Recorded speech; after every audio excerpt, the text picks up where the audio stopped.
Alabama Crimson Tide's run from 2008 to 2022 was nothing short of legendary. Under Nick Saban's leadership starting in 2007, Alabama claimed 6 national championships with a mind-blowing 196-28 record, and it has led to Saban almost universally being known as the greatest coach of all time. With this in mind, I've taken on a challenge, surpassing Saban's incredible tenure at Alabama. To do this, I've recreated the 2008 Alabama roster, a really good team but not the best in the country, and given myself until the end of the 2023 season to win 7 national titles, giving me 1 more than Saban. But this is where things get interesting in this challenge. I'll be adding the top 24 recruits from each real-life recruiting class into College Football 25. Then this game doesn't let you create prospects from scratch or customize them fully, so I had to get creative with how I bring these top recruits into the fold. For each season, I'm going to start with a list of the top 24 recruits from the real-life recruiting class, and these are full of some of the greatest college and NFL players of all time. Then, since College Football 25 doesn't allow me to create prospects like you could in NCAA 14, I've had to come up with a workaround. First, I dive into the game's recruiting pool and look for players who match up with the real-life recruits I'm targeting. Now, it's not just about their position. I'm also looking for their play style, physical attributes, and overall fit. For example, if I'm trying to bring in a dual threat quarterback, I'm searching for someone in the game who fits that mold while targeting a player from that state or at least their area of the country. Then once I find the closest match, I assign that in-game recruit to represent their real-life player. By using this approach, I'm able to inject real-life talent into the game, creating a more dynamic and immersive rebuild. Then the guys I don't sign will sign with other schools across the country, and as we progress through the sim, real-life players will be spread all throughout the rest of the college football world. So during the course of these 16 seasons, I will be hopping in and watching some of the biggest games live, like the SEC Championship, and we're going to follow along with the brand new college football playoff system that is new to this game. Now, if you've got any suggestions for other historic teams I should take on in future rebuilds, drop a comment down below.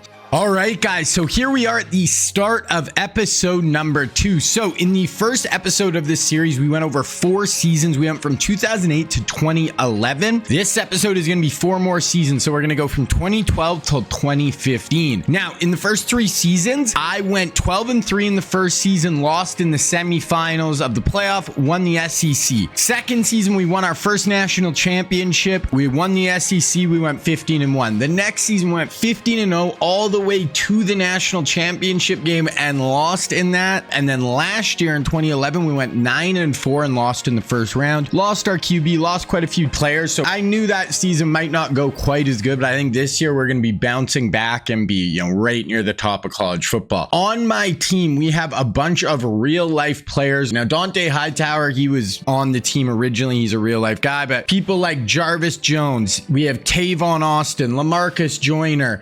If you look all the way through our roster, so we have this Nicholas Gash, who's a big 5-star. He's got super elite development traits. That's a fast development trait. So he's kind of looking like he's going to be our starting QB for a while. Then we have Blake Bortles and Johnny Manziel on the bench as well. So we got 2 real life quarterbacks in behind him. We got this John Incoom, who's an auto-gen running back. But then we got Trent Richardson, and we just brought in true freshman Todd Gurley, who has elite development trait, 5-star, looks like he's going to be an absolute stud for us. Trent hasn't really played a ton. He's got impact development traits, so better than normal, but not like super elite. But I think I'm actually going to start Richardson this year. Going into wide receivers, and our young group of wide receivers is absolutely insane. So all these players, guys, I actually recruited on the team. So I didn't just, put them on my team. So we got Tavon Austin coming into his junior year, who is like really our number 1 receiver last year. We have these 3 other guys who are pretty good with Coleman, Smith, and Meredith. Then we have Sammy Watkins, Odell Beckham, Mike Evans, Jarvis Landry, Dorial Green Beckham, and Amari Cooper. So like Amari Cooper, we just brought in last year. He's got star development trait. He was a 5-star recruit, and he's got like 97 speed. So how the recruiting works, guys, is I assign these guys to a player who really fits with who Amari Cooper was. Then I can go in and I can't edit all of their stats, but I can edit some things. So when I assign it to that player,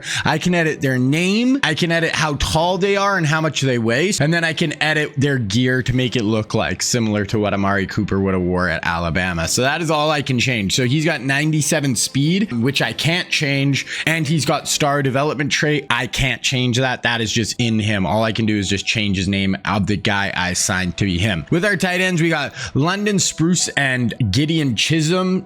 We signed all three of these guys in the same class. Spruce has been our starter for 3 years, but Mitch London just kind of blew past him this year and just looks like he's going to be the better player. Then we did bring in two pretty good freshmen here with McSwain and McKee. Offensive line and receiver are the two position groups where I've signed just so many real life guys. So we've got Greg Robinson starting at left tackle, Luke Jokel, Lael Collins, and then this Xavier Pena, who is like a top 10 pick in the class. We've got Zach Martin at guard, all auto-gen centers, but pretty good group here. Brandon Sheriff is a backup guard right now, start next year. And then on this side, we got DJ Fluker, Sirius Kuyangio, and Ronnie Stanley, who we just brought in. So just an insane amount of real life offensive linemen. D-line, we got the Zion Goff, only a junior, 90 overall, really good kind of interior player for us. We got Kafka, who is a really high recruit. Then we got Jadavon Clowney and Leonard Williams. So like Clowney, he's a redshirt freshman right now. He's got impact development traits. So like I can't affect, like I said, his development trait, it's kind of random with, how these guys turn out. So it does, just because I signed Jadavon Clowney, he was a 4 or 5 star recruit, but it doesn't necessarily mean that he's going to turn out to be, the best pass rusher in the class. Just like in real life, when you sign a 5-star recruit, it doesn't necessarily guarantee that guy's actually going to turn out to be the best player in the class just because he was the #1 linebacker or whatever. Moving on to D tackle, we got Sharif Floyd, stud junior for us. We got Timmy Jernigan coming along. We have a nice group of D tackles here. Left outside, we got McHenry and Nico Quinn. This guy has probably been, I had Julio Jones for the first 2 years of the sim and he was crazy good, but this guy probably been our best player over the first 4 seasons. Over his 3-year starters, he's as a starter, he's got 11.5, 19, and 17 sacks, which is absolutely crazy. Not a real life guy. He's an auto gem, but he has just been absolutely insane coming off the edge. Linebacker, we got Dante Hightower in his senior year. We got Alec Ogletree, who's a real life guy. And if you notice, all the real life players have apostrophes by their name. That just makes it really easy when I'm cycling through to be like, oh, that's a real life guy, especially when I'm looking at like stats for the whole country and who's all Americans and stuff. We also brought in Reggie Ragland, who's a true freshman this year, normal development trait. So he's a big 4-star linebacker. Doesn't look like he might turn out to be the best, though, just not development wise.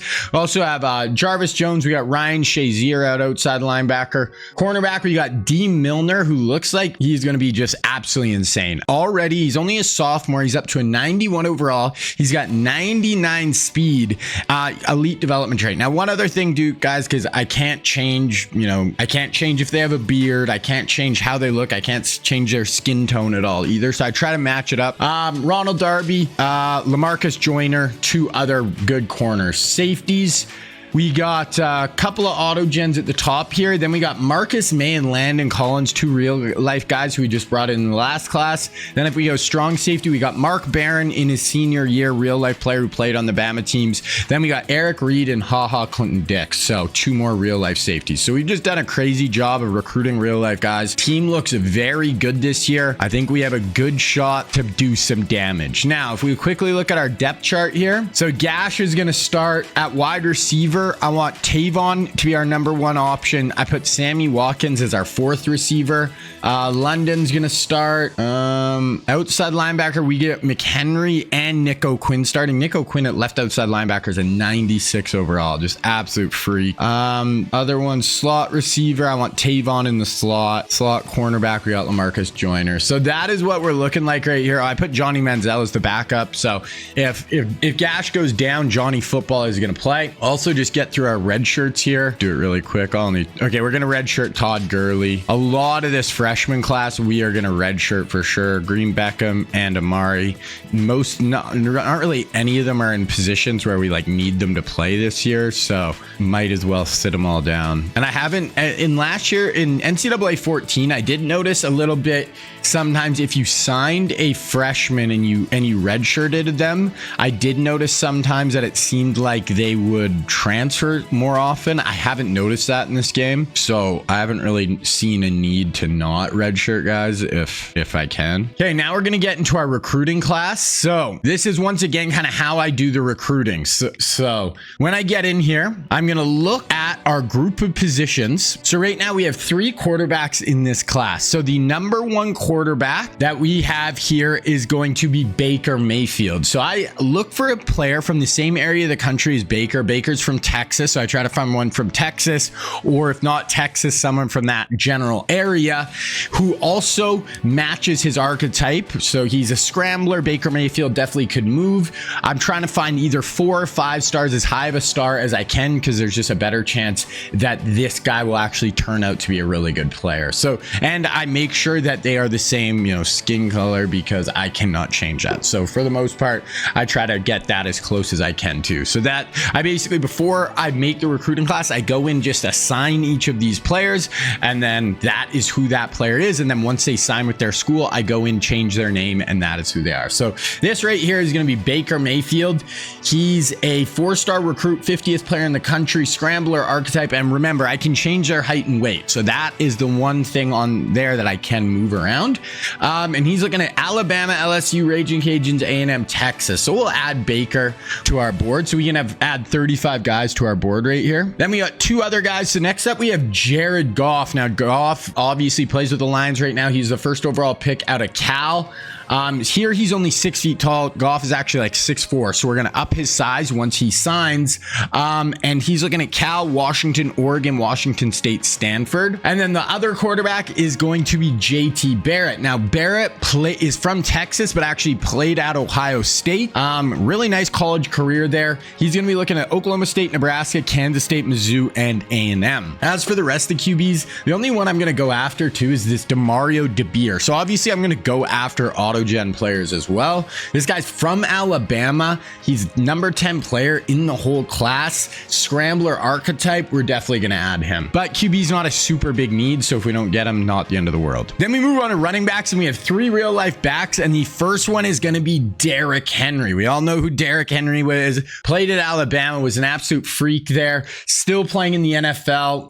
One of the best running backs of all time. He's going to be a 5-star number 3 player in the whole country, and we're 3rd on his board right now. We are definitely going after him. Next up, we have Ezekiel Elliott. He's from Missouri, played at Ohio State. Here he's going to be a 5-star recruit, 15th player in the country, played at Ohio State, obviously. Here he's looking at Bama, Georgia, Michigan, LSU, Texas. Now, we did just sign Todd Gurley last year, and we want to go hard after Derrick Henry. So I'm actually not going to go after Zeke. I'm just going to let Zeke, he can go sign somewhere else. Then the last one is going to be Alvin Kamara. Now, Kamara actually started at Alabama before transferring to Tennessee, drafted by the Saints, really good NFL career. We're actually 3rd on his board. I am going to go after him. I like Kamara, and he is more of a receiving back. He'd be a good kind of mix in with Derrick Henry or Todd Gurley. Then for the rest of these guys, we really don't need a running back, so I'm just going to go after those 2, let it rock. Now, not a great wide receiver class as far as real life guys. We only have 2. So the first one is going to be Big Mike Williams. Now, Mike Williams played at Clemson.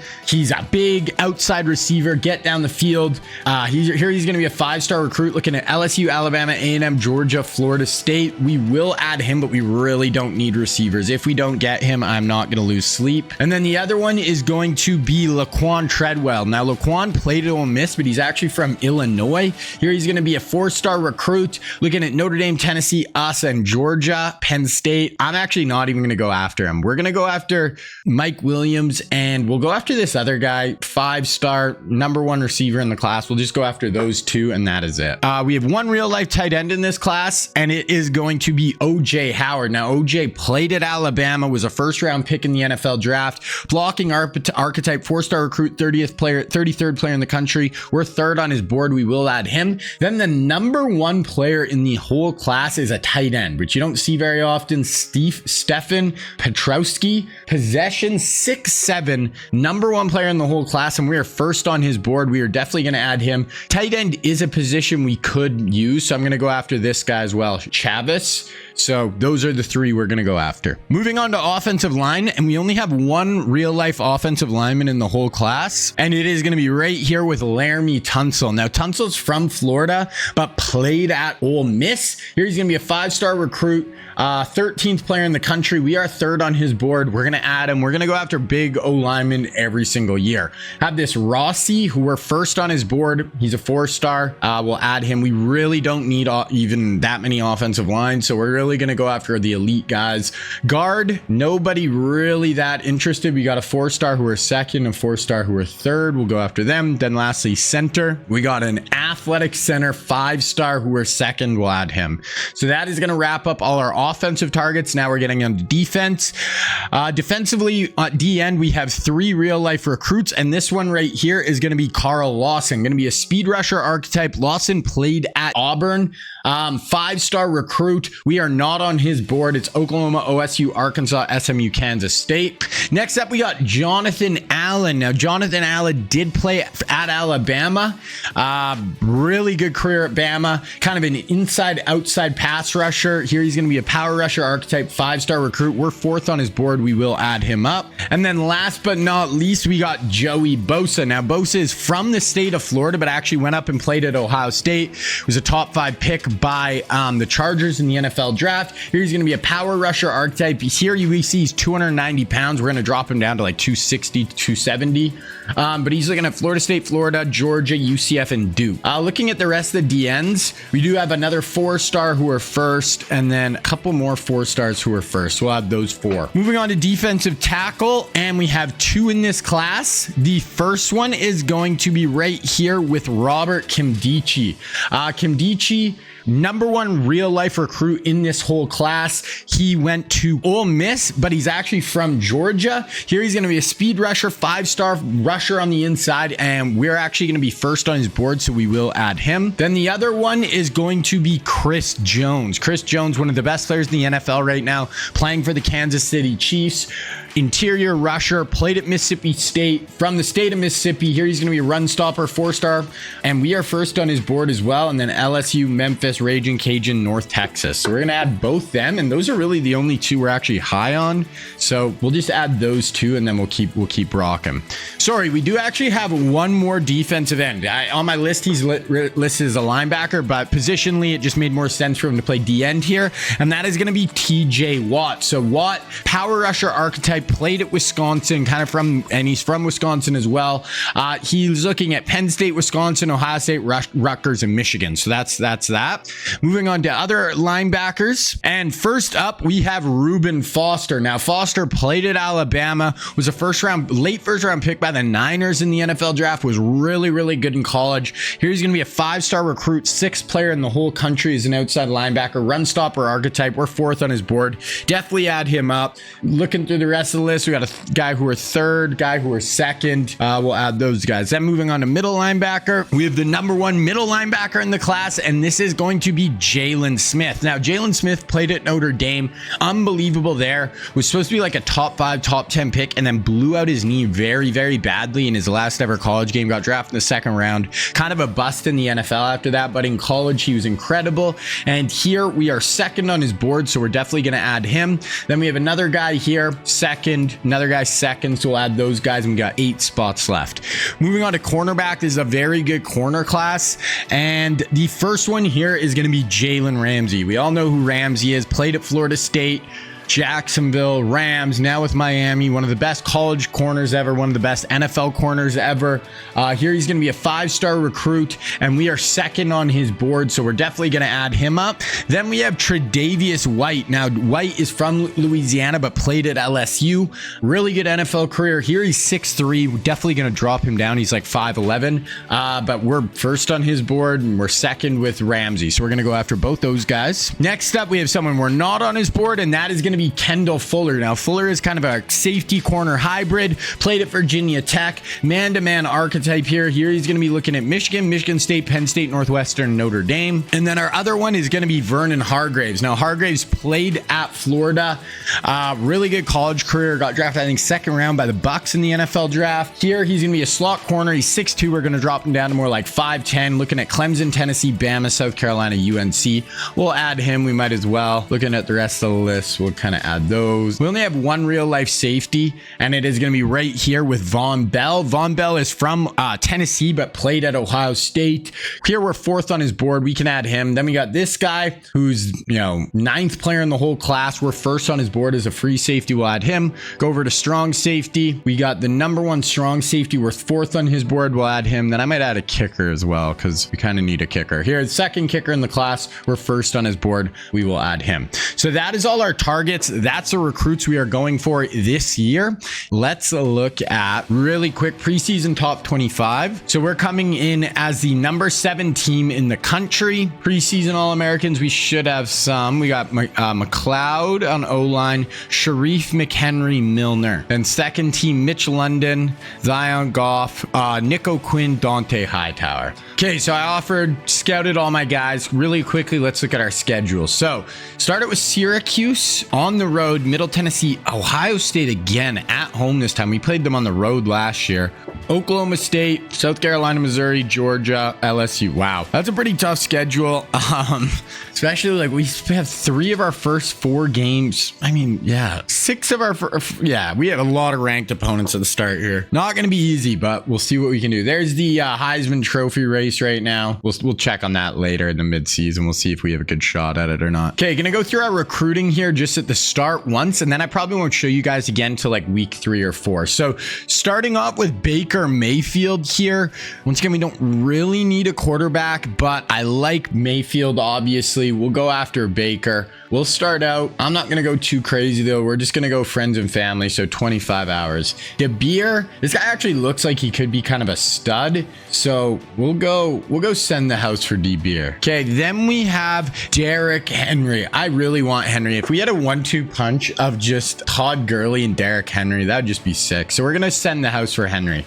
Kamara has a gem, so we scouted him. We already know he has a gem. We're going to send the house. We have quite a bit of hours here. We don't have positions where I desperately need. I did add a fullback as well. We're going to go close friends and family for him. Now, the wide receivers, I scouted both of our guys. So first we have Big Mike Williams. He is not a gem, and we have so many wide receivers, I'm not going to go after him. The other guy who's a 5-star, 5th player in the country, we know he's not a gem, not going to go after him. We're just going to leave receiver this year. We really don't need one. Tight end, we're going to go hard after all 3 of these guys. So first up, we have here OJ Howard. We're going to send the house for OJ. Then we got this guy who's the number 1 player in the whole class. We are going to send the house after him as well. Then we got this guy who's another 4-star. We're first. Let's send the house. We're going to get a big, good group of tight ends in the door this year and just see who's the best.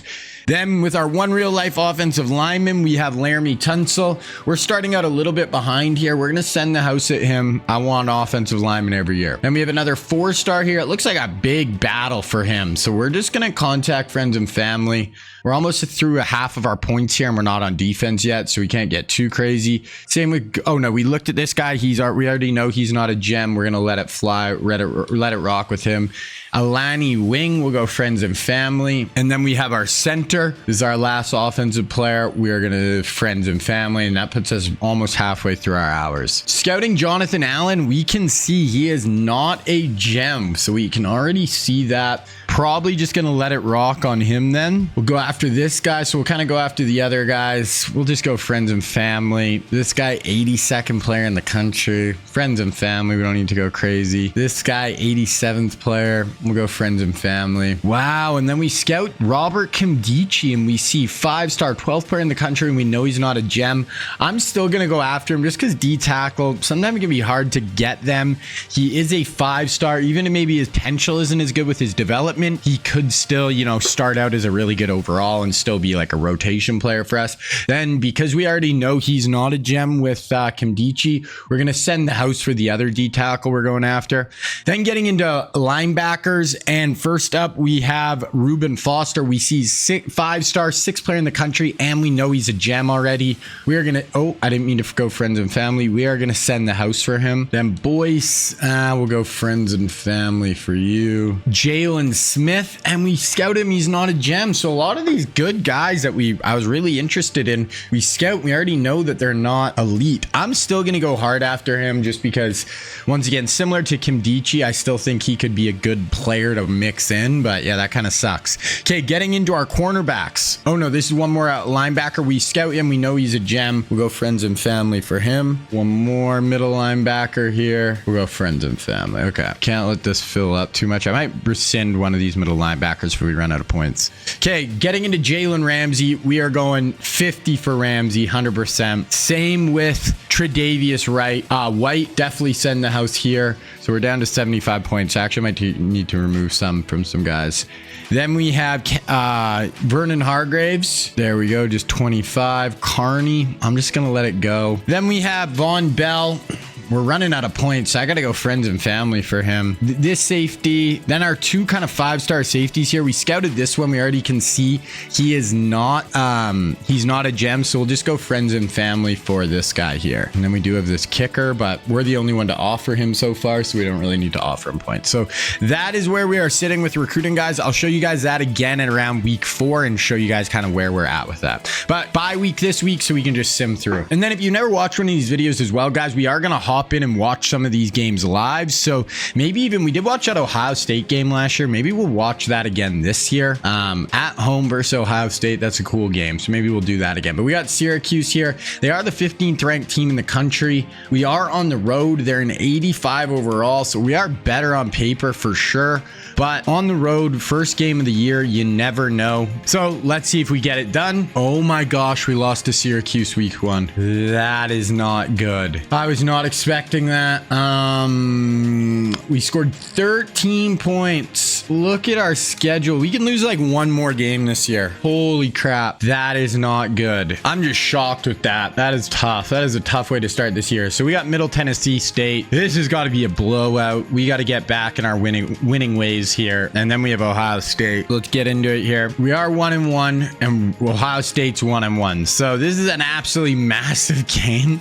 One of us is going to start this season 1-2. We only won by like 27-13. So not the best game, honestly, still offensively. 400 yards. So I guess maybe we just weren't putting the ball in the end zone. Gash, decent day. Income and Richardson. Tavon had a nice day, 127, 2 touchdowns. But okay, we're gonna watch this Ohio State Bama game just because the loser of this is in such a tough spot. They're coming to our house. They're an 89 overall, good team. The loser of this is going to be 1-2, which is just horrible start to the year. And yeah, so usually I watch between 3 and 4 games a year, and we just super sim. So I don't play, but we get to watch our guys live and see how good they perform.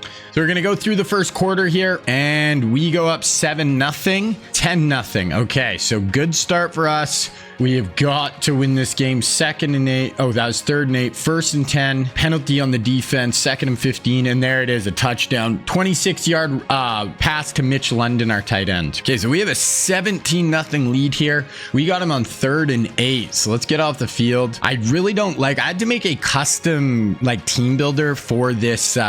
Here they're going to hand it off and we get to the tackle. I had to make a custom team builder to make like the 2008 roster for Alabama. And I accidentally made the color of the field this weird green color that I do not love, but nothing I can do now. It's like just like very weird green. 2nd and 9. Okay, here's a 3rd and 7 for our offense. So we're going to check this out. So Gash, sophomore quarterback in, drops back, plenty of time. Misses on... Okay, I don't know. That was to Tavon. Don't really know how he missed that. That was just a straight miss. So their ball. They have it at midfield here, 3rd and 7. So defense has been great so far. Let's keep that up. Got to get off the field here. I want a Nico Quinn sack.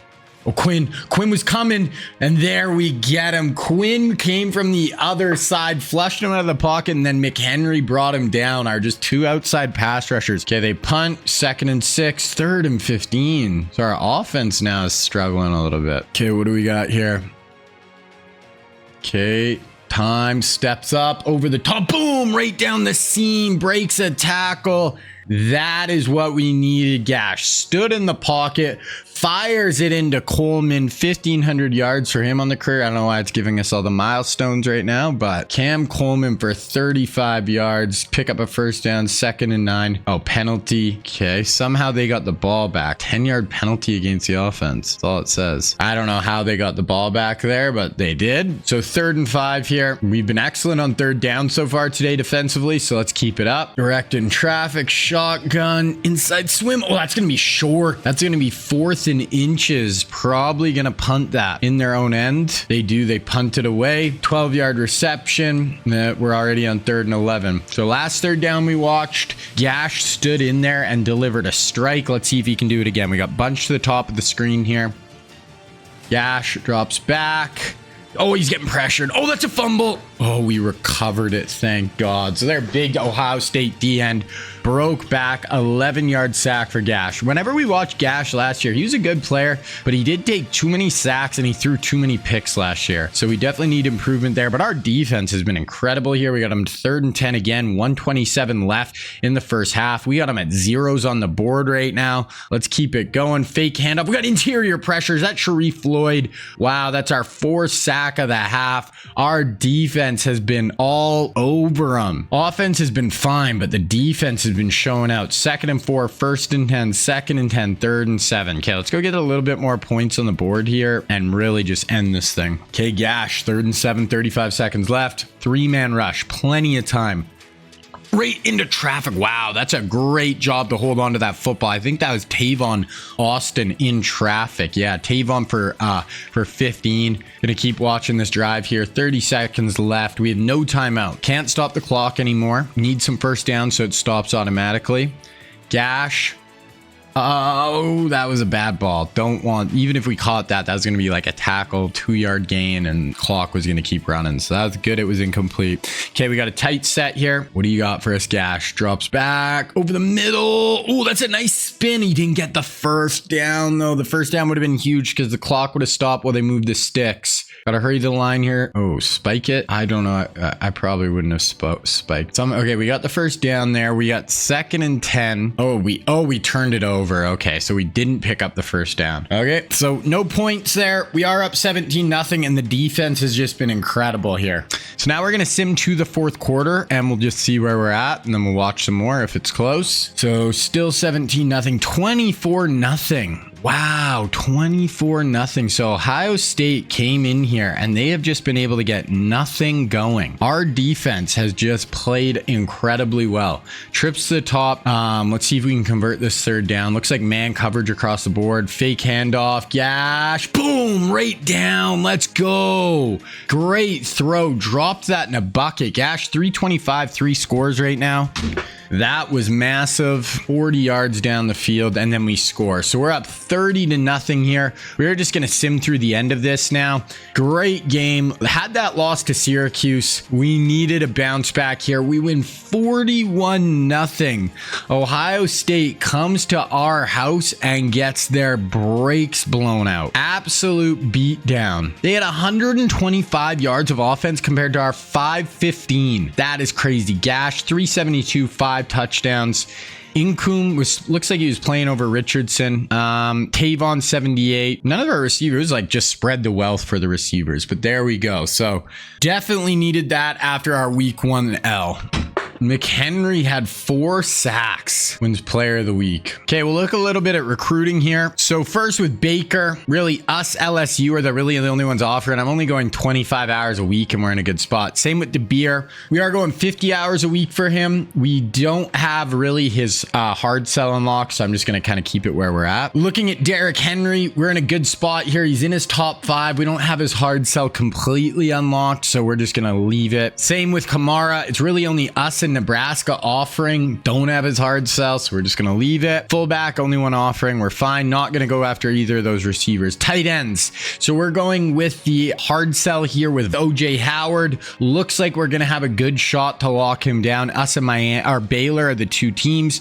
This guy, number one tight end in the class. All of a sudden, Georgia is starting to really push it here. So I'm going to add another oh no, I can only go another 10 hours from right now, but going to go a little bit harder at him there. Then Chavis, it's us and LSU. We do have our hard sell rocking for him, so we'll let it go there. For Laramie, us, Miami, LSU, we do have the hard sell unlocked here, so we're going to just use our hard sell. Sunday bound, so we're going to add that. That should put us in a good spot with him. Nolan Connors, us, Miami, we're in a good spot. Guard, we're the only one offering him, so we're just going to stick at the 25 hours. Then this center, we're only going 25 hours to him. We're going to up him. Let's go to 50 for him. We're going to send the house. Not going after Jonathan Allen. This other group of DNs, we've been just going to 25 at all these kind of guys. We're probably going to have to up it if we want to get some of these dudes. So we'll go send the house here for Drugsma. That only gives us 15 left though. Us in Oklahoma are really the only ones going after this guy. Us in Oregon here. So maybe we'll go, look like we're a little closer here. We're going to DM him as well. With Kimdichie, no one's really going super hard at him. We'll just stick with our 25 hours. This D tackle, definitely want him. Reuben Foster here. We did unlock the hard sell, so we're going to switch him to that. Boyce, we're fine there. We did lose this Wick guy. I think I was going a little bit after him, but not really. Jalen Smith, we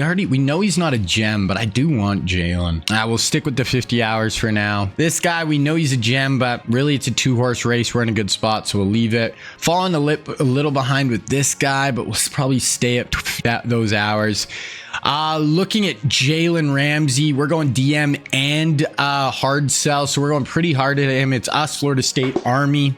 Probably can leave it there. Same basically situation here with Tre'Davious White. We're doubling up a little bit here. We're in a good spot. Us in South Carolina. Vernon Hargraves, we're doing fine. Maybe we'll add 10 hours to him. We're only going 25, so we'll add that. Von Bell here, we're at 25 hours. We only have 5 hours left, so we'll probably just have to leave it with these guys. We'll go 5 more hours to this dude here, the safety. So that's where we're at with recruiting. We'll check this again in probably 3 weeks, and I'll show you guys. By then, we'll have signed a decent amount of those guys, most likely. Okay, then we got OSU this year, 85 overall. Have a good chance. You know, we can't really lose again for a while. We got to just stay winning. The only good thing losing to Syracuse is it wasn't a conference game, so we're still alive to win the SEC, but gotta beat OSU here.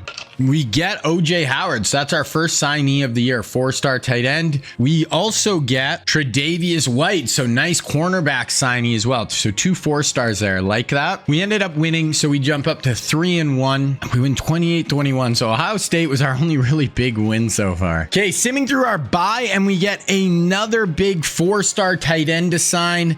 4-star D tackle, that was the other D tackle, the auto gen. Plus, we get Jalen Ramsey, so 5-star corner. So starting to really sign some dudes here. And we got South Carolina this week. We jumped all the way up to the number 6 team in the country. They're an 88 overall, so definitely a good team, but should be a win for us. Okay, home South Carolina. Let's advance, see how we do here. So we get that 5-star, really big tight end we wanted. Lock him down. That's what we like to see. Oh, we lost. Oh my gosh, 2 losses. We lost by 2 points. No, we lost by 8 points. Sorry, I thought that was 30. Yeah, wow. At home. What is going on? The first 3 seasons of this sim seemed like it was going to be kind of a breeze, and now these last 2 we are losing games. Looking through recruiting here. So Baker, we're in first. Looks like we have a good shot at getting him. DeBeer, I mean, Georgia's kind of making a run at him. We're gonna up him a little bit here. 25 more hours. I want to lock him down. Derrick Henry, Georgia actually jumped us. Wow. We're going to go 25 more hours. We're going full out on him. It's us in Nebraska for Alvin Kamara. We're going to up him again too. So, I mean, we've signed guys, so we have more hours to divvy, but we're going to have to go hard after all those guys. Fullback, we'll get him eventually. All 3 tight ends we locked down. Laramie Tunsil, us in Miami, kind of in a battle here. We're going full on points, so we can't really do anything else. So we're going to schedule a visit week 13. 18. He's probably going to be signed by then. So we're not even going to waste our hours there. Wing, we're going to get him eventually. The center, LSU just made a huge jump there. I mean, we can go 5 more hours. That's kind of all we can do with him. Started going after Jonathan Allen just because nobody was. He's a 5-star. We might as well. Oh, we got locked out with this other D end we were going after. We're really kind of the only ones going hard after Kimdichi. Now LSU is starting to a little bit, but we probably will have a good shot at getting him. We'll just, why not? 5-star, bring him in. We're going very, very hard at Reuben Foster. You know, we're maxed out 75 hours. Boys, we actually fell behind Notre Dame here. So we're going to get rid of social media and we're going to DM friends and family. Big, good 4-star backer. We actually ended up losing Jalen Smith, so don't get him. So other athlete, North Carolina starting to make some noise for him. So we'll just go send the house for him. We get the 2 corners we really wanted. Then we still have Vernon Hargraves up in the air. We have a nice lead on him. It looks like we will lock him down, so I'm not even going to add more. Carney, we don't really care about. Going pretty hard at Von Bell here. Going to be us or South Carolina. This guy, we do have more hours now, so we can start to add a little more here for him. We'll hard sell him. Got a kicker. I mean, we can probably up him just so this actually gets done. We only have 40 hours actually left, though. Then we have some guys here who I just kind of added to, our targets just to give us some more depth in the class here. There. Okay, so that is where we're sitting. We are going to, we got to win. I just can't believe we're already 2 losses, 3-2 on the year. We got Mizzou. They're in 84 overall. We're in 93 and we're at home. Like, we need to blow these guys out. We do get the 5-star quarterback in DeBeer. We do get Alvin Kamara as well. And we get Reuben Foster. And we get Vernon Hargraves. So our recruiting class once again is looking like it's going to be wicked. Oh, I think we lost Derrick Henry though. Dante Hightower, player of the week. Justice Smith Jr., player of the week on offense. So we did win, and now we have Georgia at home, luckily. Yeah, we did lose Derrick Henry. We lost Laramie Tunsil. Those were the 2 big real life guys. Oh, we did lose that free safety, that 5-star that I wanted as well. Okay, so this is just such a big game. We cannot go down to 4-3. That would just, and they are so good, this Georgia team. They're basically just as good as us. This is just such a big game. We got to win. My God. Come on. Beat the dogs. Okay, so we get Baker. We get Robert Kimdichi. We get the 4-star middle linebacker. We get Von Bell. So class, keep getting better, but did we beat the dogs? We didn't. We're 4-3. This challenge is going to be hard, guys, because I don't get to play the games. I just got to try to build the best team possible, and we lose 31-24 to Georgia. We went back-to-back 15-1 seasons, and I just thought we were going to cruise through this, and that is just not how it is going right now for your guy. Okay, we got Vanderbilt. We lost this. I don't even know what to say, but man, I don't even know if we're going to make the playoff at this point. This has been tough this season. I thought this was going to be our bounce-back year. Get 4-star guard. Tavon goes for 165, 3 touchdowns. We do jump to 5-3, and we got 8-0 Tennessee. We're actually going to watch this game just because I don't even know if we're going to make the playoff at this point. So I'm not going to try to save some games for the end of the year. We're not going to make the SEC championship game. Tennessee's undefeated right now. I think, do we have LSU still? Oh my gosh. We still have undefeated LSU and undefeated Tennessee. Holy, this schedule, boys, has been murderer's row. We got to win both those games.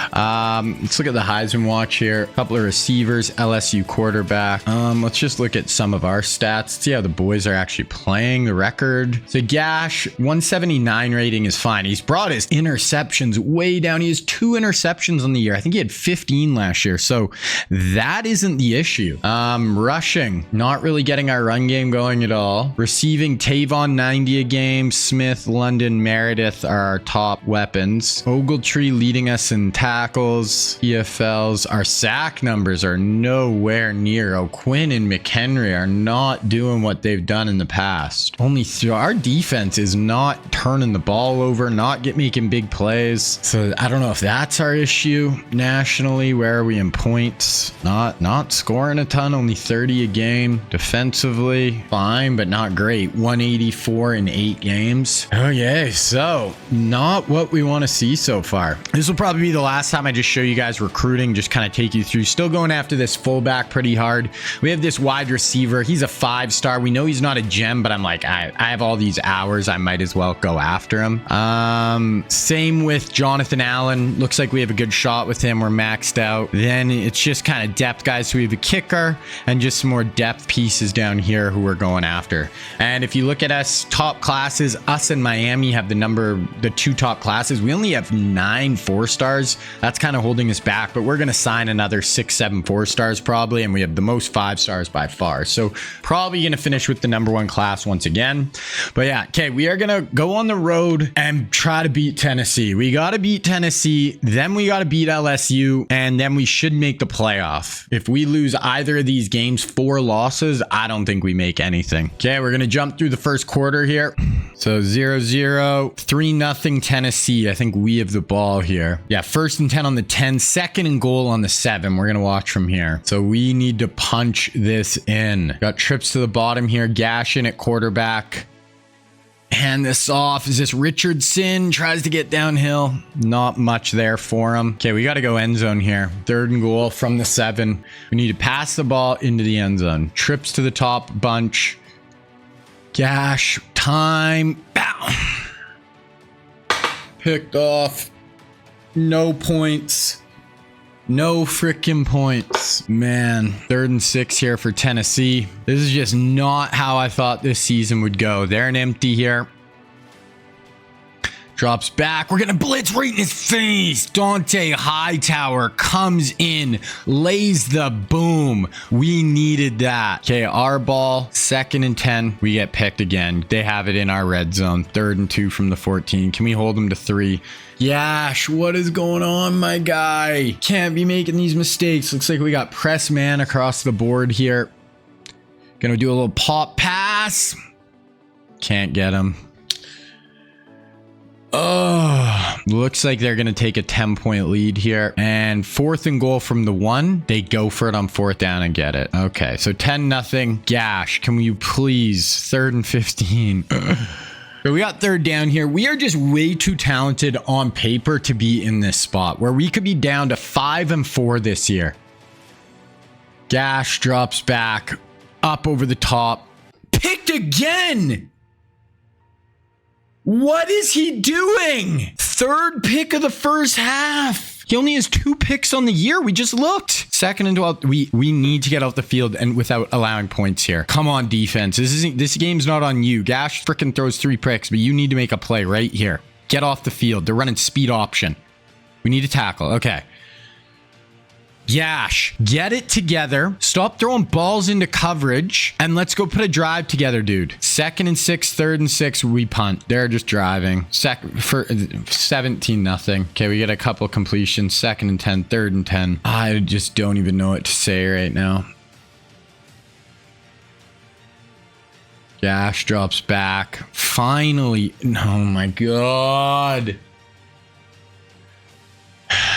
I don't even, I'm at a loss right now, guys. The punt, they're about going to get more points here. But no, they get no points. Okay, we're going to sim to the 4th quarter. Let's see if we do something here. 20-7. Who's ball? 3rd and 4th. Okay, we go for it on 4th down. We pick it up. 3rd and 5 on the 42. I mean, you scored a touchdown here. You cut it to 20-14. You're in it.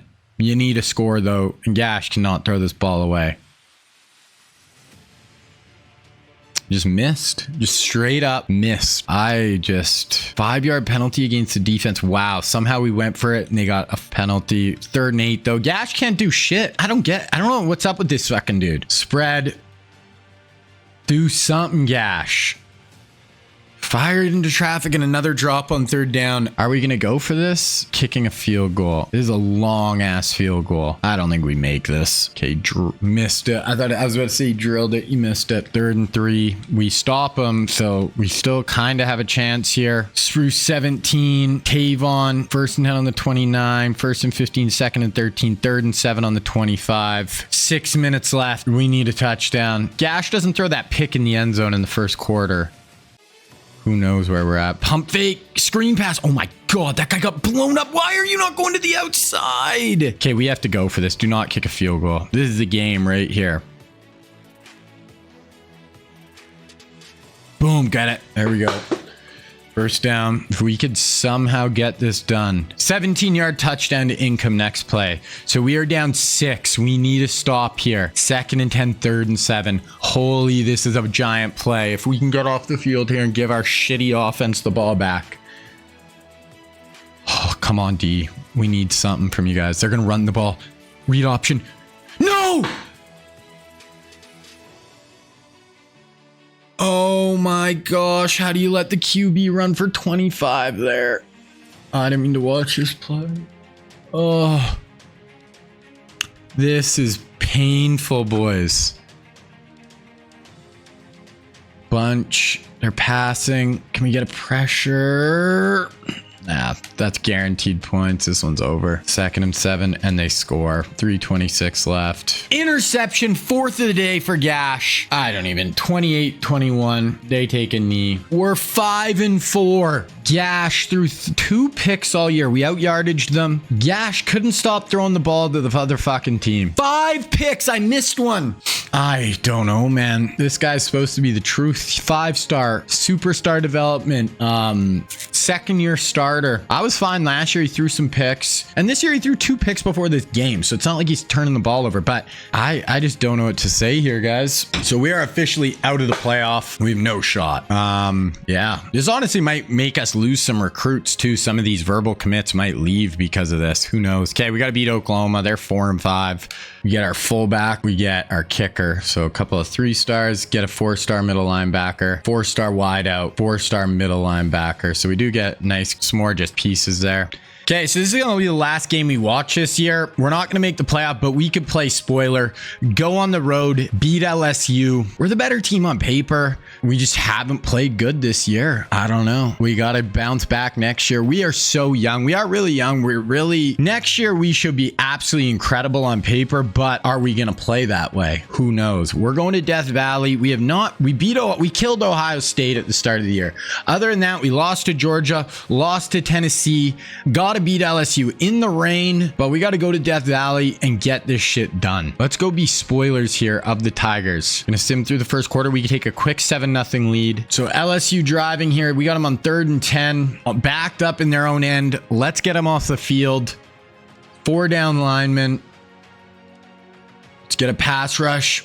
Oh, get a knockdown at the line. Let's go. Okay, now offense. Let's go make a play. They punt. We get a sick return and then a 27-yard reception. 3rd and 10 on the 16. As long as we don't turn it over, we'll at least get a field goal here. Gash, do not do anything dumb here, brother. Motion Meredith.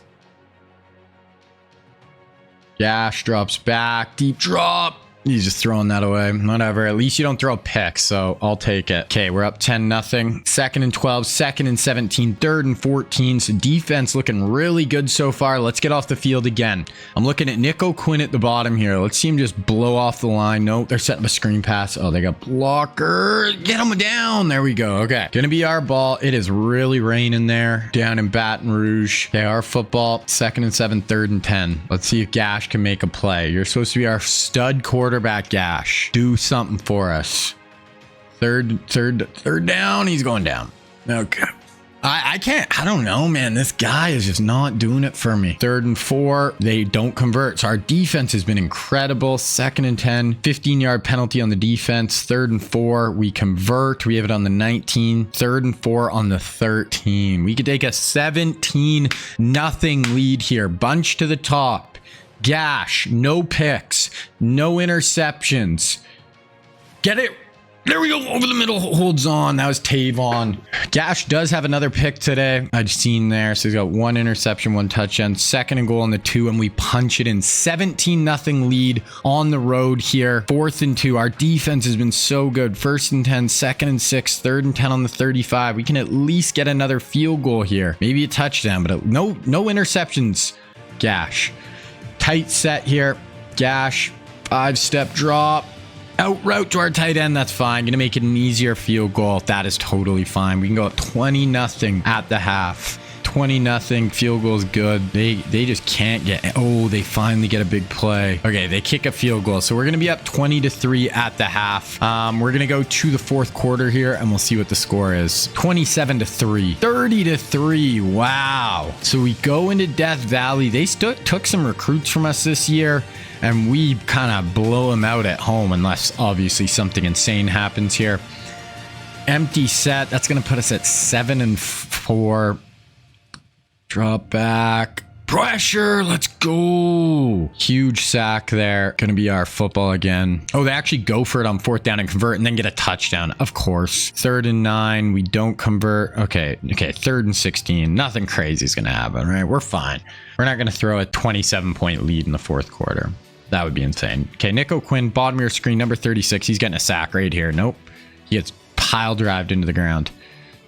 We suplex him though. 4th and 6. This is probably this is the last play we'll watch right here. Oh, I wanted to watch that play. We get a sack, so they're done, and we score a 20-yard touchdown. So that is it. We are going to end this game. Finally, we win a big game over an SEC opponent. We go to Death Valley, beat them by 20. They're a top 10 team. They had 1 loss on the year. That was a big one. We had 3-6. They actually out yardaged us. Feels like I think they had some just kind of garbage yards in the second half. I think we controlled that whole game. So we get it done. If we beat Auburn, we could still finish 9-4, win our bowl game. We had 10 wins, and at least the season doesn't feel as bad. But we're not going to make the playoff. I don't think. I'd be shocked. 4 losses. Come on. Star safety as well. Another depth piece. We only have 1 guy we're still going after at the end. So we got 21 Auburn. Honestly, we win this game, we might sneak into the playoff, which would be insane. I doubt it, but you never know. So yeah, we have this receiver we're going after, 5-star receiver, and this guard. Right now, I think we're number 2. We're the number 1 class. We just have signed a lot of 5 stars. Not as many 4 stars, but that's fine. We want the superstar talent. Okay, let's win the Iron Bowl. We win the Iron Bowl. Who freaking knows? Who knows at this point? Okay, we get that 5-star wideout and we get the 4-star end. So that is going to be our class before transfers. Ooh, we drop down in championship contender. We lost the Iron Bowl. Come on. 7-5. We lost by 2. 53-51. What a freaking game.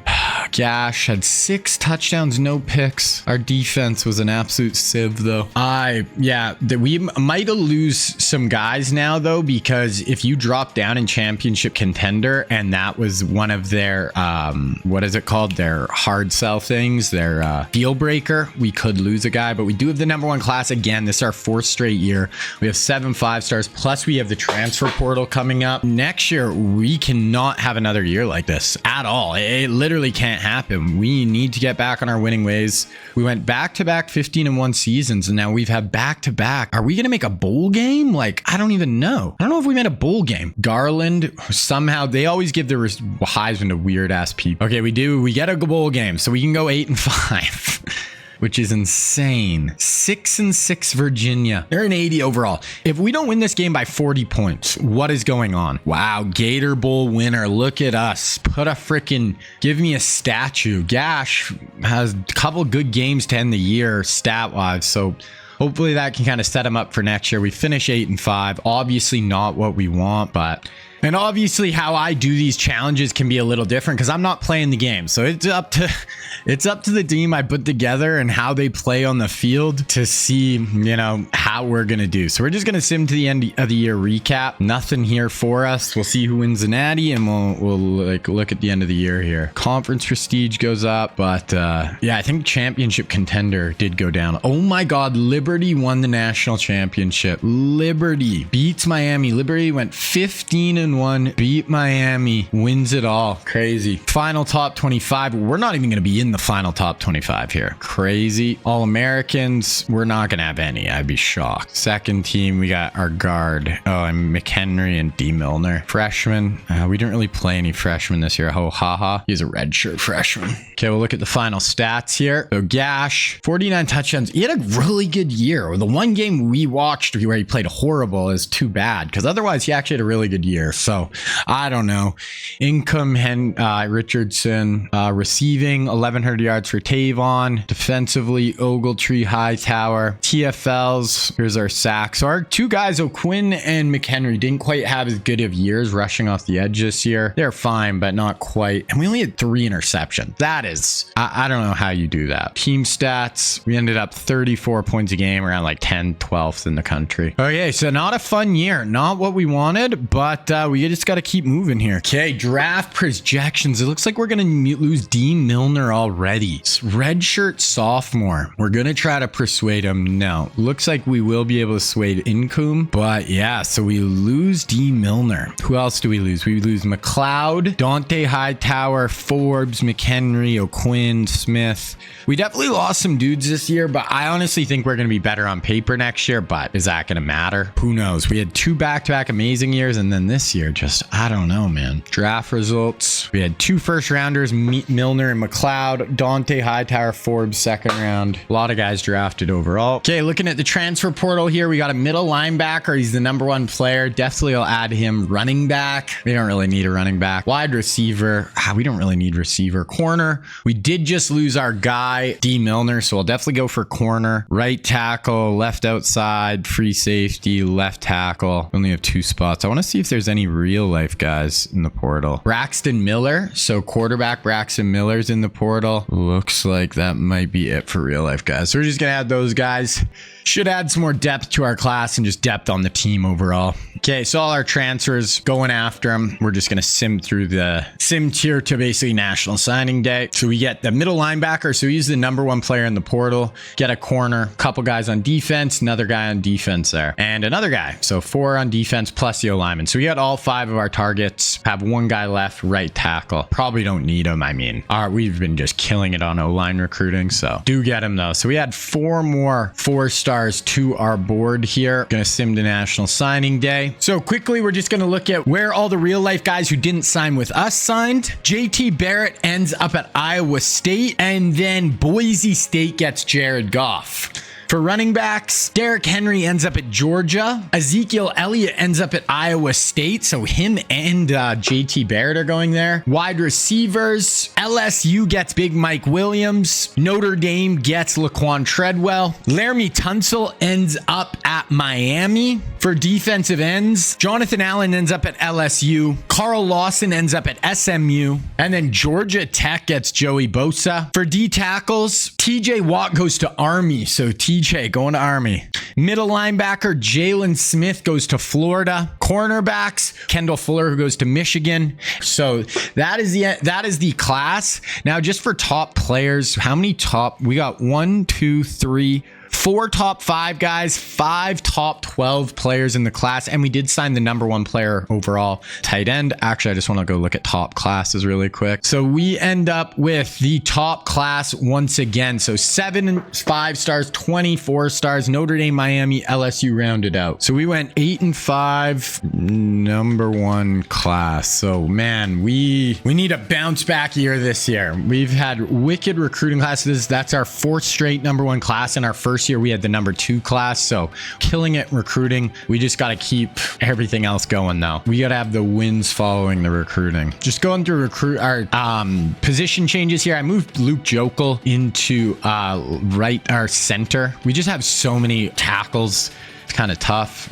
Defensive ends, maybe we'll move Leonard over to left end. D-tackle. Okay, so nothing else too major at position changes there. Okay, so we're at the start of the 2013 season. I'm just going to make these recruits, put them on the team, and then we'll get into this next year. All right, so 2013 season on the way. Now we are coming off an 8 and 5 season. We need to pick it up here. We should have a very good team coming into the year. So we're just going to look at the team right now. I think we're better on paper than last year. We're 94 overall. Gash is coming in as a 91 overall quarterback. Johnny Manziel coming in as a sophomore. That DeBeer guy we recruited, he was a top 10 player, comes in with star development trait, 82 overall. Plus, we have Baker Mayfield on the bench. Running back, we got Incoom. Then we got Trent Richardson, Todd Gurley, and Alvin Kamara. Todd Gurley looks like he's going to be an absolute super stud. Elite development trait, so fastest development trait. Redshirt freshman, already an 88 overall. Moving on to our wide receiver room, and it is loaded. We got Tavon Austin his senior year, then Landry, Watkins, Beckham, Mike Evans, always all as sophomores, plus Amari Cooper as a freshman, and then 2 other freshmen we just brought in last year as well. Auto gen guys. Tight ends, we just brought in this Stefan Petrowski guy, who is the #1 overall recruit in last year's class. He's got star development, 6'7" recruit. We also brought OJ Howard in last year's class, impact development trait, so he should turn into a decent player. We have London and Chisholm in their final seasons, and then we got some young guys who will all be competing next year. Left tackle, we have Greg Robinson, Lael Collins as backups. This Xavier Pena went up to a 91 overall as a redshirt freshman. He has the highest development trait possible. Looks like an absolute stud. We got Zach Martin at guard, Luke Jokel playing center, Brandon Sheriff at right guard, DJ Fluker at right tackle. We have Ronnie Stanley and Cyrus as backups. Zion Goff with Jadavon Clowney on this side, Kafka, Canty, Leonard Williams on the right end. D tackle, Sharif Floyd, Mauer, Jernigan, Kimdichie, Chris Jones. Kimdichie I think is impact or normal. He's impact, so not great. Chris Jones is star, so Chris Jones might end up being better than Kimdichie in the long run, even though Kimdichie's a little better right now. Left outside, we got Tua Sagapolo in his junior season. Reuben Foster coming in behind him. Foster looks like he's going to be a stud. Elite development trait. He was another 5-star recruit we brought in this year. Middle linebacker, we got Moala, Madden, Ogletree, Ragland, and then some young guys. I'll probably start Ogletree over Madden, even though Madden has a better rating. Then we have Jarvis Jones, Ryan Shazier rushing off the other side of the ball. Cornerbacks, we got LaMarcus Joyner, strong. It's too bad we lost D. Milner. Milner might have been the best player in the country this year. He left after his sophomore year, so we're good at corner, but we're pretty young other than Joyner and Strong. Everyone else is super young. Ramsey's coming in at star development trait, so second best. Tre'Davious has elite, so Tre'Davious and Jalen both have a chance to be really good. I think Vernon is just impact. Impact for Vernon Hargraves. Safeties, Godfrey Von Bell, Marcus May, Clinton Dix, and then Eric Reed and Landon Collins on this side. So that is the team. We should be very good on paper once again. So we'll go through our red shirts here, and then we'll go through our chart. So QB, we'll sit DeBeer. We'll have Baker as our 3rd string this year. We'll sit Kamara. Once again, we're basically going to be able to redshirt every freshman because we're never really going to have freshmen that are going to have play for the most part. Maybe once in a blue moon at like maybe center or something, we'll have some weird hole. But for the most part, we should be able to sit these freshmen, let them all improve for a year before having to play them. Okay, so that is done. Okay, let's go through our depth chart here. So running back, we'll start Incoom, but I want to play Gurley as our 3rd back because Richardson's in his senior year, so it's not like he's gonna, improve a lot for next year. We got Tavon, Jarvis. I'm actually gonna play Odell ahead of Jarvis. So we'll go Tavon, Odell, Sammy is our top 3. Then Landry, Amari Cooper, London, left tackle Pena, Sheriff, Jokel, Zach Martin, Greg Robinson is our 5 on the O line. Zion Goff, Kafka, that's fine. Corners. Play Darby over Kalintra, Godfrey, and Clinton Dix. That should be good there. Okay, so that's kind of our preseason look. Our roster look. We'll look at the preseason top 25 here. USC, are we even in the top 25? We are starting unranked. That is insane. So we've got to just have a better year this year. Preseason, I doubt we'll have any preseason All-Americans. Okay, Sharif, Tua, our outside rusher, Mitch London. So we're unranked, but we have 3 All All-Americans. And really quick, I want to just look at some of the other best players in the country so you guys can see some of our recruits are getting spread, to other teams, even though I'm doing a good job of recruiting them. Like Devontae Freeman, he's only a sophomore at Georgia, one of the best running backs in the country this year. We have Khalil Mack at Georgia as well. Really good outside pass rusher for them. At QB, our Gash is, the fifth, tied for fifth, but fourth best QB in the country. We got Andrew Luck playing really well at Oregon. Teddy Bridgewater at Clemson. Robert Griffin III at Texas coming into his senior year. Braxton Miller at Toledo. So that's just some of the QBs. But yeah, so you can see, so these guys do get kind of spread throughout the rest of the country and a lot of them turn into be really good players as well. So now we are going to look at the recruiting for this coming season. Now, this is a very, very good draft class overall, our recruiting class overall. A ton of studs, especially on offense. It is a very offensive heavy class. And we have 2 quarterbacks. And the first one is going to be Deshaun Watson. Now, Watson from Georgia, played at Clemson, first round pick, really good NFL career until, kind of his stuff happened, but was incredible in college at Clemson. And we're coming in as his number 2 school. It's us, Georgia, Clemson, Tennessee as his top 4. So we are going to go after Deshaun Watson for sure. And then our other real life QB is going to be Patrick Mahomes. Now Mahomes, here he's going to be a 4-star. Mahomes went to Texas Tech, first round pick by the Chiefs, the freaking GOAT. Here he's going to be 6'5" scrambler archetype. We'll make him a little shorter, but 4-star recruit. He's looking at LSU, Texas, SMU, UTSA, Baylor. So that is where Mahomes is looking. We'll probably go after just Deshaun and maybe this John Robinson 4-star. He's from Alabama, so maybe we'll go after him as well. Moving on to running backs, we have 5 backs in this class, and it is just a really, really good class overall. Now, first up, we have Dalvin Cook. Now, Dalvin, 5-star recruit here. He went to Florida State in real life from the state of Florida. Here he's going to be a receiving back archetype, Mississippi State, North Texas, LSU, Bama, Mizzou. Next up, we have Nick Chubb. Now, Chubb's going to be a 5-star power back out of the state of Georgia. He played at Georgia in real life. He's going to be looking at Georgia, Tennessee, Bama, Clemson, and Florida. And once again, we don't really need a running back in this class, but we'll probably add at least 1 or 2 of them. I mean, we are 3rd, so we'll add Chubb right there. Next up, we have Christian McCaffrey. Now, here he's going to be a 5-star recruit. McCaffrey is from the state of Colorado, played at Stanford. Here, this guy's going to be a West Coast kid, elusive back archetype. His first school is actually Auburn, which is kind of weird. Then Washington, Utah, Rutgers, West Virginia. So could kind of end up anywhere. Next up, we have Joe Mixon. Now, Mixon's an elusive back, 5-star recruit, ton of 5-stars in this class.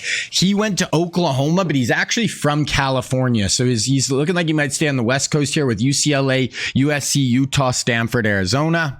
And then lastly, we have Leonard Fournette. Fournette was like the number 1 recruit coming out of high school in this class. He's going to be a 4-star recruit. He's from Louisiana, went to LSU in real life. Here, his number 1 schools are LSU, Texas, USC, Notre Dame, Florida. So really, we're just going to only go after Chubb in this for the running backs. We don't really need running back right now. Moving on to wide receiver, and we have 3 receivers in this class. The first one here is going to be Deebo Samuel. Now, Deebo Samuel's from South Carolina, played at the University of South Carolina, 2nd round pick by the 49ers in the NFL draft. Here he's going to be a 5-star recruit, number 3 player in the whole class. He's looking at Clemson, Georgia, North Carolina State, UNC, and Tennessee. Next up, we have Tyreek Hill. Now, we all know who Tyreek is. Now, in college, he's actually kind of a not no name, but kind of a not super sought after guy. He's from Kansas, played at Oklahoma State. He's going to be a 5-star recruit, and he's looking at Florida State, Georgia, Clemson, Miami, and we're 5th. We will add Reek to our list. And then the last one is going to be Terry McLaurin. Now, McLaurin is from Indiana, played at Ohio State, was a 2nd round pick by Washington in the NFL draft. 5-star recruit here, looking at Notre Dame, USC, Tennessee, Miami, and LSU. Now, for the rest of the class, we have another 4-star receiver who we're 2nd on. We have a guy here who we're 1st on, and we have another top 100 player who we're 2nd. So those will be the receivers we add. We do have 1 real life tight end, Mark Andrews. Andrews is going to be a 4-star recruit here in real life. He's from Arizona, played at Oklahoma. Yeah, we don't really need a tight end. We are third on his board. So we'll add Mark Andrews, but if we don't get him, not the end of the world. Okay, we have 4 offensive line in this class. The first one is going to be Orlando Brown. Now, Brown is from Georgia, played at Oklahoma. Big, massive human being. Played for a few teams in the NFL so far. And here he's going to be a 5-star recruit looking at Auburn, Alabama, Clemson, LSU, Florida State. Definitely going to add him. Next up, we have Isaiah Wynn. Isaiah is from Florida, but played at Georgia. First round pick, I think, by the Patriots in the NFL draft. Looking at Florida State, Florida, Auburn, or Alabama, Georgia, Clemson. We will add him as well. And then the last one is going to be Cam Robinson. Now, Cam's from Louisiana, played at Bama, going to be a 4-star recruit. We're actually not on his list here. He's looking at Penn State, Ohio State, Pitt, Notre Dame, and Duke. So not going to add him, but we do have another 4-star here who are first on his board. We'll add him up. Okay, moving on to guards. We have one real life guard, and it is going to be right here with Quentin Nelson, who might be the best guard in the NFL right now. Played at Notre Dame, drafted in the top 10 by the Colts in the NFL draft. 4-star recruit, 62nd player in the country. He's looking at Auburn, Maryland, Clemson, Vautech, UNC. For the rest of the guards, we got J.R. Nesbitt. We'll add him up. We have another 4-star who we're third on. We'll add him as well. Then we're moving on to centers. Only one top 100 center. No real life guys. Maybe we'll add this guy. We're first on his board. We'll go for him, but that's about it. Okay, then we're moving on defense. We have one defensive end in this class. It is going to be Myles Garrett. Now, Myles Garrett played at Texas A&M, was the first overall pick in the NFL draft. Here's going to be a 5-star speed rusher archetype, and he's looking at Miami, Florida, Florida State, Georgia, and Alabama. We're 5th on his board, but we will add him. Not really high on many of these DNs, so I might even just add this guy to see. He's the number 4 player in the whole country. We'll add him, just see if we can get in on him. Moving on to D tackles, these are all auto gens, so we'll just kind of go through. This guy we're 5th, we'll add. This guy we're 2nd, 1st. We'll add those 3, maybe this guy as well. 131, we'll add him. Okay, moving to outside linebackers, and we only have one. He's a middle outside linebacker player, off-ball linebacker, and Fred Warner, one of the best, if not the best linebacker in the NFL right now. Here he's going to be a 4-star recruit out of California. USC, Oregon, UCLA, Stanford, Washington State are his top schools. Now, for the rest of outside linebackers, we got this guy from Georgia. We're 2nd on his board. This guy from Texas, we are 1st on his board, so we'll add both of them. Then we move on to middle linebackers. This guy from Mississippi, we're 1st, 60th play, or 5th, sorry, he's 60th in the country, 2nd. We'll add him. Move on to corners. Okay, so we have 3 real life corners in this class. The first one is going to be Marlon Humphrey. Now, Humphrey's from Alabama, played it for the Tide, was a 1st round pick by Baltimore in the NFL draft. This guy's going to be a 5-star recruit, zone archetype. We are 1st on his board. Definitely want him. Next up, we have Marshawn Lattimore. Now, Lattimore played at Ohio State, 1st round pick by the Saints out of Ohio State. Going to be a man-to-man archetype, 5-star recruit. We're 3rd on his board. Definitely going to add him. Then the last one here is going to be Adoree Jackson. Now, Jackson played at USC, but he's actually from Illinois. Here he's going to be a slot corner archetype, 5-star recruit. We're 5th on his board again, so we're going to add all 3 of those guys. We're doing really good at getting corners. We have another 5-star here who are 1st on his board, so we'll add him. We'll just go after those 4.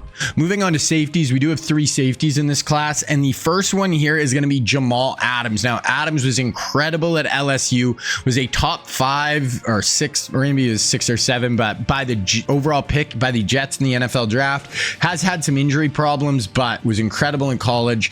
We are going to add him. We're 2nd on his board, so definitely going to go pretty hard after him. Next up, we have Jabril Peppers, and we are also going to add him. Now, he was one of the top prospects in his recruiting class, ended up going to Michigan. He's from the state of New Jersey. He's looking at Auburn, Alabama, Clemson, LSU, Notre Dame, so we'll add him as well. Then the last real life player in this class is going to be Budda Baker. Baker played at University of Washington. He's from Washington, got drafted the 2nd round by the Cardinals in the NFL draft. Going to be a 4-star recruit here. We're not on his list, not going to add him. Do have a couple other safeties there. We'll add those. go. And we got 2 spots left. Okay, so our class is made there. Now I'm just going to go through our scouting and then we'll get into the first season. Okay, so just going through our recruits here. We got our first auto commit. So it's going to be a right tackle, 4-star, just signs right away. So just show you guys that. All right, so went through all of that. So there's the Heisman race. Devontae Freeman starting out in the 3 spot. Going to look at our schedule here. So we start with Notre Dame at home, FCS, Oklahoma State, Boise State. So Notre Dame's a tough game, but we not as hard of an early schedule as some past years. But then we have 3 top 5 teams in 4 weeks, plus Georgia, who's somehow unranked right now. We both went 8-5 last year. Wow. Yeah. So we got to play better this year. We have early schedule isn't as quite as tough, but later schedule definitely is hard. So we're going to go through our recruiting here, and then I'll show you guys again at around week 4, week 5. So starting off with Deshaun Watson, and we're in a good spot. It's looking like us in Georgia definitely have the inside track. We are definitely going to send the house for Deshaun right away. This John Robinson, I'll send him 25 hours. We'll just kind of see where we're at. I'm not going to worry too much if we get him. Nick Chubb, kind of same thing. Georgia actually is the lead now. We're just going to go kind of easy on him. We got Todd Gurley. We got a lot of young backs in, so I'm not going to worry too much. Tyreek Hill, unfortunately, we scouted Tyreek. We can already see he's not a gem, so we're only going to go friends and family for Reek. Same with this other 4-star that we looked at. We can tell not a gem. We're not even going to go after him, but then we got the 59th player in the country, Teamer. Did scout him. We see he is a gem, so we're going to go 50 for him, and we'll go 25 for the other receiver, O'Keefe. Then we scouted Mark Andrews, and we do know he's a gem. We'll send the house for Mark for sure. That makes sense. Moving on to offensive line with Orlando Brown, scouted, not a gem, but is an O-lineman. We have 5 starters on the O-line. You can always move around, so we'll give at least 25 there. Then for Isaiah Wynn, he's a 5-star. We scouted him. We didn't get, if he's a gem or not, but give him that. Then we got the 4-star tackle already committed. We have another guard here who we're in a good spot with. We'll go friends and family though. Then we have another guard here. We'll just let it rock with him for now. And then this athlete we scouted, not looking great. We're just going to let it rock. Okay, moving on to defense. So Myles Garrett, we are in 3rd. Definitely want Garrett. 5-star, really good defensive end. We're going to go really hard after him. Then we have this Max Slate, 4-star. We looked at him. He is a gem. We're going to give him 25 hours. Larry Bland. So this guy's the 5-star, number 4 player in the whole country. Let's see if we can get in on him. We're in 3rd right now, but we're going to go hard. Then we got 4D tackles we're going after. This guy's the 5th player in the country. We'll send the house. Then we got Gilliam here, who is a 5-star and a gem. We'll send the house again. Oh, we're going to run out of points here, so we got to be careful. We actually lost like 100 points there as well. Webb, we're gonna let it just rock with those guys. This outside linebacker, 5-star, we're gonna go 25 hours to him. Then this outside linebacker, 5-star, we're gonna go 25 hours again for him as well. Middle linebacker, we scouted. Both of them are not gems, so we're not gonna go after either of them. So we're definitely gonna go 50 here for Marlon Humphrey. Then Marshawn Lattimore will go 25 to start. And then also same thing with Adoree Jackson. We'll start with 25. We have 175 hours left. Another 5-star corner here. We'll go 25. We're going to fill up here.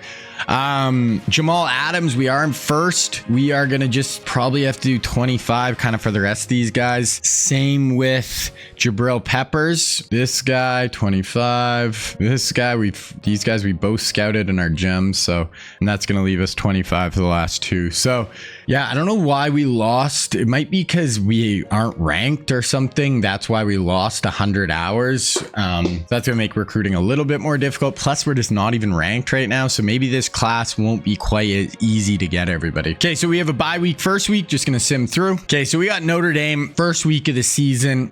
They're 91. This is not a bad team at all. Luckily, it's at home, but we started 0-1 last year. I really don't want to start 0-1 this year. Let's see. Come on. We're 0-1. Man, this is tough just simming these games. We build such a good team. At home and we lose 35-24. We out yardaged them. Gash throws 2 picks though, man. Gash. We gotta win. We basically gotta win every game until LSU now, and then we're gonna have, you know, LSU, South Carolina, Mizzou, Georgia, Auburn. You gotta win like 3 of those 5 at least, and that would put us at 3 losses. Okay, so we just gotta blow the doors off this FCS school here, though. That has just gotta happen right now. So we do get that done. Let's see the score here. 56-7, so much more in line. Says they have 0 yards of offense. That doesn't seem realistic, but Gash went off, ran the ball a bit. Tavon, London, Odell, Sammy all played pretty good. So hopefully that can jumpstart us a little bit. Okay, so we're just going to sim through this week again. Okay, so we got OSU. They're in 85. It's at home. This has got to be a big win. We got to keep the winning ways going. So getting through that Oklahoma week, Oklahoma State. Okay, so we got to commit our guy Isaiah Wynn. So big 5-star offensive line. We do so good with the offensive line all the time. And we did end up beating Oklahoma State 47-42, so very high scoring. We had 500 yards of offense, 2 more picks for Gash.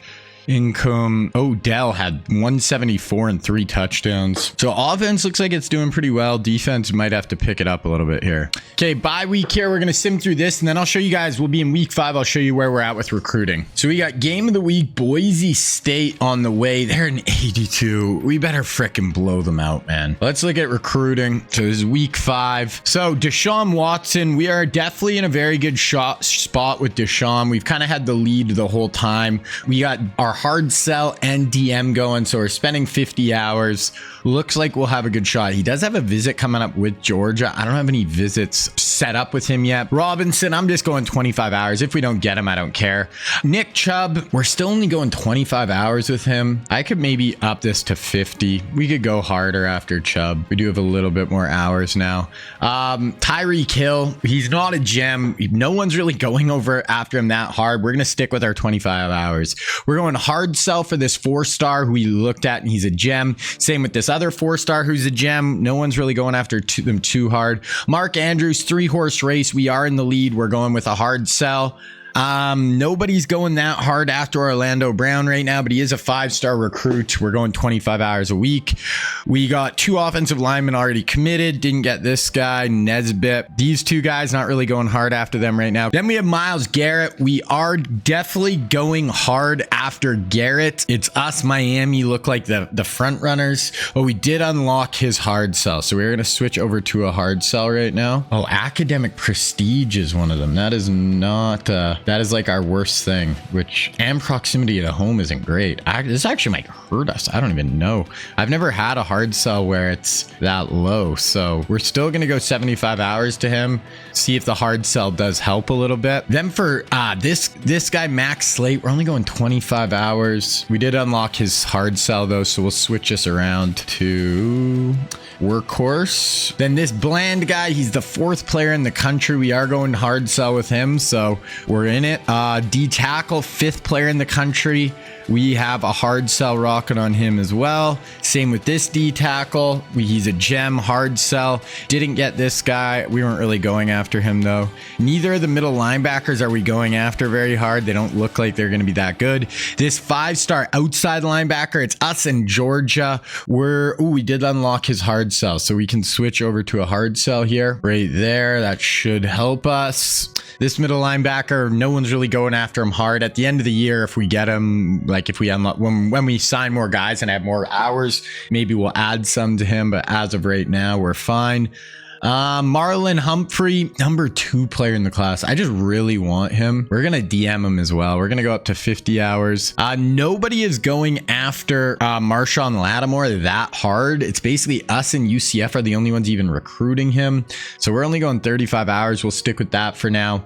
Same with Adoree Jackson. People just aren't going after him that hard. We're only going 25 hours. We'll stick with it for now. This other 5-star, we're going a little bit more. Jamal Adams, we're hard selling him, so we'll stick with that. We are the only one going after Jabril Peppers, so we're going to stick there. 25 hours, 25 hours. Ooh, but we actually might get locked out on this guy, so we actually got to up him. And we did unlock the hard sell. Oh, we're 5 hours short. Okay, I can steal 5 hours from this guy. So we're going to do this corner, even though this is just going to be an insane cornerback class, but might as well try to lock him down. Okay, so that's where we're at with recruiting. We'll look again in maybe 2-3 weeks, and we'll start getting a lot more signees over the next few weeks. Okay. Okay, Boise, gotta get this done. Just gotta win. Gotta win. Oh my gosh. Like, we're 10 overall higher. Okay, so wow, we locked down Deshaun Watson. We locked down Mark Andrews. We locked down a good 4-star D tackle, another 5-star D tackle. We locked down a 5-star outside linebacker in Granger. We locked down Marlon Humphrey, 5-star corner. So we just got a ton of guys to commit there. I'm sure we lost out on some guys as well, but and we did beat Boise. So good week for us. We ended up beating Boise. So our defense is really struggling. 49-35. They actually out-yarded us. Gash 377. Ran the ball. London. Tavon Hat was our big time receiver. So we did jump up to ranked finally now. Oh, just going through. So we did lose out on Myles Garrett. Myles Garrett signed with Miami. We have so many. We have 465 hours now. We lost out on that corner that I was trying to get back in on as well. So I'm going to go put the hours in. Like, we basically have half our hours. So we're going to get a ton of guys now. Okay, big week right here with Vanderbilt. They're an 81 though. Like, I don't know. We just got to start winning some of these games, man. By more. Like, our defense is playing bad. I know it just... Okay, so we got another 4-star wideout, another 4-star wideout, 5-star corner, and we get Jamal Adams, and we get Jabril Peppers. So... recruiting class turning out a good... Oh, we didn't get the 5-star D end I really wanted. I already seen that. Tavon, 9 for 250 and 2 scores. We lost to Vanderbilt. I don't really know. It's, yeah, we lost to Vanderbilt at home. We're a 94 overall. They're an 81. We lost by 3. And one of our receivers had 250 yards. So... and now we play 6 out of 7 teams are ranked. So I don't really know what to do at this point. There's #1 recruiting class every year. So we have 3-3 Tennessee. I'm just at a loss for words. They're a 90 overall. We just got to get it done. So we're going to sim through this here. Okay, so advancing through Tennessee. God, we basically can't lose again. So we sign Marshawn Lattimore. We sign a 4-star safety. So recruiting class is almost wrapped up. We'll take a quick look at this. We did end up beating Tennessee. We have another ranked opponent right here, though. So I think we're going to sim through Oklahoma. Then we're going to watch LSU next week. So we're going to watch that game live. Almost wrapped up. We are the #1 class right now. We had 8 5-stars. We are so much better at recruiting there than everyone, and we aren't, but we got to see it on the field though. So Oklahoma, they are ranked. They're an 89. This has got to be a W. Okay, let's see what happens. So we do get our guy, Nick Chubb, signs on the dotted line. We also get a Dory Jackson. Puts us up to 10 5-stars. Holy crap. Okay, so we ended up beating Oklahoma by 3. So LSU dropped. Maybe we'll actually wait, and we're going to do the road game at South Carolina. So we're going to sim through this LSU game.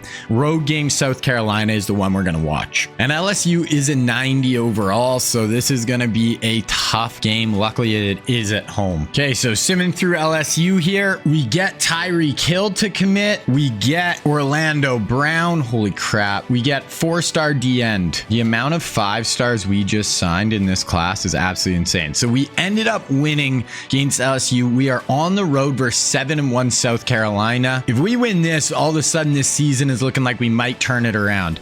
Looking at recruiting, we are basically wrapped up here. Got a guard, a couple filler guys at the bottom of the roster here. So our class is almost wrapped up. We got 12 5-stars. That's insane. That is actually insane. I don't even know how we did that. So our recruiting is on a completely different planet than everyone else's, but it's got to show up on the field. So beat LSU. We're just going to hop in. We are going to watch this one. South Carolina is an 87 overall. We're a 94. We win this. We're probably going to be jumping into the top 7 of the country.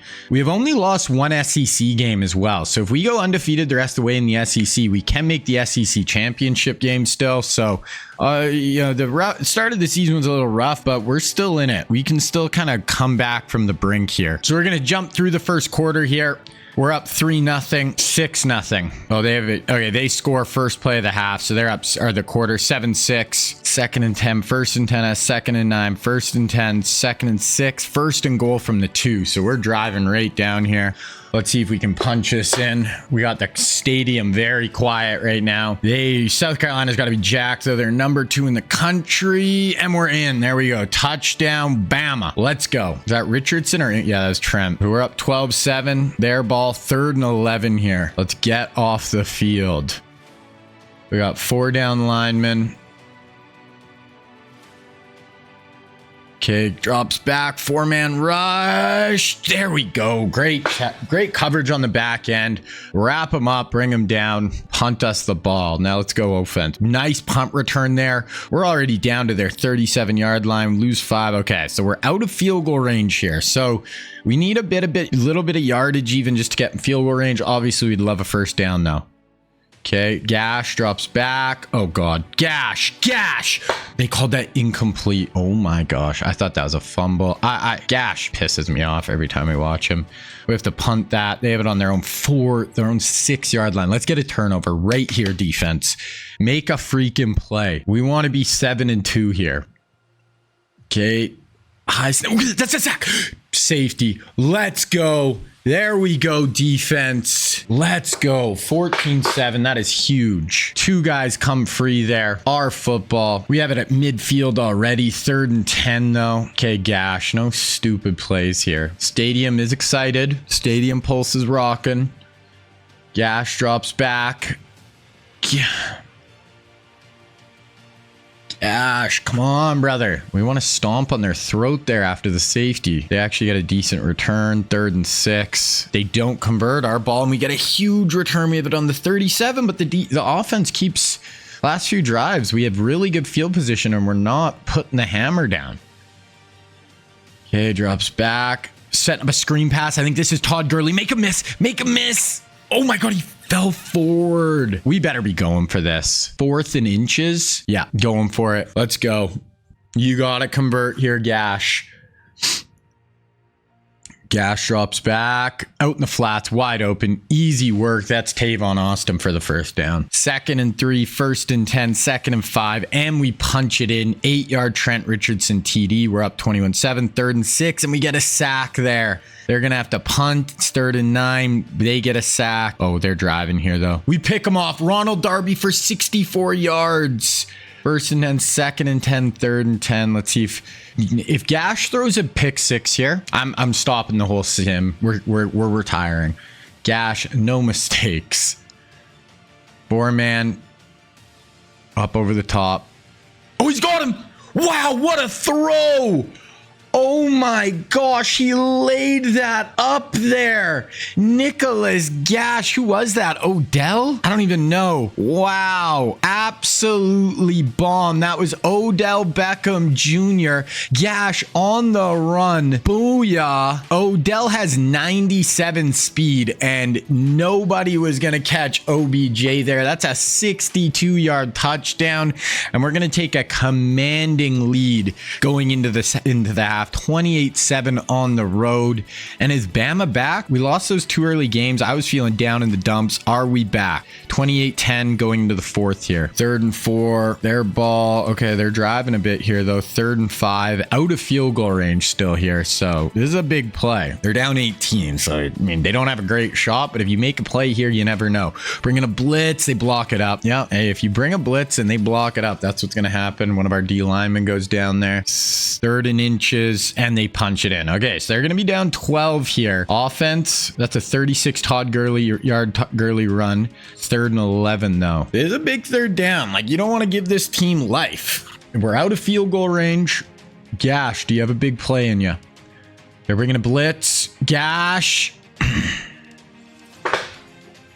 I don't know why he's moving his feet there. Stay in there or run. Dude, why are you like doing a half roll?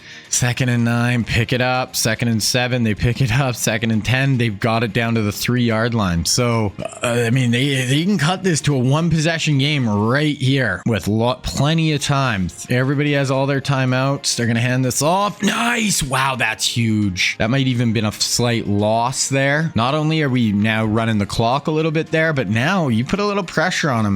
They can't just punch this in. Gonna hand it off. Come down, meet him. There we go. Great form tackle in the hole by our linebacker. This has got to be 4 down territory for them. I'm guessing they're gonna pass here now.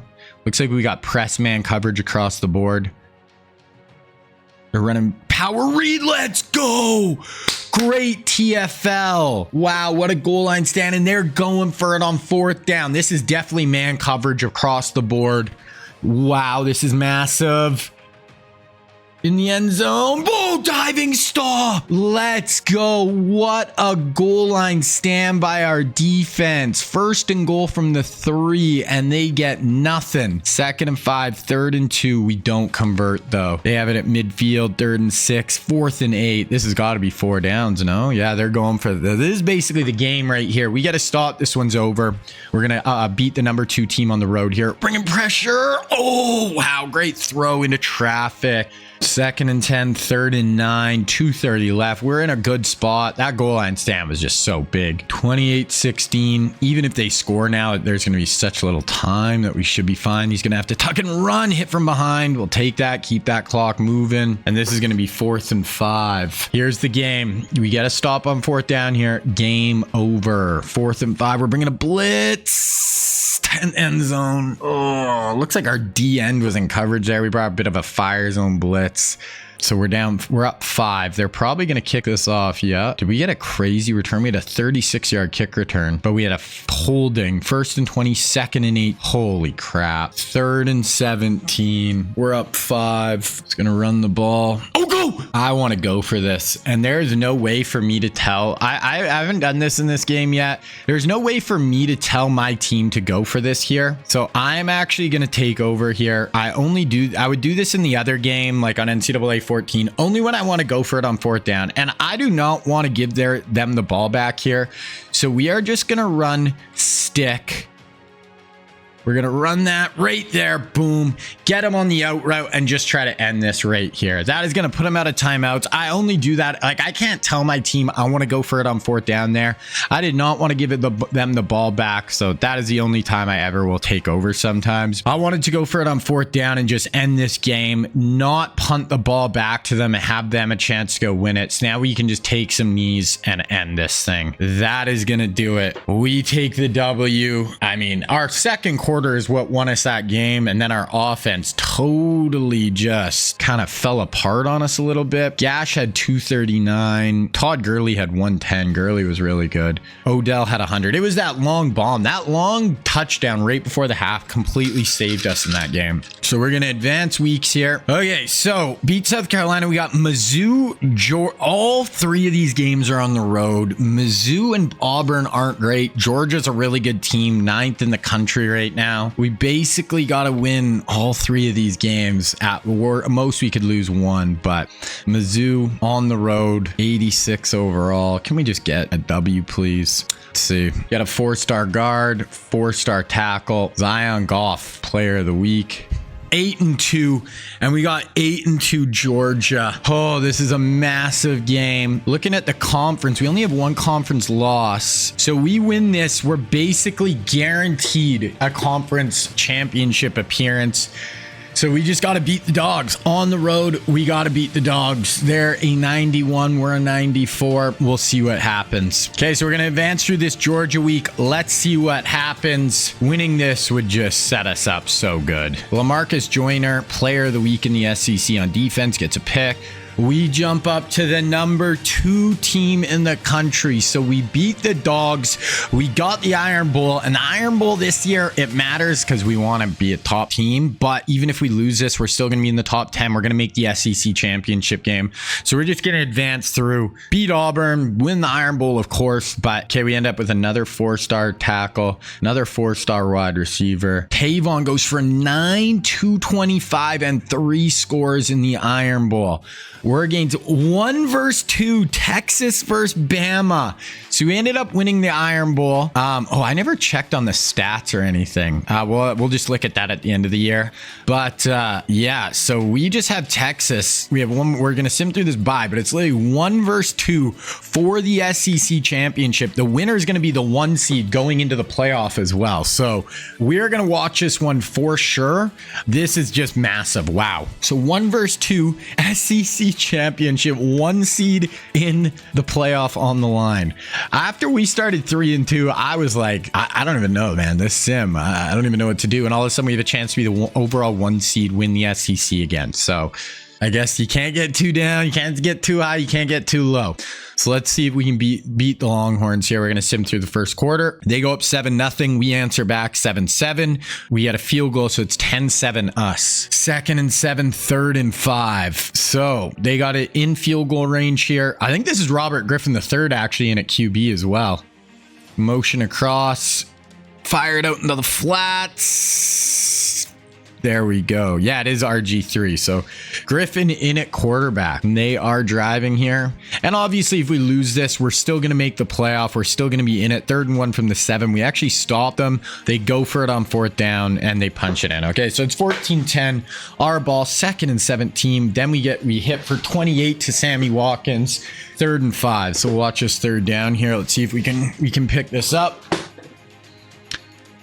Bunch to the bottom of your screen here. Gas, shotgun, drops back. They're bringing a bit of a blitz. Get it on the flats. There we go. I think that's Odell. No, that's Jarvis Landry actually for 7. 2nd and 8, 3rd and 5. And boom, 37-yard touchdown to Jarvis Landry getting some run here. They get a nice kick return there. 2nd and 10, 1st and 10, 2nd and 9, 1st and 10, 2nd and 9, 3rd and 7 from the 40. So we have them out of field goal range here. Let's get a sack. Let's push them way out so they can't go on 4th down. Looks like we're only rushing 3, which I don't love. Inside move. Oh, we're right there. You need to get that knockout. Oh, we're right there. So they're going to be at least getting a field goal here, most likely. 16-yard run, 2nd and 7, 3rd and 10 from the 11. So hold them here. We get we're holding to a field goal. It's going to be a tie game. Griffin in shotgun, directing traffic. Drops back. Right, that's going to be short of the end zone. That's going to hold them to 3 most likely, unless they get super aggressive here, but I doubt it. Probably just going to take tie. Yeah. So our ball start out with a 24-yard throw to Mitch London, then a 23-yard throw to Mitch London again, get it down to the 8, and then we punch it in. Mitch London. So that was the Mitch London drive right there. Just rode him down the field. What just happened? Somehow the ball got turned. No, penalty. Yeah, somehow the ball got turned over. View play. I don't know. I don't know what happened there. Somehow Peter Bland. I don't know. Somehow we got the ball back there. That was kind of weird, but we have it 1st and goal on the 4-yard line. We're going empty here. Gash. No mistakes. No bad balls. We can take a 7-point lead or 14-point lead in the half, or even at least 10.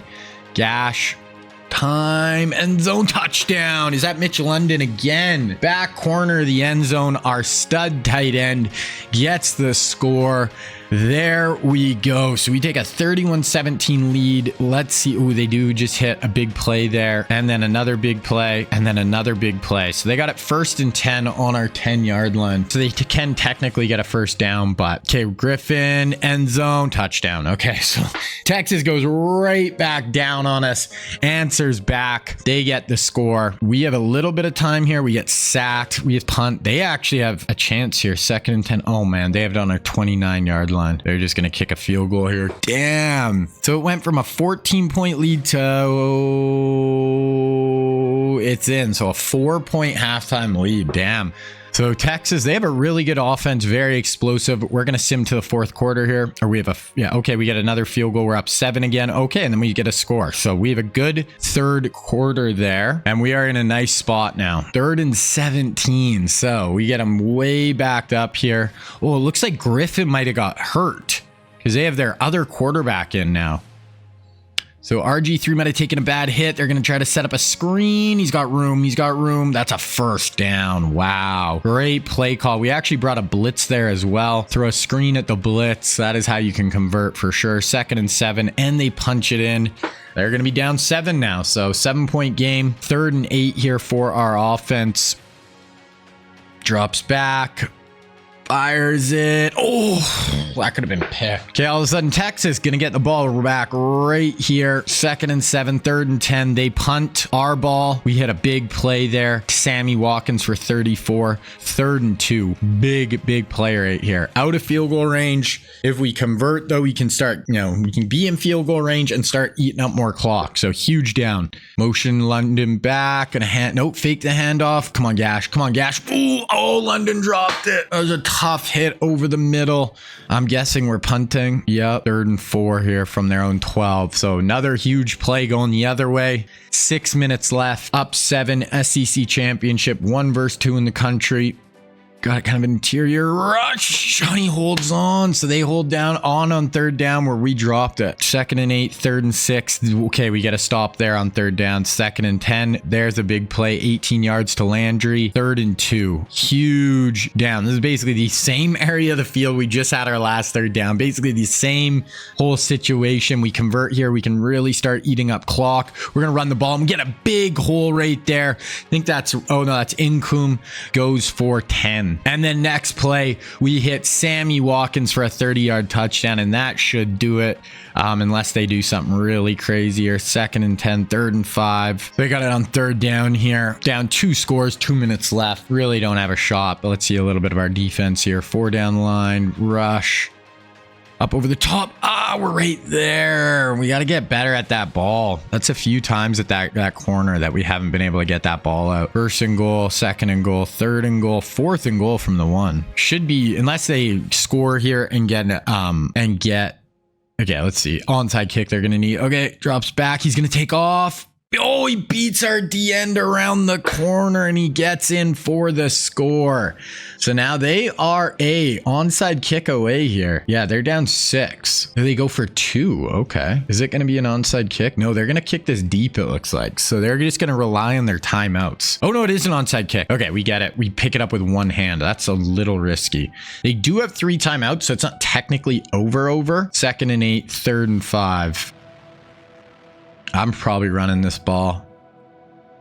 Hand it off. That's going to be it. Oh my God, he didn't get it. How do you not pick that up? I don't even know what you do here. Where are we in the field? We're going to punt from... No, you're not punting from the 30-yard line. No, I tried to call a timeout. It wouldn't let me. You might as well go for it. Oh my gosh. I don't even know what to say. If they get a Hail Mary or something, we lose. Which in this game, you never know. We're bringing a blitz. Jeez. Okay. That is why I'm just going for it on that 4th down. I didn't know if we were going to kick a field goal or try to go for it. That's why I was like, oh, I'll super sim. Because I would have been fine with either. Not a punt from the 30. Oh, and then we don't get the pick. I'm going to jump ahead a little bit here. They hit another big play. 2nd and 9, 2nd and 4. So this is going to be the final play right here. So they're going to go end zone. Texas trying to walk us off with a Hail Mary here. Up over the top. He actually caught it.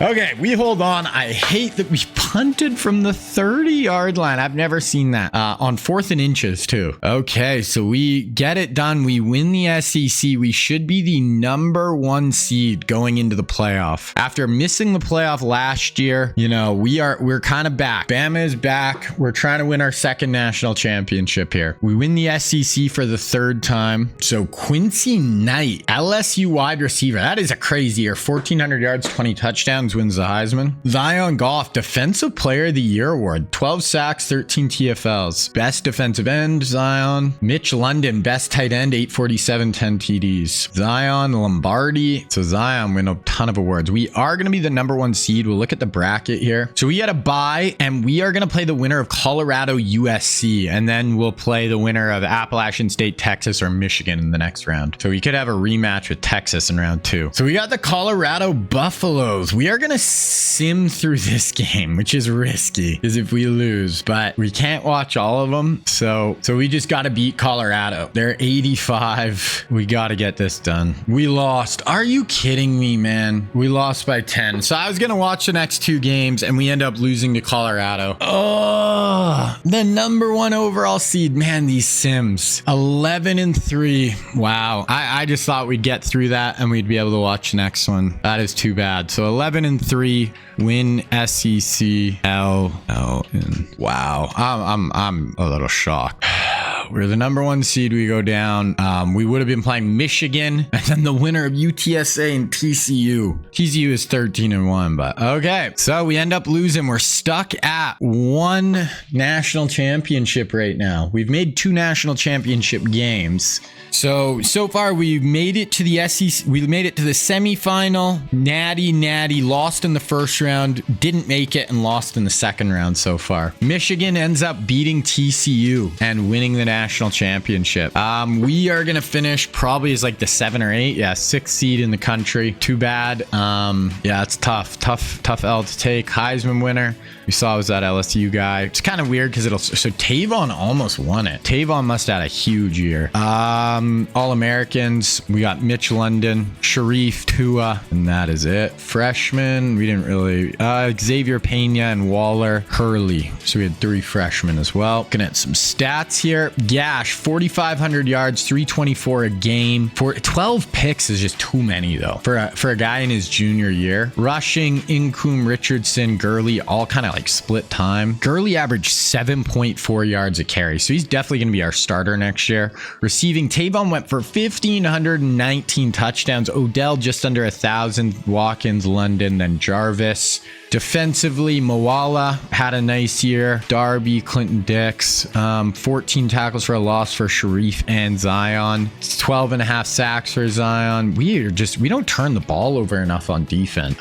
Kick return, Odell averaged 30. Tavon, Odell as our kick and punt returners as well. Team stats, we had the number 4 offense in the country in points per game. So we were right there offensively. Defensively, nowhere. Oh my God, we had one of the worst defenses in the country. So I think I'm going to switch up some stuff scheme wise next year. I think I'm going to switch to a 4-3 base defense. Yeah, we're playing 3-4 right now. I think I'm going to switch to we're going to actually go to a 4-2-5 base. I think this should maybe help us with more of those spread offenses. And yeah, I think that might be better for us. So we are going to switch to that for next year. Hopefully that'll help our defense. We're getting really good in the secondary. I've been recruiting more like 4-3 type defensive ends and stuff too. So maybe that will really help our D for next year. But okay, we are going to get into the off season now. Would have liked to get that one done, but hey, guys, this is not easy. I don't know if we're going to get 7 here, but even just the whole process of this is tough because I don't play these games. We just got to hope that we got to build as good of a team as possible and hope we, play good enough. So defensively, we definitely lost some players, Mitch London, but honestly, I think next year might be the best team we've ever had on paper. We didn't lose anybody early. Yeah, I think we're about to be really, really good on paper here. And as far as the transfer portal here, I don't think there's really we'll look, obviously, if there's some really good guys, we're gonna go after them, but we're in a very good spot just overall. So we got Fouts, middle linebacker, we got guard, hey, why not? Oh, Teddy Bridgewater, he's like a 90 overall quarterback. We'll bring in Bridgewater, we'll see. I'm not gonna say no if Bridgewater wants to come here. Another guard, middle linebacker. I want to see if there's any more real life guys. I'm just gonna go through the whole list. Marcus Mariota leaving Cal. What QBs here? That is it. We're gonna have Gash. So I don't think Bridgewater is better than Gash. But we'll take a look. I mean, actually, you know what? We'll let Bridgewater go somewhere else. We don't need him. So yeah, that is it. We're not going to go as hard on transfer portal here. 3 guys, a couple of offensive linemen and a linebacker. Assuming through that first week, none of the guys signed. We lost the linebacker. That was actually the guy I probably wanted more. We have so many offensive linemen, but do get the 1 guard. Okay, we get both guards. So add 2 more 4 stars. We're going to go to National Signing Day. So top class, we have by far the best class. 12 5 stars. That is insane. 14 4 stars. So, we didn't even have these guys are signing 34, 35 players in a class and we're still blowing them out of the water. We don't need to sign that many guys. I cut 9, 10 guys each year anyway. We are going to look. Actually, I want to see where Bridgewater went first. Bridgewater leaves Georgia or Clemson to go to Georgia Tech. Then we're going to look at where everybody else signed. The guys we didn't sign, real life dudes. So SMU signs Patrick Mahomes. Mississippi State gets Dalvin Cook. USF gets Christian McCaffrey. So that's kind of crazy. Joe Mixon goes to UCLA and Leonard Fournette goes to Wisconsin. Deebo Samuel goes to Virginia. And then Scary Terry goes to Notre Dame. And then Cam Robinson goes to Ohio State. Quentin Nelson goes to Virginia Tech. Myles Garrett goes to Miami. We didn't get any of the DNs I wanted. That was probably the spot we missed the most this year. Fred Warner goes to Oregon. And then Oregon gets Buda Baker. So that is our real life recruiting class. That is where all the dudes ended up. Okay, looking through position changes here. So I moved Greg Robinson into left guard. Then everywhere else in the O-line, I mean, we'll just let these guys kind of battle it out. Yeah, I need some DNs, I think, here coming up. Move this guy over to the left end. That should be it. Okay, so nothing too crazy for position changes. So yeah, right here, you can see my roster size is at 98 of 8, and you have to get it down to 84. So I'm having to cut like 13, 14 guys every year. So that's why I don't care if I get the 35 players in a class like some of the other teams are getting. Okay, we are at the start of the third season here. So this is going to be the 2014 season. We have one natty so far. Gotta try to get another one this year. So I'm just going to make our recruits, put them on our team, and then we'll get into the season 3. All right, boys. So season 3 on the way. This is going to be the 2014 season, 2015 recruiting class.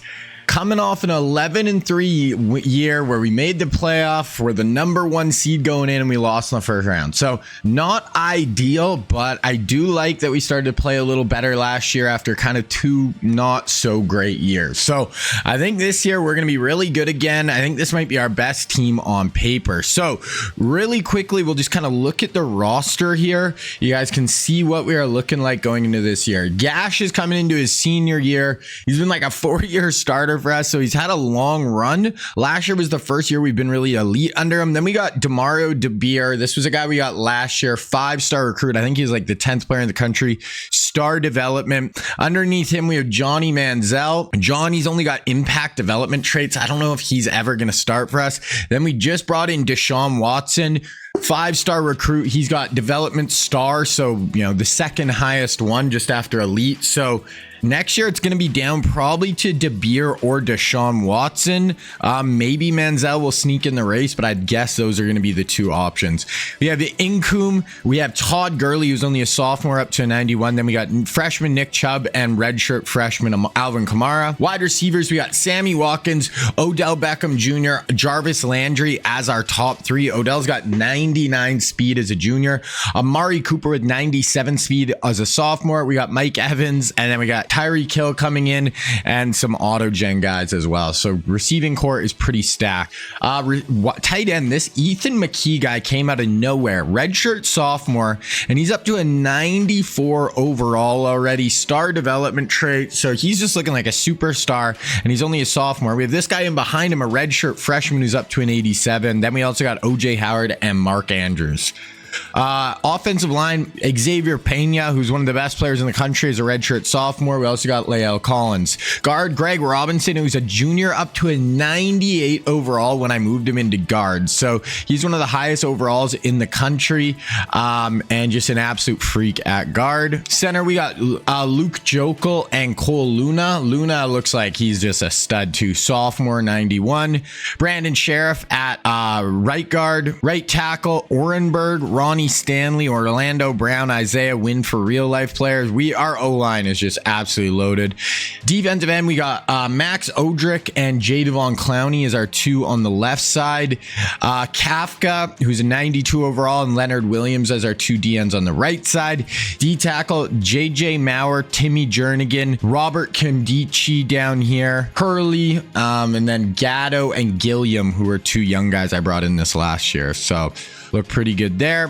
Left outside, Reuben Foster coming along with this Tua Sagapolo guy up as the starter this year. Moala, who he's only a junior, 95 overall. Then Alec Ogletree and Reggie Ragland on the middle. Ryan Shazier is a right outside linebacker for us. Cornerback is just crazy. We got LaMarcus Joyner as a senior, and then everybody else is a sophomore or a freshman. And we got Ronald Darby, Tre'Davious White, Jalen Ramsey, Marshawn Lattimore, Adoree Jackson, and Marlon Humphrey. So we are absolutely loaded. That's probably the greatest cornerback class ever assembled. And yeah, our safeties aren't that far off either. Nathan Godfrey, then we got Marcus May, Von Bell, Jamal Adams, Jabril Peppers, Clinton Dix, Eric Reed, Landon Collins. So yeah, we have a lot of studs. We have just a great team overall. Just maybe we'll look at some other teams even in the SEC, so you can kind of just see like on paper, this is what Florida looks like, good, but like Georgia, they have quite a bit of 90s too. Nowhere really near what we bring to the table though. What about someone like Texas? 91's like good team, but on paper, we are just going to be, you know, the best team in the country with a bullet. Ohio State 95s, like I said, a good team. Taylor Decker on O-line, but nobody is going to be able to touch us on paper, but it's, you know, are we going to be able to put it together on the field? Clemson, kind of similar boat. So that is where we are sitting. Team is absolutely loaded. Go through our red shirts really quick here. So we'll do Deshaun, we'll do Nick Chubb, we'll do all these wideouts. And like I always kind of say with the red shirts, we can pretty much get away with red shirting everyone because none of our freshmen are ever really going to have to be contributors year one for the most part, maybe every once in a blue moon, but we can basically just buy a year with all these dudes. Give them a year to develop. Corner, we might have to, I guess we won't do Lattimore just because we only have 4. So we want at least 5 there. Yeah, we could do both Jabril and Jamal, and we'll do this guy. So that is the red shirts. Go in the depth chart here. So Gash, I do think at running back, I actually want to start Todd Gurley over Incoom because Gurley's only a sophomore. I'd rather get him on the field. Wide receiver, I like that. Who's that right tackle? Is it? Yeah, Orenberg is gonna start. Sheriff, Luna, Greg Robinson. Yeah, our O-line is disgusting. I'm gonna actually play Jalen Ramsey and Tre'Davious White over Ronald Darby. Okay, so that's where we're at with depth chart. Now we're gonna get into this recruiting class. This is a very good recruiting class overall, and especially at quarterback. This is probably the best quarterback class we will have over the whole time. Five pretty studly QBs right here. So we are going to go through them. The first one is going to be Lamar Jackson. We all know who Lamar is. 2-time NFL MVP, won the Heisman playing at Louisville. Here he's going to be a 5-star scrambler, 10th player in the country. We are definitely going to add him. We're first on his board. We could have a Deshaun Watson, Lamar Jackson battle to be our starter. Next up, we have Josh Allen. Now, Josh Allen played at Wyoming. Top 10 pick by the Bills, one of the best quarterbacks in the NFL right now. He is from California, so kind of a West Coast kid. Here he's going to be a field general archetype, 4-star recruit, looking at Texas, Oklahoma, USC, UCLA, Oregon, so kind of West Coast teams. Then we also have Kyler Murray. Now Murray from Texas, from the state of Texas, played at Texas A&M, transferred to Oklahoma, baseball player, first overall pick by the Cardinals. Here he's going to be a scrambler archetype, 5-star recruit, number 4 player in the country, and he's looking at Nebraska, Colorado, Oklahoma State, Texas Tech, Arkansas. So kind of a weird group of schools, but there we go. Then next up, we have Joe Burrow. Now, Joe Burrow is from Ohio, played at Ohio State, transfers to LSU, first overall pick, played on that really good 2019 LSU team, drafted by the Cincinnati Bengals, first overall. Here he's going to be a 4-star recruit, looking at Penn State, Notre Dame, Michigan, Ohio State, and Tennessee. And then lastly, we have Sam Darnold. Now, Darnold is from California, played at USC, was a top 5 pick by the Jets in the NFL draft. He's going to be looking at Texas A&M, Michigan, SMU, Ole Miss, TCU. Now, as far as the rest of the quarterbacks, if there's anybody I want to add, not really. I think we're just maybe this guy, just because we're first on him, 4-star recruit. But really, we are going to be going hard at Lamar Jackson. Okay, running backs. The number one, we have 3 in this class. The number 1 is going to be Saquon Barkley, power back archetype, 5-star recruit, number 3 player in the country. Saquon's from Pennsylvania in real life, played at Penn State. Here's top 5 are going to be Penn State, Ohio State, Michigan, West Virginia, USC. Next up, we have Ronald Jones. Ronald Jones is from Texas, played at USC, was a 2nd-round pick in the NFL draft, going to be a 5-star receiving back archetype, looking at Georgia, Florida State, Florida, Auburn, Georgia Tech. And then our other back is going to be Damian Harris. He's a power back. He played at Alabama. He's actually from the state of Kentucky. 4-star recruit, 47th player in the country, looking at LSU, A&M, Michigan, Baylor, and Troy. So none of those backs are really interested in us. We do have a 5-star, a 4-star here. We're first on his board. We'll add him. We really don't. We've got Nick Chubb and Alvin Kamara in the last 2 recruiting classes, so not really a big need. Okay, wide receivers. First up, we have Christian Kirk. He's going to be a 5-star recruit, route runner archetype. Kirk played at Texas A&M.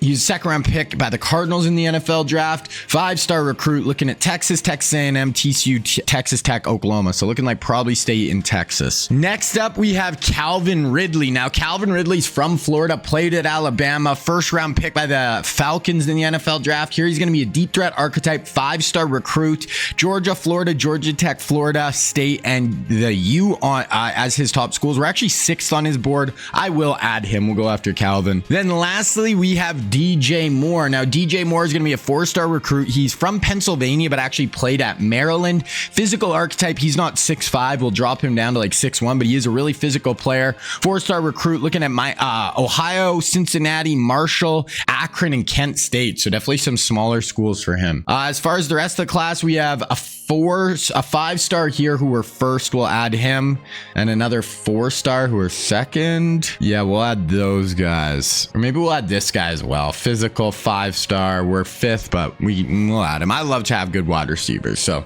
moving on to tight ends, we have all auto gens, so we'll just kind of go through here. We got a guy who we're second. We'll add him. Not too worried about tight end in this class. Then we only have one offensive lineman in this class. It is going to be Connor Williams.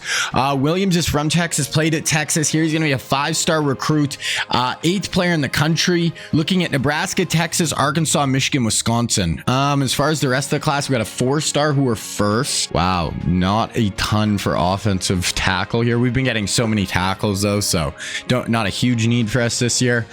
Moving to offensive guard, these are all auto gens, so we'll go this guy. We're 5th, but we'll add the 3rd there, both top 100 players, so our top almost 50 players. Then moving on to centers, this guy we're 1st, 3rd, 5th. We'll add all 3 of those guys because we only have 14 players on the board right now. Okay, moving on to defensive ends, we have 2.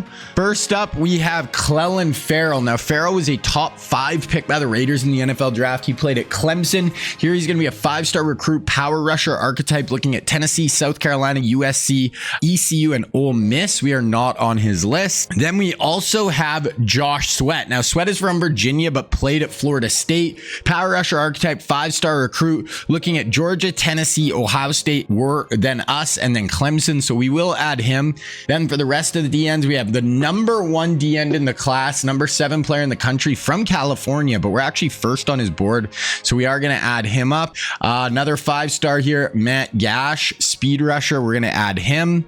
Another guy here, 4-star, we're 1st on his board, and another guy, 4-star, 1st on his board. That's a good group of DNs that we're going after there. Moving on to D tackles, and we have 2 in this class. The first one here is going to be De'Aaron Payne. Now, De'Aaron Payne's from Alabama, played with the Tide. Here he's going to be a 5-star recruit, number 1 player in the country, run stopper archetype. Us, Georgia, Tennessee, Texas, Miami. So we're 1st on his board. Definitely going to add him. Then the other one is going to be Christian Wilkins. Wilkins is from the Northeast, but played at Clemson. Here he's going to be a run stopper archetype, 4-star recruit, looking at Georgia, Tennessee, Ohio State, A&M, and Notre Dame. For the rest of the class, we have a 4-star here that we're 1st on his board. We'll add maybe this guy we're 4th on his board. We'll add 2, and this guy here we're 1st on his board, 92nd in the country. Moving on to linebackers, we have 1 outside linebacker, and it is going to be Roquan Smith. Roquan played at Georgia, was incredible there. Top 10 pick by the Bears in the NFL draft. Here he's going to be a 4-star recruit, 37th player in the country. For the rest of the outside linebackers, we got this Robbie Yang, who we're 1st. We'll add this guy we're 3rd. This guy we're 1st, power rusher, and this guy we're 3rd, pass coverage. We'll add all those guys. We got 8 left. Then we have Tremaine Edmonds. So Tremaine Edmonds is our middle linebacker here. He's going to be a 5-star recruit, field general archetype. He played at Virginia Tech, drafted by the Bills in the 2nd round. 5-star, 6th player in the country. We are 6th on his board after Georgia, North Carolina State, Tennessee.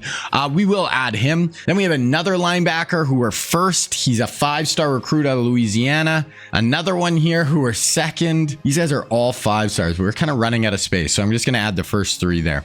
Moving on to corner, and we have 2 real life corners here. And the first one is going to be Dante Jackson. Now, Jackson's a 4-star recruit. He's from Louisiana, played at LSU. Here he's going to be looking at Miami, FAU, Florida, UCF, and Florida State. Then our other one is going to be Denzel Ward. Now, Ward is from Ohio, played at Ohio State, was a top 5 pick by the Browns in the NFL draft. We're going to be 5th on his board after Michigan, Penn State, Ohio State, Notre Dame. We'll add him. For the rest of the class here, honestly, we have so many corners. I'm just going to kind of punt on the rest of the corners here, I think. Actually, this guy's 5-star. We'll add him. Okay, then moving on to safeties. First up, we have Minka Fitzpatrick. Now, Minka is played at Alabama. Really good career there. He's actually from New Jersey, though, so up more kind of north. So here he's going to be a zone archetype looking at Ohio State, Penn State, West Virginia, Cincinnati. We only have 3 spots. We can add this guy from Texas. We're first on his board. Then moving to strong safeties. We have 1 strong safety. It is going to be Derwin James. Now, James played at Florida State, was incredible in college. Here he's going to be a 4-star recruit zone archetype. Looking at A&M, Texas, TCU, Texas Tech, and SMU. We do have the number 1 safety here who are first on his board, so we'll add him. Then we have 1 spot left. I think our punter might be getting kind of up there, so we'll add this guy here, one of the best punters in the country. So that is what our board is looking like. That is the real life recruiting class. So I'm going to kind of offer our scholarships, scout our players, and then we're going to get into the season. All right, so everyone's scouted. There's the top 5. So Sammy Watkins is 5th on the Heisman preseason leading board. Oh, we didn't look at actually preseason top 25 here. So we are coming as the number 1 team. Texas, South Carolina, Georgia. Georgia's a 91. They look like the 2nd highest overall team. Look at preseason All-Americans. We should have some this year. Oh, wow. Gash, Incoom, Watkins, Greg Robinson, Tua, LaMarcus Joyner, Godfrey, Gurley, Odette. Oh my gosh. We have the whole freaking team. So guys, we need to absolutely dominate this year. We really do. Let's go look at our schedule. So we're at Georgia Tech to start, then Notre Dame at home, then 2 pretty easy games you'd think before Kentucky, Florida, Texas. Honestly, this looks like an easier schedule than we've had in previous years too. Only 2 ranked opponents to start. So this has got to be our year to go, 1 loss going into the playoff. Like, that is what we need to aim for. Okay, so we're going to go through the recruiting here. I'm just going to show you guys this at the start, how I divvy up my points, and then we'll look at this again at the end of the year. Now, I scouted Lamar, and unfortunately, we know he's not a gem, which is kind of shitty. I am going to contact friends and family still, but we'll just have to see on him.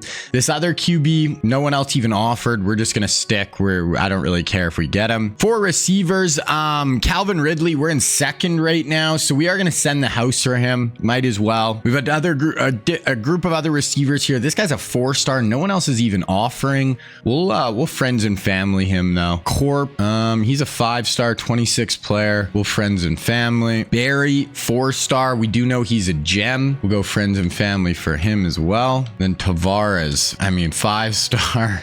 We'll go friends and family. So a good group of receivers we're going after. Tight end, friends and family. I'm usually just going to kind of friends and family unless they're guys I really, really want. O-linemen. Yeah, these guys are all kind of just like, I kind of want to just get a bearing of where we're at. So there's not guys I'm like, we need to get this guy here. Eventually, I'm probably going to have to give some guys some 50 hours here. This guy, we know he's not a gem. I'm not even going to go after him. Same thing with this guy. Friends and family. Friends and family. So we only spend on all of offense. We only spend 600. We still have, you spent like 425 hours. So defense is where we're really going to kind of go hard. Fortunately, Josh Sweat, 5-star, but we know he's not a gem, but I'm still going to go send the house. Just big 5-star defensive end. Then this guy, same thing. 5-star defensive end, send the house at him. 5-star defensive end. So we're going to spend a lot on defense here. This is going to be kind of a defensive class for us. 4-star end, we'll go friends and family. This defensive end we scouted, not a gem. We're just going to leave him. We're going to go hard after the other ones. Looking at De'Aaron Payne, he's the number 1 player in the class. He's a 5-star recruit from Alabama. Yeah, we are sending the house and we're going friends and family off the rip. We are going all in on De'Aaron Payne. He could just run the middle of our defense. 4-star D tackle, we'll go DM or friends and family, sorry. 5-star D tackle, friends and family. We got to make sure we don't run out of points here. 4-star, but we know he's a gem, but we'll just go friends and family as well. This guy, we are really going to, we kind of have a pretty big lead with him. We'll go friends and family, friends and family. Friends and family. This guy, 5-star, scouted. We know he's a gem, so we're gonna send the house for him. 5-star, middle linebacker. We're gonna send the house, but we're running out of points. And that's Tremaine Edmonds right there. So Tremaine, definitely someone I'd want. Then we have the 2 other middles. Oh my gosh, we scout this guy, but I don't have enough points, I don't think, to go for him. I'm not even going to offer this guy points right now. Then moving on to Denzel Ward, we did scout him, and he is a gem. We'll go send the house for him. You'll have to be our last send the house here early. This 5-star scouted, not a gem. We're going to leave him. Then we have the 3 safeties. So we'll go contact friends and family. Oh, we have 2 safeties. Contact friends and family. And then the punter. And we might as well contact friends and family. So we have 25 hours. I can somebody to 50 that I want. Maybe we'll go this 5-star receiver, just because we're really not going after many 5-stars on offense. So this is really him and Lamar. And Lamar, we already know, isn't a gem, are the only 5-stars we're going after. So definitely a defensive class. Okay, so we have our first week here, just a bye week, so we're just going to sim through. And I'll show you guys the recruiting again around maybe like week 4. So first game of the year is going to be on the road at Georgia Tech. They're an 87 overall, so they're not a bad team. And we have lost our first game of the year the last 2 or 3 years in a row. So I'm honestly just nervous for this. We just got to come out and get an early W. We're a better team. We just got to win. Just win, baby. Let's go. So LaMarcus Joyner gets a pick, player of the week versus Georgia Tech. We're 0-1. How do we keep losing this first game of the year? I don't understand. 33-31. L, 399. Gash has 2 picks. Man, I just don't even know. Okay, so we just have a bye week here. And then I think, what do we have? Notre Dame, I think. Oh, I just can't believe we keep losing week 1. Okay, you know what? Notre Dame is already 3-0. We're 0-1. They're a 90 overall. We're going to watch this one. We're going to hop in and watch this one live. This will be our first real game of the year. Okay, so let's check out this Notre Dame game. Obviously, pressure is on. We cannot lose this one. This is one we've got to bring home. They are already 3-0. Okay, so we are just going to sim through the first quarter here. And 7-0 Notre Dame. So Notre Dame jumping on. Okay, and then we scored the very first play of the second quarter, though. So 7-7. Notre Dame ball, 3rd and 4. Let's get off the field here. We're the second toughest place to play. Stadium is rocking. We're rushing 4, not getting any pressure, though. Let's complete along the sideline. 2nd and 7, 2nd and 17. Picked off. Tre'Davious White picks him off. 2nd and 1. And then we scored the 2 plays later. Sammy Watkins, 2nd touchdown of the day. 2nd and inches, 1st and 10. 2nd and 2. 3rd and 1. Okay, 3rd and 1. Let's get the big boys on the field. Let's stuff the run here and get our offense the ball back. Okay, they're going to hand it off. No. I mean, didn't get much, but enough for the first down. He's got 9 carries for 20 yards right now, the Notre Dame running back. And then we get a sack, 2nd and 20, 3rd and 23. Okay, let's watch this. No conversions. Watch screen or draw, but get off the field. That's got to be our first priority. Okay, drops back. Oh, was inside pressure right away. That's Timmy Jernigan, his 2nd sack of the day. And Jernigan is looking like a force in the middle of our defense. Give our offense the ball back. 2nd and 10. Big play there, 27 yards to Sammy. So Watkins is having a big day, but then we get back-to-back sacks, and we're at 3rd and 20. Probably won't get insanely aggressive here, but we'll see what Gash has got in his arm. 14-7. Gash going up. 1-on-1 on the outside. He's got a man. Boom. Huge in. I think that's Odell. Gash is that's OBJ. 99 speed. Odell Beckham gets down the field in behind the defense. Gash does have a big arm. If he could just, that's a 60-yard bomb down the field. Absolutely beautiful. Hits Odell in stride. See ya later. If he could just cut down on the turnovers and sacks, Gash would be a stud, but just too many bad plays from him sometimes. 2nd and goal, and we punch it in. So we're going to be up 21-7 here. Their ball, driving a bit. 3rd and 9 here just before midfield. Stadium is rocking. The pulse is going. Going to be a tough, 3rd down here for the QB. We're rushing 4. Oh, he's got him. That's a touchdown.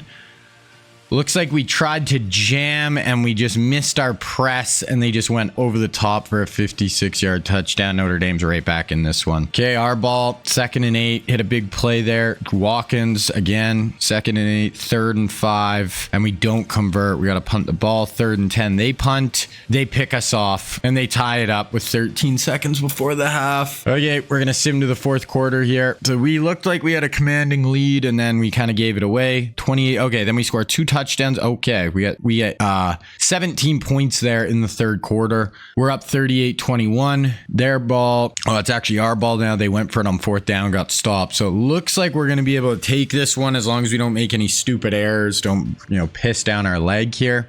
Under center, bunch to the top. Gonna run counter. Nothing there for Gurley. Nice broken tackle, but couldn't get anything there. 2nd and 6, 3rd and 6 from their own 6. This is where I want my defense to do something here. Get a sack, get a pick, backed up on their own end zone. We have so many studs on defense. Go make a play. 4 down. Just took off. Can't get too mad at that, as the D coordinator calling your defense. You have everything covered downfield. Guys able to take off. That'll happen every once in a while. Okay, 3rd and 10 again here. Same idea, though. Go make a play. Someone go get this ball. Someone go get a big sack. Okay, 4 down. Oh, little inside swim move. Oh, that could almost be intentional grounding. Great job by our front 4 to get pressure there. Really harassing him that whole drive. Okay, our ball, 2nd and 8. Here's a 3rd down. We'd like to just score some more points here. Really put it on Notre Dame after starting 0-1. This was a year I wanted to lose like 1 game, maybe all year. Gash.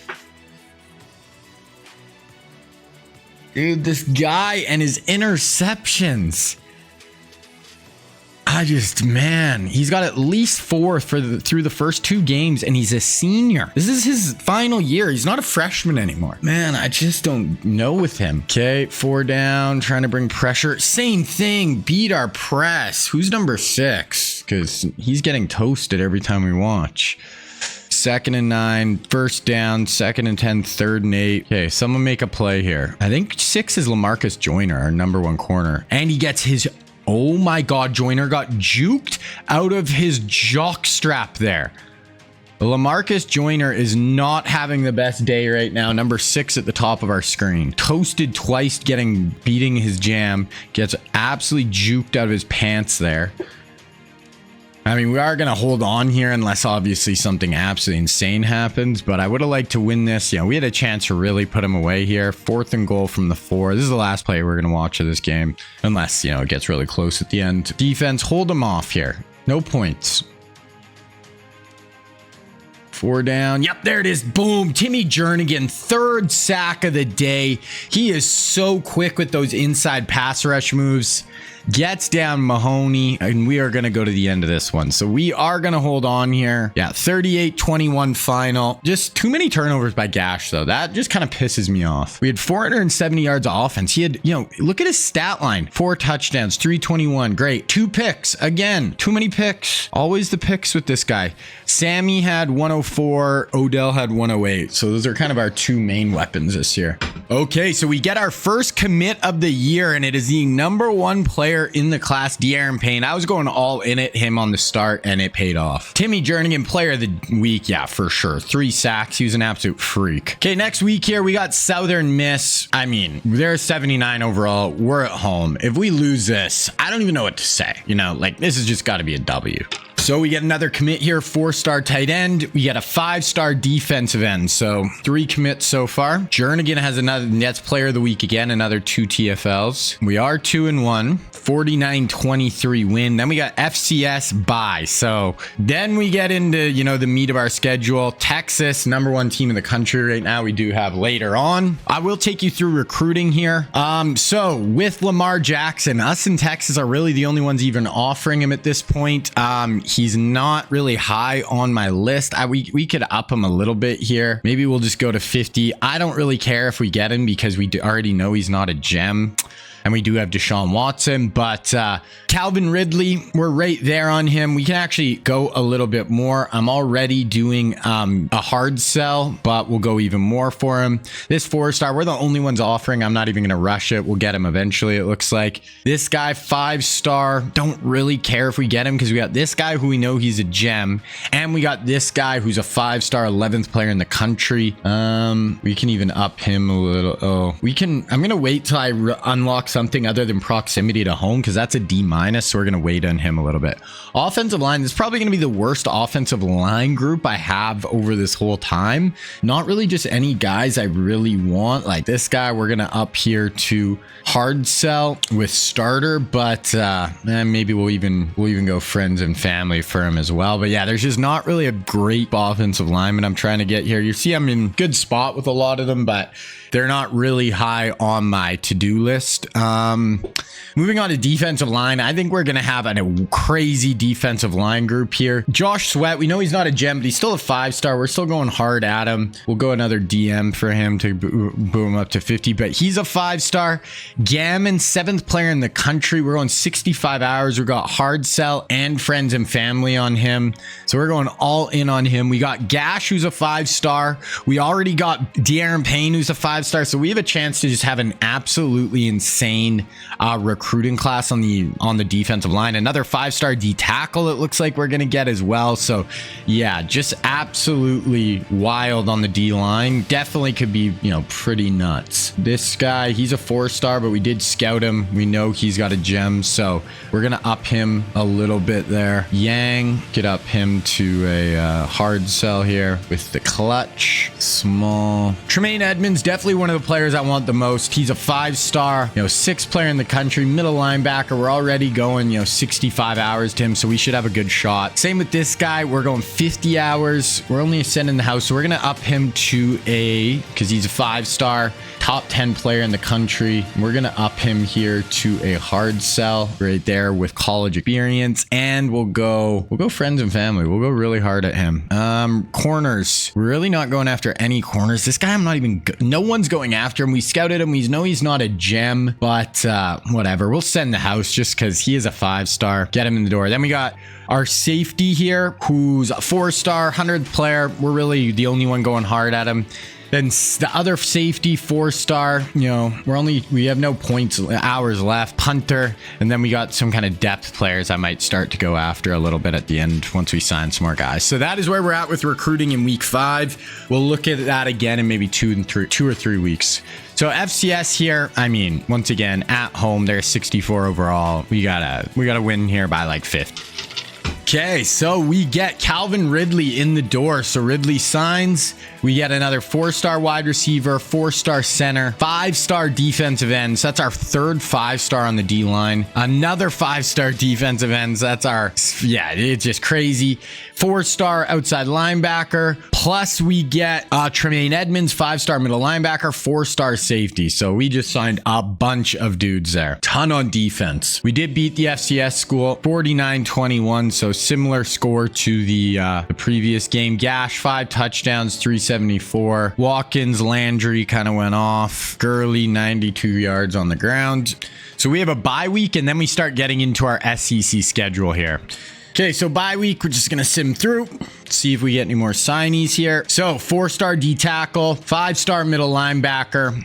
So just more pieces on defense. And SEC schedule, we got Kentucky right here. So Kentucky, this is at home. We're in 95, they're in 84. We just get it done. I'm so nervous every time you sim one of these games because the simming is so just erratic if we're going to win or not. Okay, get a 4-star center, 4-star D end, get 5-star D tackle. It's like our 5th 5-star on the D line. Absolutely crazy. 4-star outside linebacker. I knew this was going to be a really heavy defensive class, and it's definitely turning out that way. We ended up beating Kentucky. We're 4-1. We got a good Florida team here though, who's also 4-1. So we have this is our toughest part of the schedule right here. Florida, Arkansas, on the road at Texas. That is a game. So we'll probably watch that game. But we ended up winning 24-16. So a little bit closer against Kentucky than I would have liked. So we'll just kind of go through recruiting. This will be kind of the last time we look at it here. We've got pretty much everyone we wanted. I'm going to kind of let Lamar Jackson go. I'm going to let him go to Texas. We know he's not a gem. We got Deshaun Watson last year. That's fine.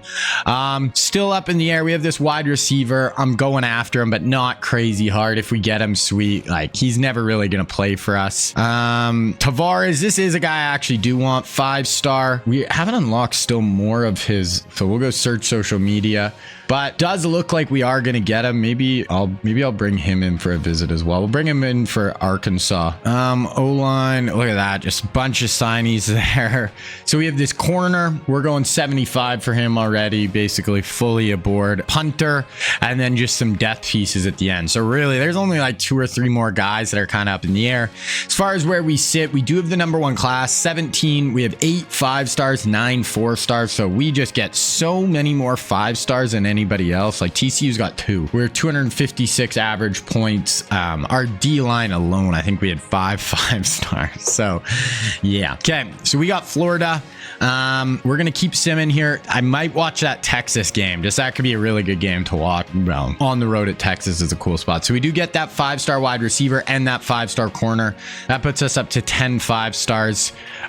Lamar does end up going to Texas, so good for Texas. Oh, we lost to Florida. So we lost to Florida. We have Arkansas here. Oh man, these Sims are just tough, man. So we lost by 6 to Florida. Now I think we're at home still against Arkansas, which is nice. But yeah, we just got to get through this one and win her. Okay, so simming through Arkansas here, and then we have Texas. So got to get this one done. Got to win this one for sure. Okay, so Texas actually at 2 losses. We will watch this game though, I think. So we ended up beating Arkansas 42-30. And yeah, this is our last ranked opponent, but then we still A&M, Ole Miss, Mississippi State, Auburn. Like, not easy for sure. Arkansas, very close in yards. Gash, 3 touchdowns, 1 pick early. Laundry, Watkins. I don't know. I think Odell might have got injured. So yeah, let's watch Alabama, Texas on the road too. This is a good game. They're 90 overall. We're trying to give them their 3rd loss. We're going to sim through the first quarter. 7-0 us, 7-3, 7-3 us. 26-yard run by Gurley, and then boom, 71 yards to Odell. We're up 14-3. 1st and 10, 1st and 10, 2nd and 9, 3rd and 7. Big 3rd down here. Let's get in the backfield. Motion a guy out. We're bringing a blitz. Yeah, that was a good play call. Threw in behind our blitz. Nice play. We get a big sack. 2nd and 20, 3rd and 17. No conversions. No freaking conversions. They're going empty here. This is when you need your pass rush to come home. Timmy Jernigan on the inside. Bringing a blitz. Oh, that's a pick. That should have been a pick 6. Oh, we will take it though. Wow. He kind of stopped, or that would have been a pick 6. There's Joyner. Okay, Joyner's 14. So I don't know who number 6 is actually, when I was saying the last game where 6 was having a rough day. LaMarcus Joyner picks him off. Our ball. We're down to 3rd and 16 though. So Texas's job does a good job there on us. But hey, we got a chance to go convert here. We need a big play. Let's go, Gash. No picks, Gash. Ups back, 4-man. You got to get rid of it. This guy, man, loves to get sacked. Loves it. Just loves big men falling on top of him. 2nd and 7, 3rd and 3. They convert. 2nd and 8, 3rd and 4. Let's go D-line. This is where you need your D-line. 3rd and 4. This is where if you win up front, you can get a stop. Gonna motion out. Good throw. This is such a big game. The loser of this is going to have 3 losses. 3rd and 7. We're bringing a very heavy pressure look here. Dropping out, though, only rushing 4. He got it. He got it. Good throw. 2nd and 6, 3rd and 5, 4th and 2. So we hold them and they go for it. And we get a stop. Wow, that's massive. We get -2, 3rd and 5. Pick it up. 1st and 10, 2nd and 5, 3rd and 5 here. Okay, let's get this going. 1:53 left. We could go up 21-3 at the half on the road in Texas. Come on, Gash. Make a play. Oh, they're setting up a screen. Beat him, Gurley. Gurley, you got it. You have 1 man. You just got to make a miss. Give them the ball back. Now they have a chance to go drive. It's a good punt, but they start out with a big play, and then we pick them off. Our middle linebacker, Nate Moala. We have it on the 35. Nothing going on the first 2 downs. 3rd and 10. I don't know how good our kicker is for a field goal here. Need at least 5 yards, I think, to make it a comfortable kick. Gash. Get rid of it. Oh, That was actually a great throw with pressure in his face, but we couldn't hold on over the middle of the field. Is that a field goal attempt? We punted. Oh my God. We punted from the 35-yard line. That's insane. 3rd and 7 from the 6. Someone go get a safety. I cannot believe we punted from the 35-yard line. 4 down. Oh, that's a safety. There it is. Boom.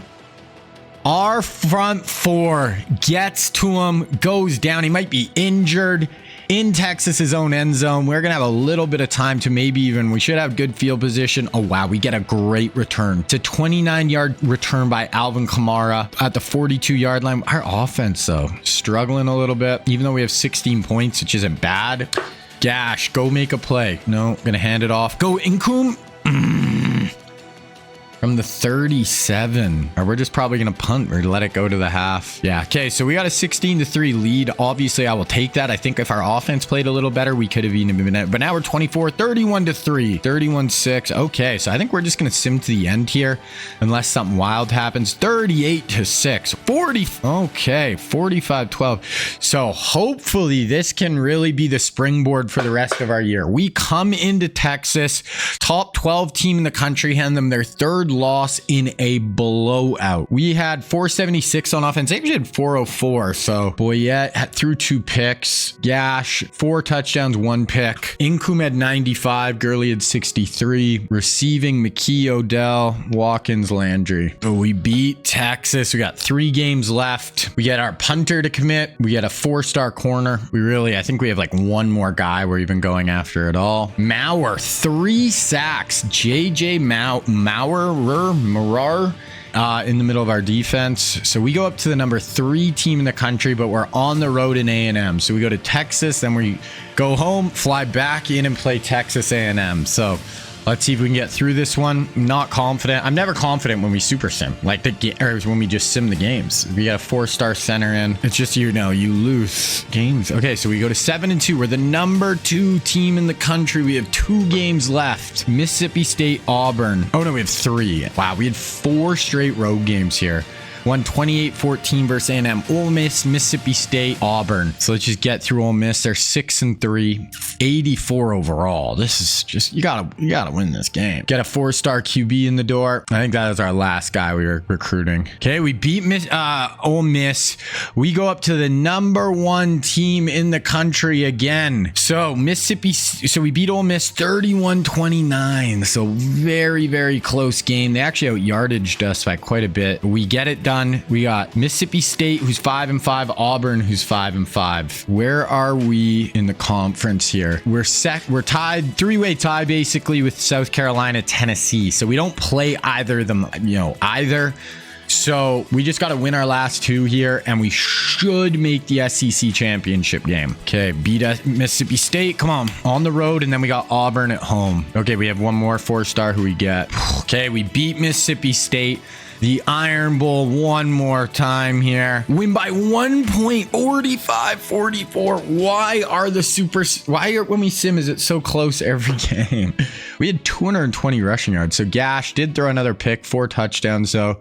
132 for Gurley, 87 for Incoom, 134 for Sammy Watkins. Yeah, I don't know why these games are so close, but you beat Auburn. We're going to finish 10-2 and should be in the Natty. They're in 88 though, so they're actually a pretty good team on paper. Let's see with the Iron Bowl here. So we were playing Tennessee in the SEC championship game. We did drop to number 2. I don't know if that means we lost to Auburn. No, we ended up beating Auburn. So we dropped down, but we did win. So we finished 10-2. 40. Our last 3 games were all wins, and we won by a combined 5 points. That's just crazy. They had 570 of offense on us. Gash, 5 touchdowns and a pick early. Receiving. How did they were just passing it. Okay, 369. Yeah, they ran and passed all over us. So Auburn was so close to upsetting us.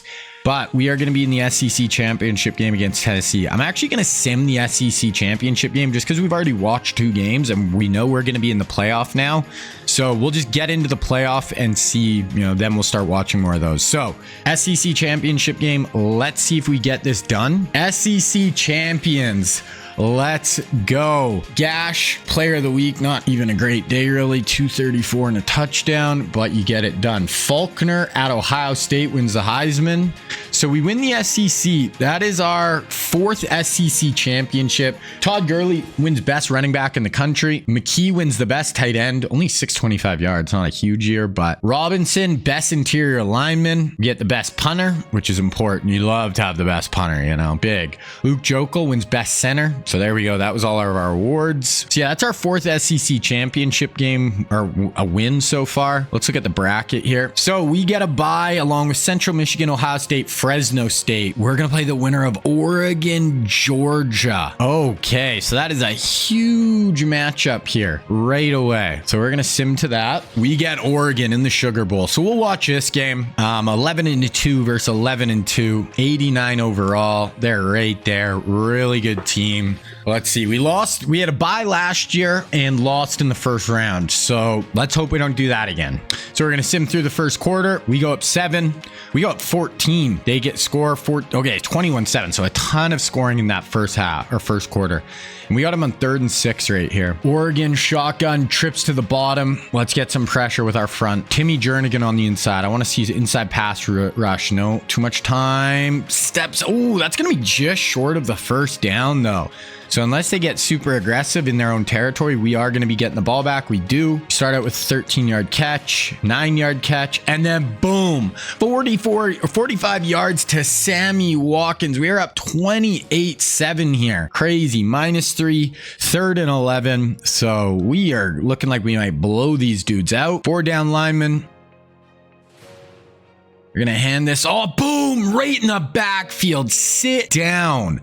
And we are looking like we are firing on all cylinders against the Ducks right now. 7 yards, boom. Okay, we're just going to watch us drive here. Like, we're not even watching offense because we're moving the ball too easily. So 1st and 10 from the 11. We'll just watch this whole drive. 28-7.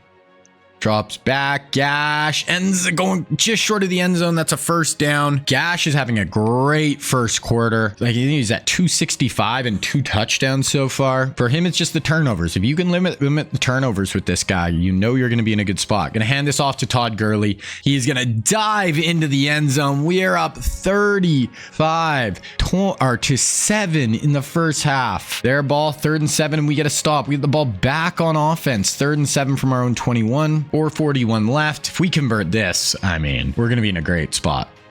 Gash drops back. Oh, great. And yeah, I'm not going to put that one on Gash. That was just a really nice inside pass rush. Got through our interior. Gash couldn't even do much with that. So that's fine. And we start out with a sack though, and we get him to 3rd and 23 after another sack. Turn Timmy Jernigan on the inside. So we are harassing their QB. Okay, 4-man pressure. Come on. Up over the top. Boom. Great play and coverage. Nope. Good knockdown. Defense is balling. Okay, offense. Let's go get one more touchdown and just put this one to bed. Ooh, big 22-yard run by Gurley. 15-yard penalty. Okay, we got 2nd and 1 from the 2. Let's see if we can punch this in one more time and go 42-7 in the first half. Motion. Little pop pass. Oh, he's just short. That was Mike Evans. And we are just going to sim through the rest of this one, unless obviously in the 4th quarter somehow they make a crazy comeback. Okay, they get a late touchdown there. 42-14, 42-21. Oh my God, it's 42. Oh my God, it is 42-35. We are up 42-7. What is going on? It's 2nd and 11, 3rd and 6. It was 42-7. Oh my gosh, we need a first down right here. Gash, get it out there, Gurley. Set up your block. Oh, that's a great block. Oh, Gurley. Oh, and he makes another guy miss. Todd Gurley goes for like 40 down the side, 30 down the sideline. Wow. Okay. I don't know how. And then we score at 17. Okay. So we're going to get out of here. But they went on a just crazy run there. They go for a 30. Another big play. 3rd and 4. 1st and 10. 1st and 10. They score. 2-point failed. So they're down 8. So this is going to be the onside kick right here. They need an onside recovery, touchdown, 2-point conversion to tie it. Okay, we recover. So that's going to be it. They do have 3 timeouts, but Wow, so this got a little hairy there. We start with a 28-yard run. Yeah, now that is it. 4th and 13. There we go. So we win. A little close for comfort considering it was 42-7, but we get it done. We had 590 yards. Gash, 418, 4 touchdowns. Gurley, 145, 3 touchdowns. Odell, 118. Sammy Watkins, 168, and 4 touchdown receptions for Sammy Watkins. So we blow him out. We advance to round number 3. Trying to win our 2nd national champion. Oh, and we got Texas. Wow, look at Sammy's day. 168, 4 touchdowns. Texas, again, the rematch. Let's look at the bracket. So, and then we're going to play the winner of Ohio State, Fresno State. I do think we are going to sim through this game, though, and just because we've already watched 3 games and we want to watch the Natty, and I just got to make sure these videos, I try to limit myself to 4 games. You know what? We're just going to sim through this, but we're going to sim to the 4th quarter, and if it's close, we're going to watch the 4th quarter just because, and then we'll watch the Natty as well. But if we're blowing them out or we're getting blown out, then we're just going to keep simming. But if it's close in the 4th, we'll watch. So this is, I would love to go play. If we went through Oregon, Texas, then Ohio State to win the Natty, that would be a crazy run. So let's go to the end of the game here, but we'll stop in the 4th. So we go up 7-0. We go up 14-0, 14-7, 20-7. So this is second half now. 28-7. We're almost in the 4th quarter here. Okay, we're up 35-7, 38-7. Okay, so yeah, we blow them out again. Texas just cannot hang with us. We're too much for the Longhorns. 38-14 win. We book our ticket to the Natty. 367 to 474 yards on offense. So yeah, we're just better than Texas. We played them twice, beat them up both times. I'm really hoping we play Ohio State. That's just going to be a better game. I think they played like New Mexico or something. So let's hope it's Ohio State. Win the Cotton Bowl. We're going to our 3rd national championship of the sim, trying to win our 2nd. In 2009, we won our first one, made it again in 2010, lost Reggie Ragland Player of the Week, lost in 2010, then didn't make it in 2011, 2012, or 2013. Wow, Mike Evans has a big day. 165, 2 scores. 2014, we are back and trying to get it done. Mike, 165, 2 scores. And we do play Ohio State. So it's number 1 versus number 2 in the country. 13-2 versus 13-2. Let's go. Big game. Buckeyes, Bama, 92 versus an 89. Let's win our 2nd. Okay, so we're going to sim through the 1st quarter here. 0-0. So zeros after 1. Okay, they miss a field goal. Our ball, 3rd and 4. So they had a chance to get the first points of the game, miss a field goal. Gash in at QB, drops back. Hit as he throws. We're gonna have to punt. So defensive battle here so far. 2nd and 9. We pick them off. Picked off. Jalen Ramsey with the pick. Sets us up with good field position. They do get a sack. We're at 3rd and 16. I think out of field goal range. So we need at least 6-7 yards just for at least a field goal. Get the first points. Gash. They're bringing a blitz. You gotta go. No, he fumbled. They recover. Gash. Man, this guy getting sacked and I don't know, man. Their ball, 3rd and 2. They convert and then they score. Oh no, they fumble and we recover. So both teams fumble. Todd Gurley, 16-yard run, 2-yard run, 3rd and 5. Jeez. So both teams turn it over there. We need to convert this 3rd down. 0-0 still. 5:30 left. Let's go, Gash. They're bringing a blitz again. Beat it. There we go. That's Odell. Odell tries to split the safeties. We have 62 yards passing. So we had 40 yards passing before that throw. And then we hit, though, for 23. Odell down to the 6. Oh, but Odell gets injured on the play. So our big playmaker gets injured. Here we go. We're going to watch this whole drive. 1st and goal on the 6. Running a little... Oh, read option. Gash keeps it. Dives into the end zone. And Bama. Roll Tide. We score the first touchdown of the national championship. Nicholas Gash, our senior quarterback. I have a bit of a love-hate relationship with him, but he makes a big play there. Okay, their ball, 2nd and 6, 1st and 10, 2nd and 8, 3rd and 6 on the 44-yard line. 3:47 left in the half. QB, fake handoff, boom! Hit him right away. Put him in the dirt. That's our other D tackle, that Maurer guy who's inside with Jernigan. Big sack there. Okay, we get a decent return. 2nd and 5, 2nd and 10. There's a 15-yard reception for Jarvis. Then another 22 yards for Jarvis. We get sacked. 2nd and 17, 3rd and 5. So we're in close to scoring range here. Even if we get 2-3 more yards, should be able to kick a field goal, but obviously we want the first down. Gash. Go, they get pressure, stands in there. Oh, had pressure, tried to go to Mike Evans. Is this field goal range? Like, you cannot punt from there. Okay, field goal is good. So we go up 10-0. They start out here with a 13-yard catch, then another 13-yard catch. Then we get a penalty on the offense, 2nd and 18, 2-yard rush for a first down. I don't know how. 19-yard reception down to the 31. 3rd and 18, we get a sack by Kafka. So 3rd and 18, out of field goal range. Like, let's get another sack, totally push him out, give him no chance to go for it, anything. Little pressure, no, just throws it away. So Ohio State gets nothing going here. Our defense has just been so good, and we have a 10-0 lead. We are going to sim through the second quarter, or the third quarter here. They do score. Oh, they score 2 touchdowns, and we get a field goal. 17-14.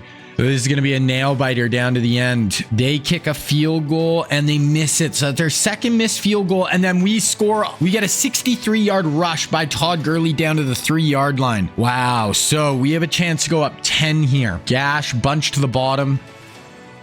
Gonna hand it off to Gurley. Todd Gurley's in for the touchdown. Roll damn Tide. We are in. Let's go. 10-point lead in the fourth quarter. Trying to win our second national championship. We missed the extra point, so we're actually gonna be up 9. They start out with a 34-yard run. First down, 2nd and 13. First and goal on the 4. So they get a 28-yard reception. So Ohio State is not going away. They can cut it down to a 2-point game with a touchdown here. First and goal from the 4. They're gonna hand it off. We stop them, maybe got a yard. We're gonna keep watching this drive. They're going heavy goal line package. Got our big boys up front. Timmy Jernigan, get in there, slice in there, and make a play. Yeah, nope, dives in. That is going to be an Ohio State touchdown. This is going to be a great finish down to the end. We are up 2 here. 2nd and 10, 3rd and 8. This is a huge down. Can we do something here? It looks like they're bringing a blitz look. We're directing traffic back there. Drops back. Oh my God, that was almost picked. Tried to throw the dig. The corner was in his back hip and almost picks it off. Ohio State football. They have it almost at midfield already. 2nd and 9. Boom. That's a 33-yard run. We do get him on a sack there by Jernigan. 3rd and 5. So a field goal here will put them up 1. Oh, we need to stop here, defense. Hold them to a field goal. They're running the ball. There we go. Okay, good job. Good stop on the inside. I think that was Reggie Ragland.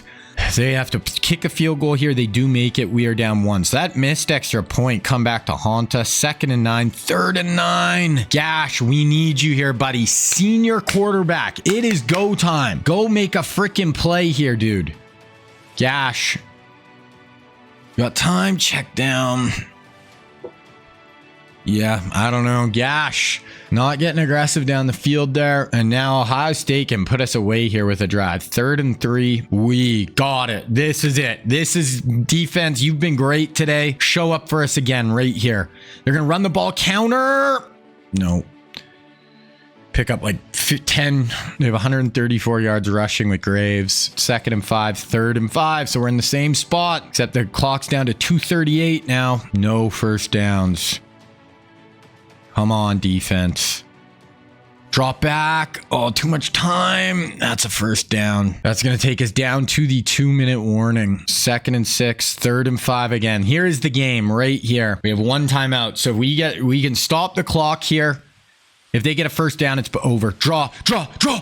Let's go. And we make that a hard field goal now. This is huge. If they make this, we need a touchdown. If not, we can win it with a field goal. We are going to watch this field goal attempt. He's already missed 2 decently long field goals. This is like 48, 49 yards, I think.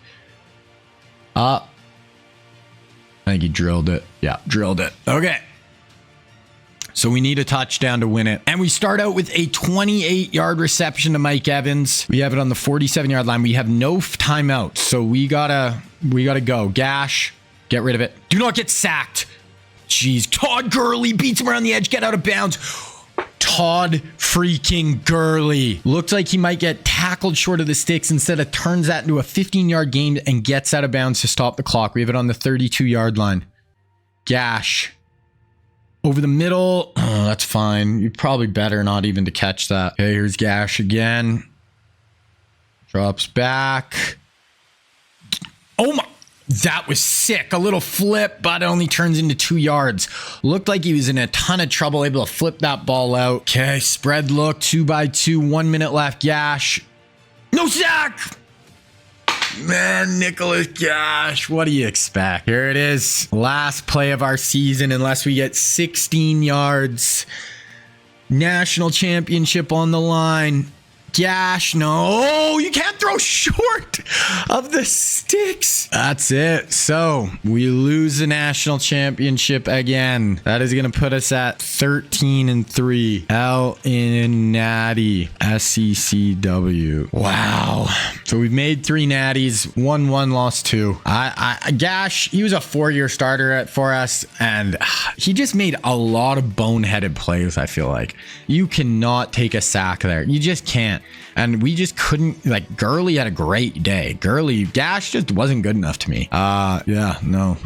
Offense in general just wasn't quite up to snuff. But that missed extra point was huge because we could have kicked a field goal there. Tied it up, went to overtime. But because we missed that extra point, we had to go for the end zone. But Gash, you can't throw freaking 10 yards short of the first down on 4th and 16. Okay. So it is going to be tough to win 7 natties at this point. We have 1, 2, 3, 4, 5, 6, 7, 8, 9 seasons left. Probably not going to do it, but we're going to try to get as many as we can. Jernigan's been so good for us.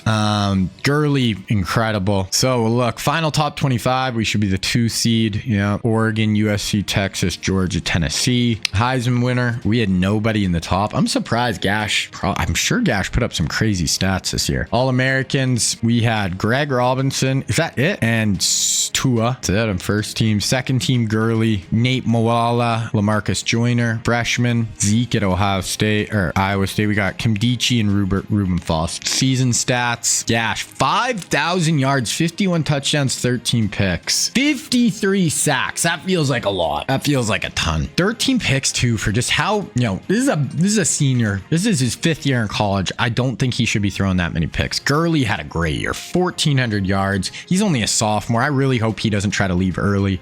Sammy Watkins had a great year. Odell just under 1,000. Jarvis, Mike Evans, Amari coming along. We have so many weapons on offense. Moala, this guy's a stud. Junior, 118 tackles. Joyner and Ramsey had big years. TFL's Maurer and Jernigan. Look at Maurer and Jernigan. Our 2 D tackles had 17 and 15 and a half sacks. That is insane. And we have a chance to have them both back next year. Reggie Ragland had 10 and a half sacks. 6 for Joyner, 5 for Moala was an absolute freak show. Lattimore and Kamara were our kick and punt returners. Look at team stats here. Oregon, Bama. So yeah, we were second best offense defensively. It's always tough. Oh my God, we had the 4th worst defense in the country. I mean, we play more games than other teams, but wow. Okay.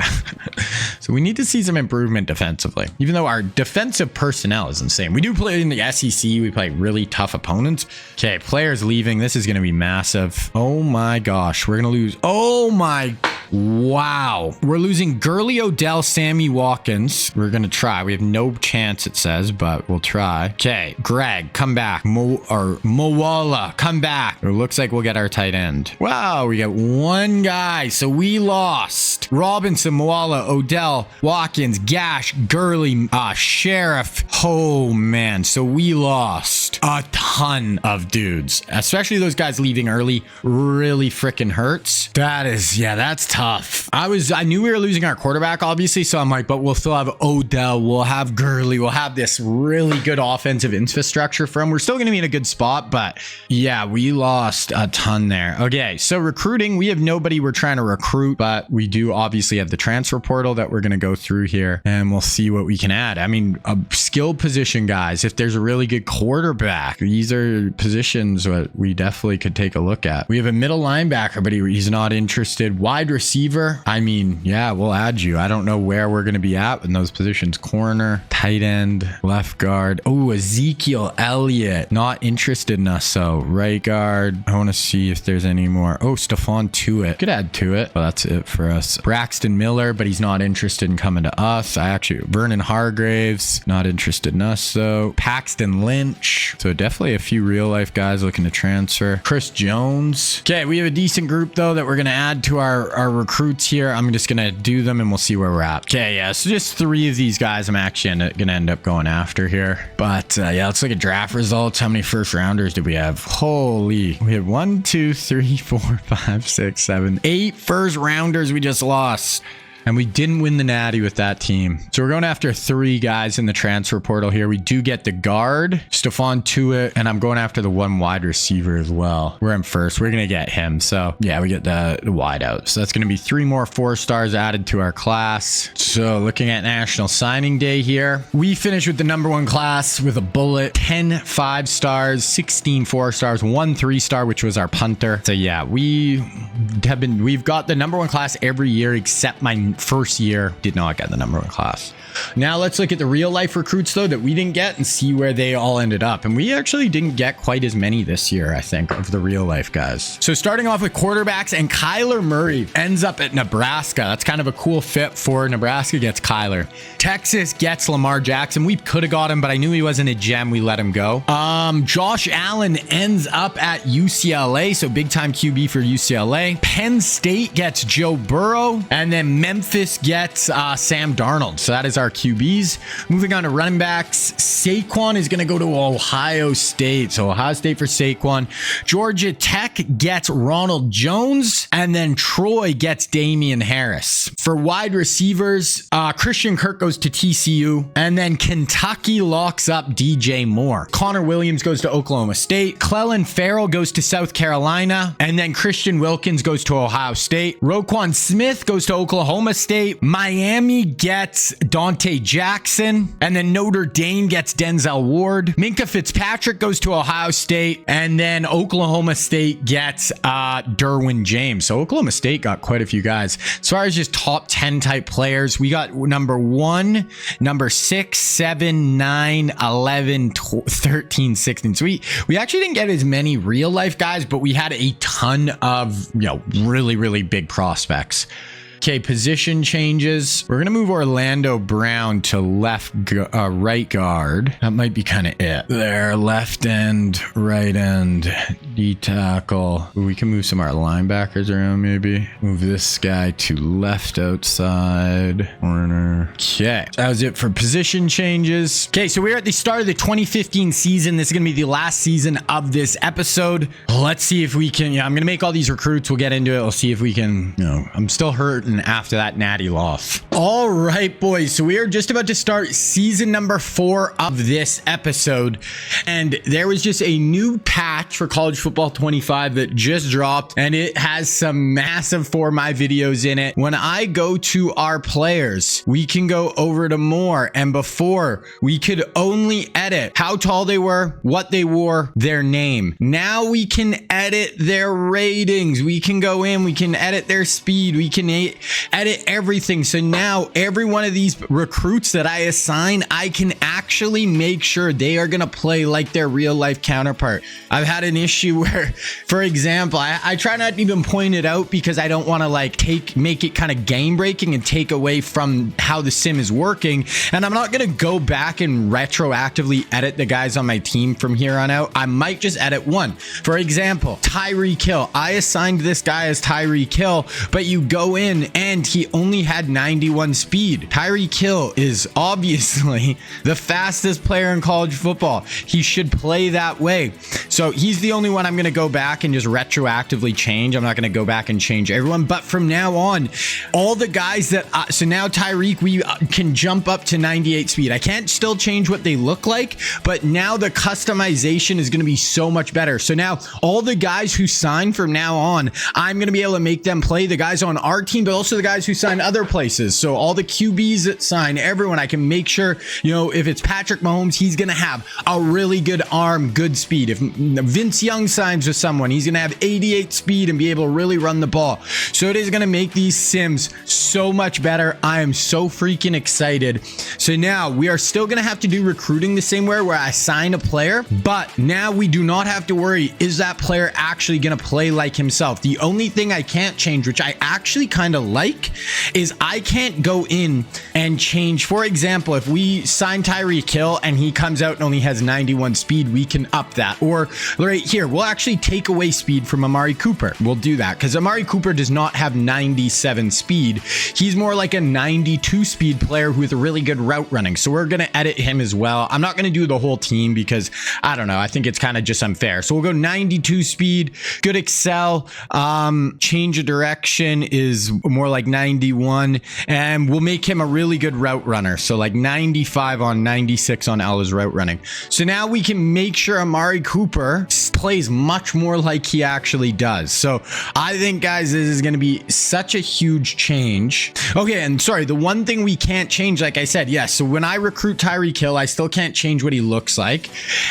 We can change his ratings, but we can't change his development. So Tyreek Hill does develop at a star development trait, but I cannot edit that, which I think will make it kind of cool because, you know, still will be random. So even though, let's say Vince Young, when I make a new reset, Vince Young comes out and I make sure he's like an 84 overall, really good speed, whatever, but his potential might still come out to be normal potential or impact and not be superstar, and I can't control that. So there will still be some randomness to it. So I am so excited, guys. I think it's going to make these videos so much better. I am literally just so jacked right now. So that was kind of my intro. We're still going to do where I sign the players, but now, like I said, I'm going to be able to make them actually play like their real life selves. So it's just going to be so much better. So now we're just going to go through the roster really quick. So we are a very good team once again on paper, but our biggest kind of question mark is going to be at quarterback. With Demario DeBeer, is he, you know, how good of a starter is he actually going to end up being?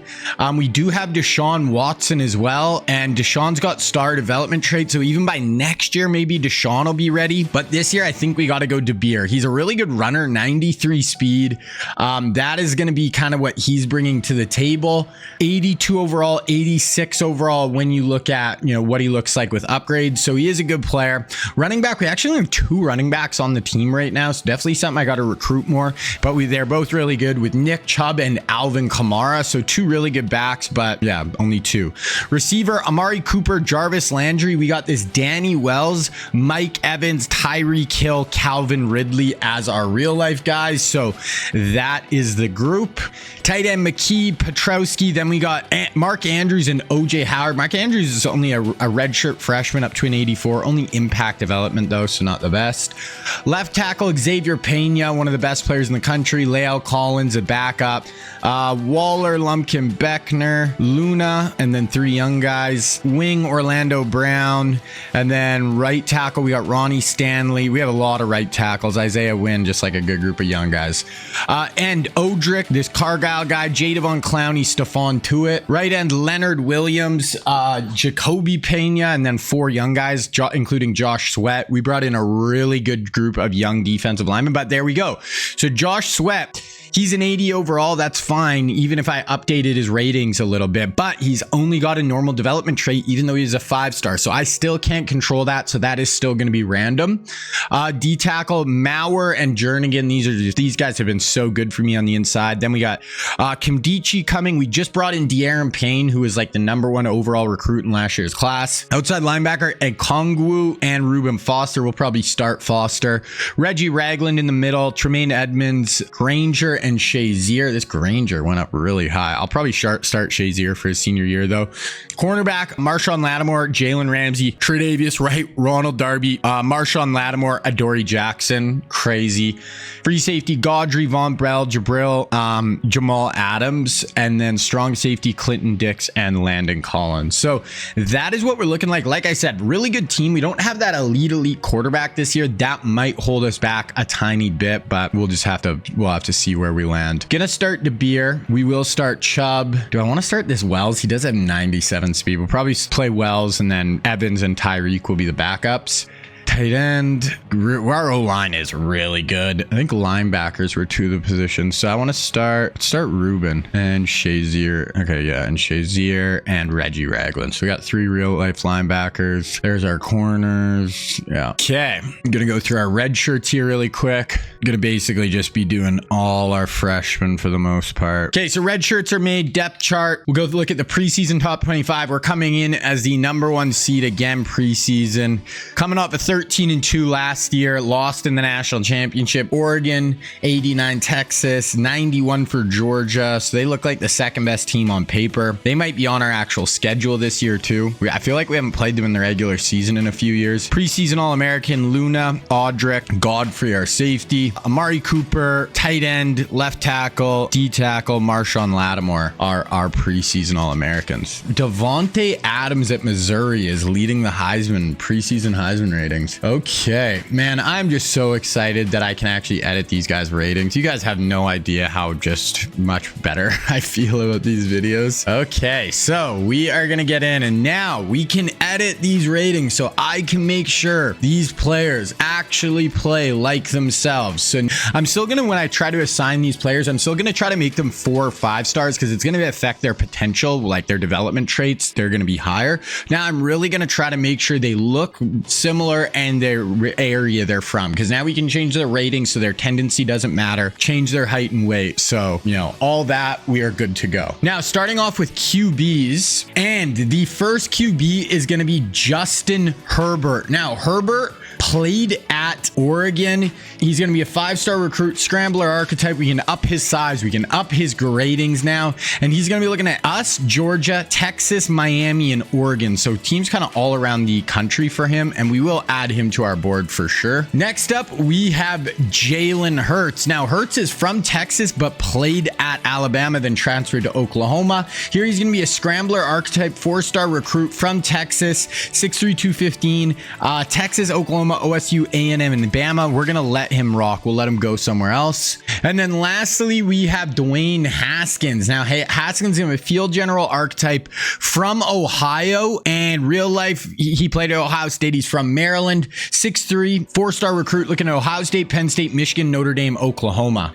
Looking at the rest of the QBs, we could also add this guy, field general from Florida, 5-star. We'll go after those two. Okay, moving on to running backs. This is a position we actually do kind of need. We only have one real life guy, and it is going to be Miles Sanders. Now, Miles played at Penn State, was a 2nd-round pick in the NFL draft. Here he's going to be a 5-star recruit, elusive back. Wisconsin, us, Georgia, Ohio State, LSU are his top schools. We'll add him.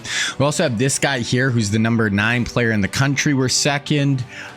This guy, power back from Alabama, we'll add him as well. We definitely need some more depth at running back, so I'm going to try to go pretty hard at those guys. Okay, moving on to wide receivers, and we have 4 real life receivers in this class. First up, we have AJ Brown. Now, AJ played at Ole Miss. He's from the state of Mississippi.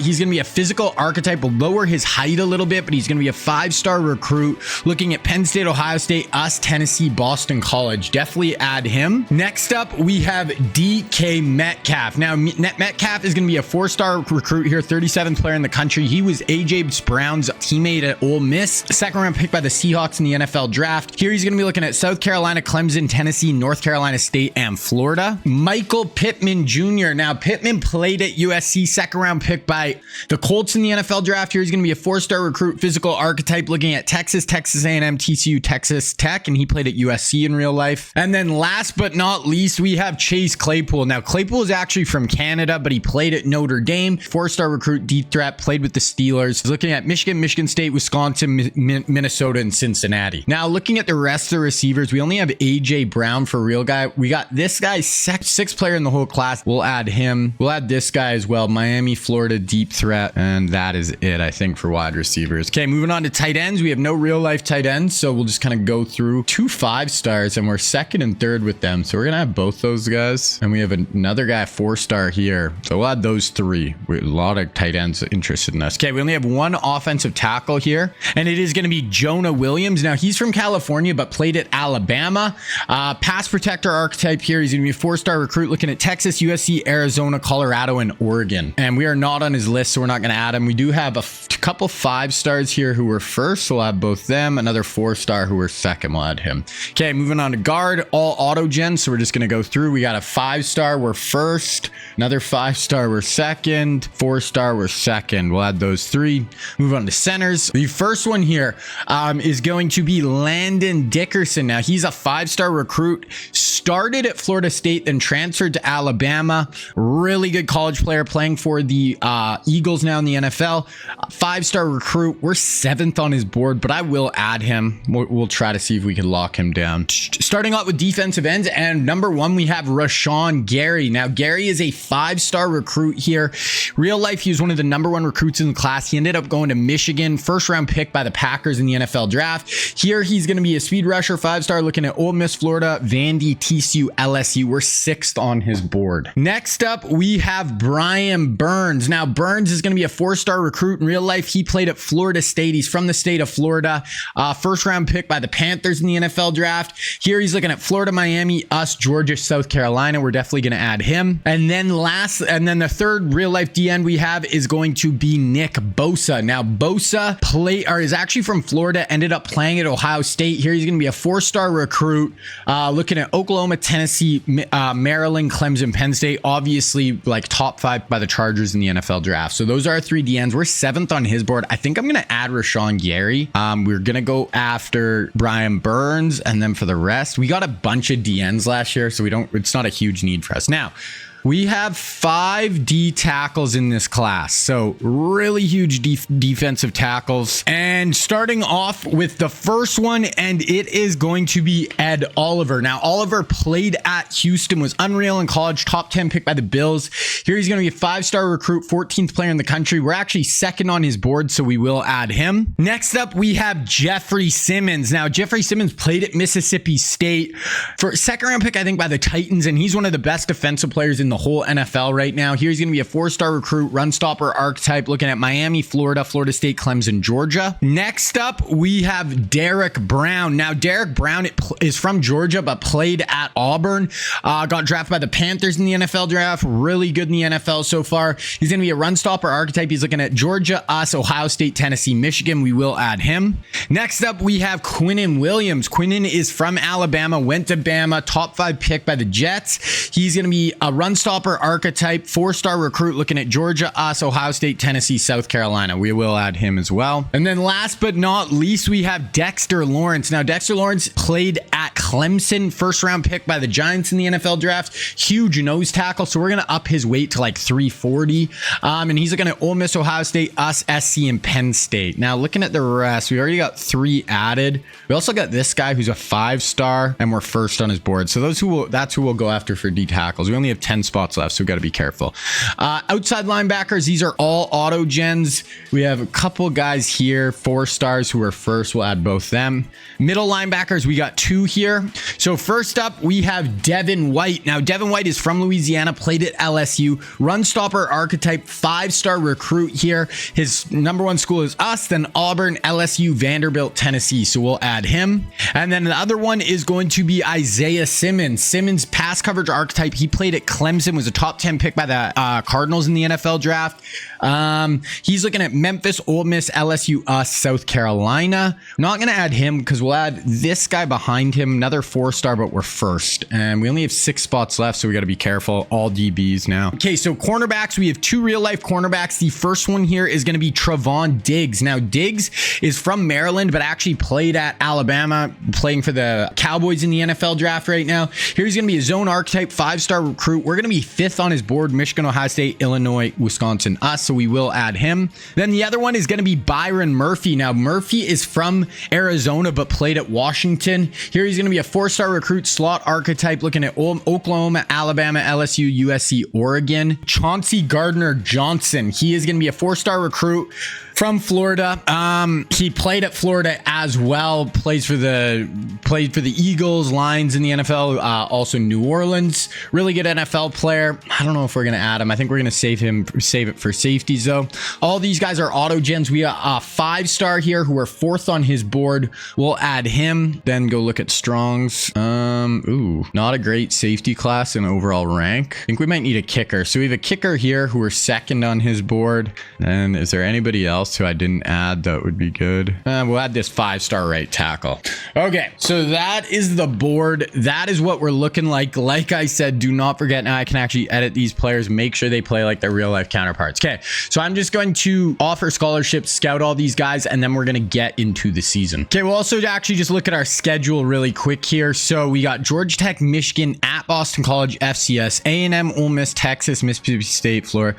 Okay, so tough schedule. Michigan, at least that's at home. Boston College was 9-4 last year, so that's not easy. We got Texas again. We feel like we play Texas everywhere. We don't have Georgia, which is kind of nice. We'll probably watch that Texas game this year. But yeah, and we can see Devontae there. Okay, so we're going to get into the season here. Okay, so we're going to look at our recruiting here real quick at the start of the year, and then we won't look this again until probably like week 4 or 5.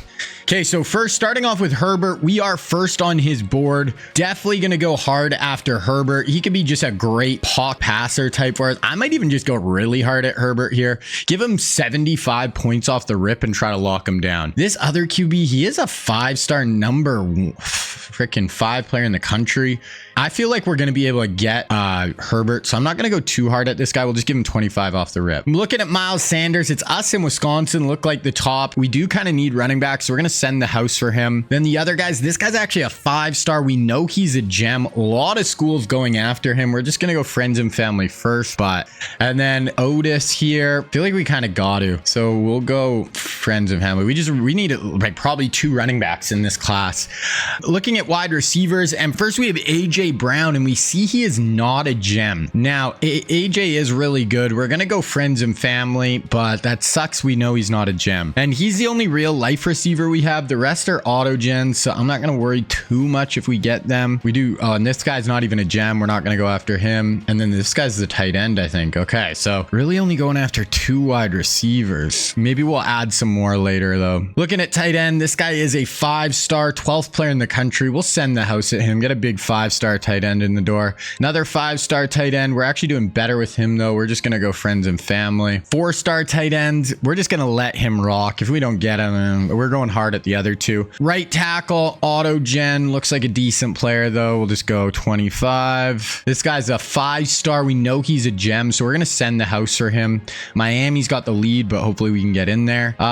This right tackle, it's like a guard. So 5-star guard, we're going to go after him. We'll go send the house. Another 5-star guard. This guy, we will just friends and family, though. 4-star, we're going to leave. And then we have Landon Dickerson. We moved up to 4th here. So if we want him, we're going to have to send the house. That's fine, though. Then moving on to defense, and we have Brian Burns first, 4-star. Looks like he could be pretty good. We're going to send the house for Brian Burns. Pass rush off the edge. Then Rashawn Gary, 5-star. We know he's a gem. Yeah, I'm going to send the house for him. We're going to take off search social media. Definitely want him. Now, then this other D end, I don't think we're going to have enough points. I think we just got to let it rock. Once we sign some guys, we could go after this guy harder. Then we got a really good group of real life D tackles, starting off with Ed Oliver here. Definitely going to go hard after him. We'll send the house, but we're spending points fast. So then we have Derek Brown. We know he's a gem, but I didn't even offer him a scholarship. Crap. We're going to go friends and family. Georgia looks like they have the big lead. Quinnen Williams looks like we have a pretty big lead. We're going to go friends and family for him first. Not even going to go after this guy. Right outside, we'll go friends and family. The other guy we're not even going to be able to go after. Then we have Devin White. He's a gem, 4th player in the whole country. We are sending the house. We got to. And we start out first here. So yeah,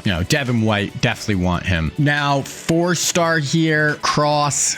Looks like we're just doing fine with him. We're gonna hold off. We scouted Diggs. We see he's not a gem, but he's still a 5-star. We're gonna friends and family him. Spencer, another corner. We're gonna leave it. Man, we scouted Byron. We know he's not a gem. That's too bad. Then we got free safety, 5-star. We'll send the house for him. 10th player in the whole country. Kicker, we'll friends and family. Then we do have a 5-star right tackle here as well. We'll send the house for him. Looks like a pretty good player. So that is what the recruiting class is looking like right now, guys. So we're just gonna sim to next week here, and then we'll should have our first game. Okay, so we got home versus Georgia Tech, first game of the year. We're in 94 and they're in 82. We have lost how many week 1 games now in a row? It was like 3 or 4 years in a row we started 0-1. So we are so much better than them on paper. Can we please just get this done and start 1-0? It's frustrating. So we do start 1-0, which is huge. We did drop down to the number 2 team in the country, but we ended up winning 45-24. We had 476 yards of offense. De Beer, first ever game, 397 yards passing, 5 touchdowns is massive.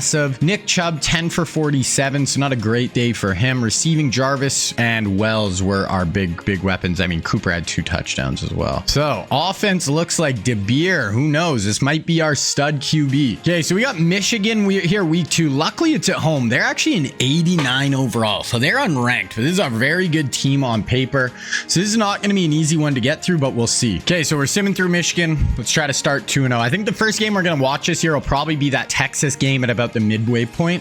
So we did beat Michigan. We jump up to 2-0, 31-8 final. De Beer, 251, 2 scores, so not a huge day. De Beer, he added 112 on the ground. So this guy's a dual threat nightmare. Okay, Nick Chubb and Kamara, our 2-headed monster at running back as well. Jarvis, Amari Cooper, our 2 main receivers. So we're looking like offense is cooking. We got BC. They are ranked on the road. So this is going to be our toughest game of the year, probably of the year so far. Okay, so BC right here, 82 overall. So it is on the road though, and they're ranked. I don't know. Michigan is probably a tougher game, but we'll sim through. Let's start 3-0, 2-1. So this sim, man, there's no way we should lose that Boston College game. We're gonna drop. We dropped to number 9. We ended up losing by 1 on the road. 567 of offense compared to 372. How do we lose that? We passed for 500 yards. So De Beer he did take 1. He threw a pick, but 4 touchdowns. We could not run the ball. We didn't really try, but receiving Wells,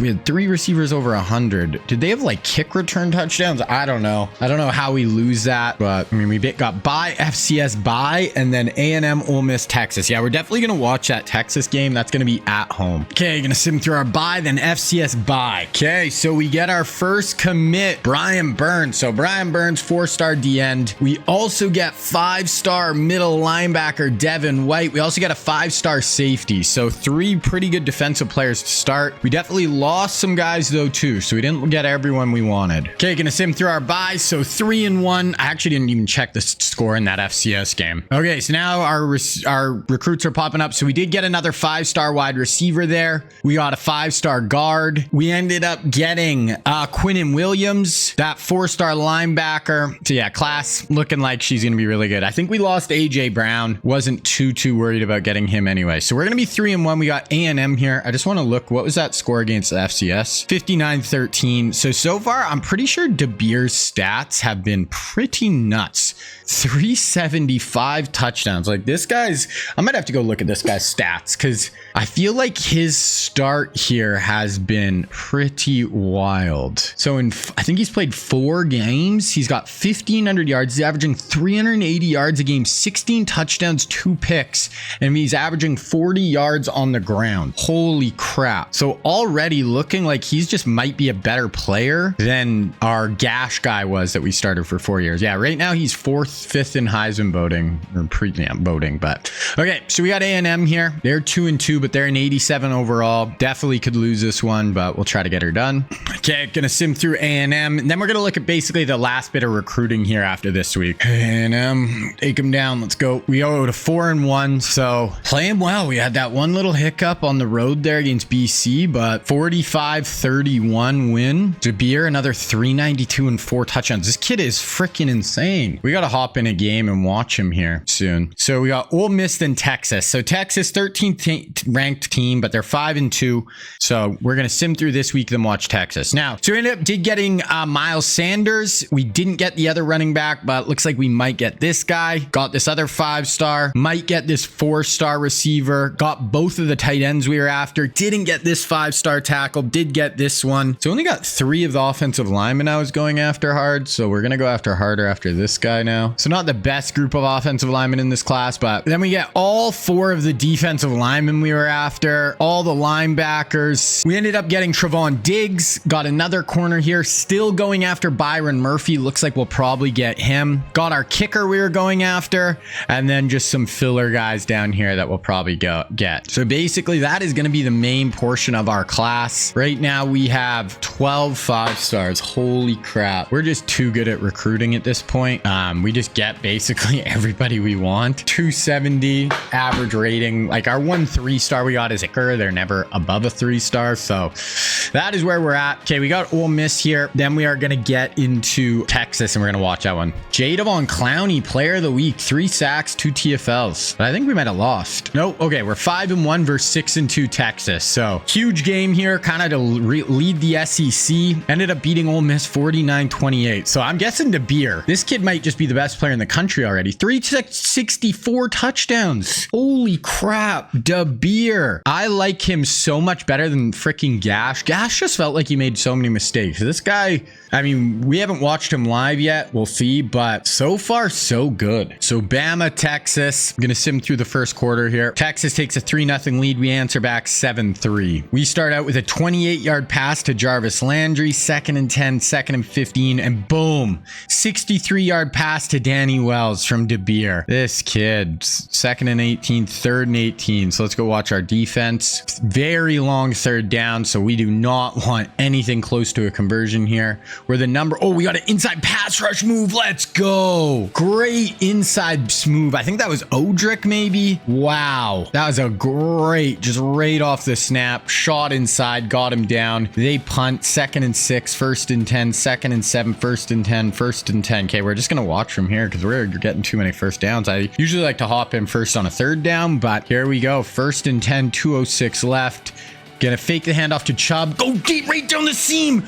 First ever pass we see of DeBeer is a pass in for Amari Cooper, touchdown, putting the crown on his head. And DeBeer is just a superstar. I don't know any way else to say it. This kid's numbers are absolutely cracked. Amari Cooper, DeBeer fires it in. That is a tight window throw. The DB is right there. Fires it into Cooper, who crowns himself in the end zone. 28-yard touchdown strike. 21-3 over Texas here. 3rd and 6 we get off the field. Our ball, 1st and 10, 2nd and 6, 1st and 10. Okay, there it is. 24-3 lead. 2nd and 8, 3rd and 4 on the 31. Then they got 1st and goal from the 1. So they end up punching that in. So that's a bit of a swing. 2nd and 6, 2nd and 11. They pick up a 1st down. Oh my God, they scored a touchdown the last play of the half. 40-yard bomb. All of a sudden, it's a 7-point game. We're up 24-3. Okay, so we are going to sim through to the 4th quarter here. They get another field goal. 24-20. 20's there have the lead. What happened? We were up 24-3. Their ball, 3rd and 8. Honestly, that blocked field goal totally changed the game. 27-24. We got to hold them to 3 here and be down 6. Drops back. Too much time. Wide open touchdown. We are down 10. Okay, DeBeer, I've been talking you up, and now our offenses went totally dry. We need an answer. 2nd and 10, 3rd and 5, 4th and 1. I'm going for this. I don't ever really hop in except sometimes on 4th downs when I really don't want to punt the ball. So I'm going to take over and go for this. But like I said, yeah, this is only on 4th downs when I'm like, I'm not punting here. So we're going to run stick here. Look for Trowski. Yeah, on that little option route. Oh my God, he held on. That was actually good, solid coverage on the outside. But we convert. We're down 10. We need some big plays here. 2nd and 10, 3rd and 10. So back to back nothing. 7 minutes left. It is go time for this offense. DeBeer. Don't get sacked. Yeah, take off. Oh, are we getting a hold? Holding. Man, our offense has just dried up here. We ended up going for, I did not think we'd go for it on that 4th down, and we pick it up, go for 14, 2nd and 7, 3rd and 7 already though. I thought we were going to punt there. 3rd and 7, we need a score, stop, score. DeBeer. Nice. We're going to be short. I don't know how good our kicker is, if you could cut it, but I'm guessing we're going to go for this. Oh, we're kicking a field goal. That's a long field goal for a college kicker. I don't know if we have the leg for this. It is up. Good. Okay, so we cut it to a 7-point lead. 50-yard for Humphreys. Huge kick. We're down 7, their ball, and they start out with a 34-yard run. Loss. 3rd and 11 on the 43. This is the play of the day right here. If we stop and we get the ball back, if they convert, they're probably going to get at least a field goal and put it back up 10-point lead. They're running. Draw. We were right there. I think that's going to be too far for a field goal still, though. Punting. Oh, that is so big. So big. That's a good punt. Puts us inside, yeah, at the 8-yard line. But, man, that stop is huge. We have a shot here. 2nd and 8, 3rd and 8 already, though. Da Beer, what do you got for us? Here we go. Takes off. He's got speed. There we go. And slides. That's the thing with this kid. He can throw the ball, but he's also got 91 speed. He can get out and run. 2nd and 9. Okay, we hit 14 yards there. 2nd and 8. 1st and 10. 2nd and 2. 3rd and 9 after the sack. This has got to be 4-down territory now. Here we go. Stuck 7. Could this be the start of De Beer's legend? Oh, he takes off, tucks it and runs, and he's got a ton of room. Slides again. This kid. I love De Beer. I love this guy. There we go. Hit for 17. We would get sacked. 3rd and 15 here. You don't need it all right here. This is 100% 4-down territory. If you get 10 yards, you make it 4th and 5. That's doable. No sacks. No sacks. Got the ball out. There we go. De Beer stood in. They had their end totally got off our tackle there. Could have been a sack. He gets the ball out. Amari Cooper for 16. We're going to sim one play and we punch it in. Alvin Kamara touchdown. The extra point. Now it's up to our defense. 2nd and 10, 3rd and 10. Oh my God. We can get the ball back right here. Get him off the field. Let's go, crowd. Stadium pulse is rocking. Get off the freaking field and give De Beer the ball, and we're going to go take the ball and score. We're bringing a blitz. Has to pull down the ball. Sack. Let's go. Let's go. Sacked for a 9-yard loss. We are going to get the ball back with like a minute left. Chance. Oh, 33 seconds. Oh, we should have used a timeout. Okay. Incomplete. We're just going to watch. So 30 seconds. We do have one timeout. We need about 25 yards to get it into field goal range. We have one timeout. No sacks. No sacks. No sacks. De Beer. Not that. That was basically the one thing we can't do. Just throw it away there. So 3rd and 12. I mean, if it goes to overtime, it goes to overtime, but we have a chance to go win it. Hit a 20-yard gain here. Go down and spike it. De Beer, deep drop. Tons of time. Throwing the run. Okay, try to Amari. I don't hate that though, because even if that's picked, they get it, 12 seconds left. There's no time. Okay, so we're going to overtime here. Their ball, 3rd and 9. If we hold them to a field goal, we're in a great spot here. OT. Go win it with a touchdown. Okay, front 4. Let's go get some pressure. We get out. Just sits down in the zone. Good 3rd down call. And then they punch it in. So now pressure's on our offense. 2nd and 10. Oh, we get it down 25 yards to Amari. So we got it 1st and goal from the 1. Got to punch it in to tie it here. Motion. De Beer. Just take off. There we go. De Beer is in. This kid, man. Just that X factor of being able to run makes him so tough. Okay, tied up. Oh, we get the ball first, right? It flips and we get a 25-yard touchdown first play. Is this where you have to go for 2 now? I think it is. Yeah, we have to go for 2. So this is huge. Absolutely massive. De Beer over the middle. Oh, it's dropped. So Texas wins it with a touchdown 2-point conversion, and they can go for it on 4th down, which makes it tough. Okay, so now it's up to our defense. You can't let them score, bait. Well, I mean, if they score, you still have the 2-point conversion, but ideally, no touchdowns. Right over the middle. Nice knockout on 1st down. Oh, they get a touchdown. Okay, so here's the game. They get a touchdown next play. If they hit this 2-point, they walk it off. If not, I think we just alternate 2-point conversions. Pressure. Oh, we pick it. Can we return this? What if you got a pick 6 there to win it? Oh my gosh. Because I think you would have got a point there. Okay, so now I think it's just, alternating 2-point conversions here. So we need a stop and then we need a score to win this bad boy. Drops back. Sits down. That's good. If we don't score, we lose. We bring in blitz. De Beer.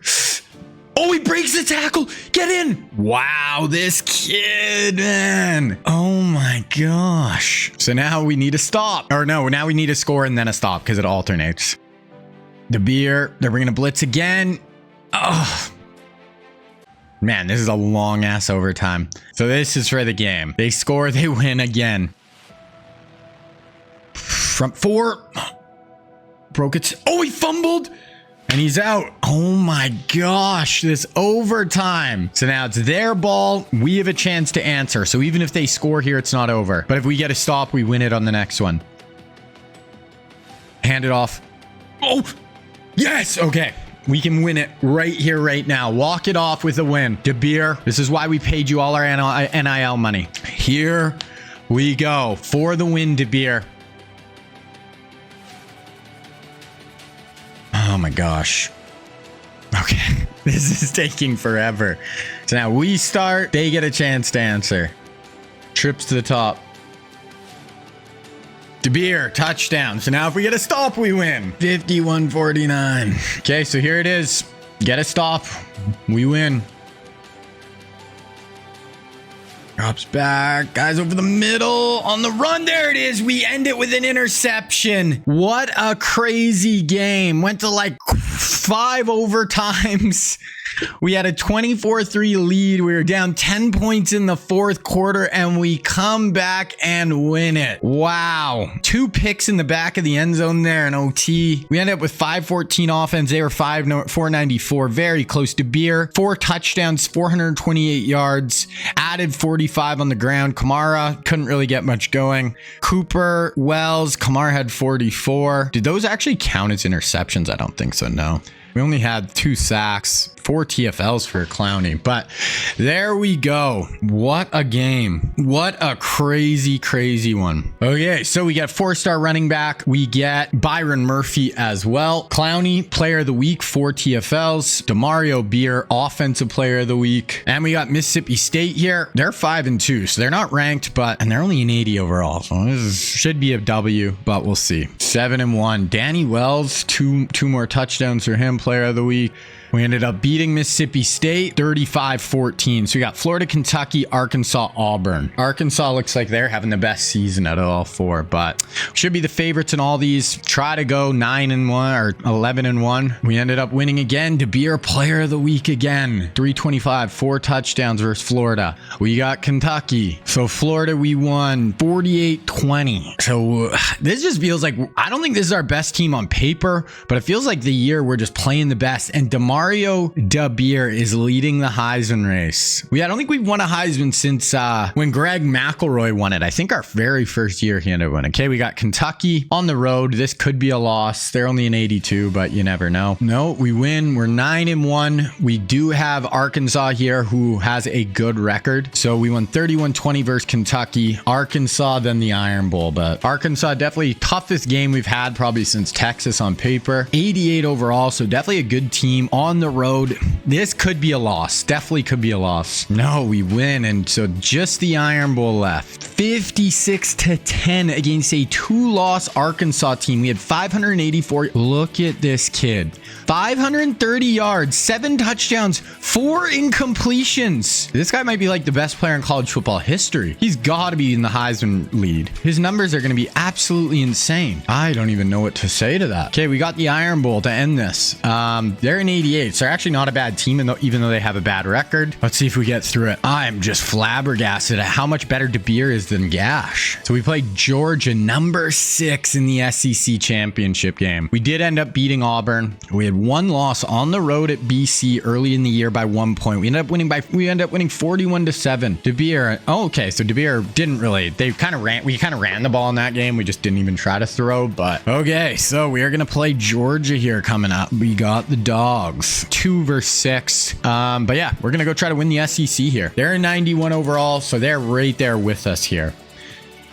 So we win the SEC again for the 6th time in 8 years, I think, actually. Yeah, 6th time in 8 years. So good start. We just got to get another natty now. We win the SEC championship. Demario De Beer, in his first year as a starter, wins the Heisman with 51 passing touchdowns, 3 interceptions. We'll look at his stats at the end of the year. They are going to be insane because that's not including rushing touchdowns. We still have the whole playoff. Danny Wells has 1,500 yards, 18 touchdowns. Beer wins best quarterback. Cole Luna wins best center. That is it. So we won nothing on defense, which is is kind of surprising. But so we are going to come in as the #1 overall seed in the playoffs. So we'll look at the bracket here after week 1. We got Georgia again. Okay, so let's look at the bracket. So we've already watched 2 games this year. So we got UAB West Virginia next round. Could play Texas in the Natty. Okay, so we're going to sim through most of this Georgia game, except if it's close in the 4th quarter, we'll watch some of the 4th. But otherwise, we're just going to sim through. I just don't have enough time in these videos to watch like 5 games every year. So I think I kind of like watching 1 big regular season, SEC championship, 2 playoffs.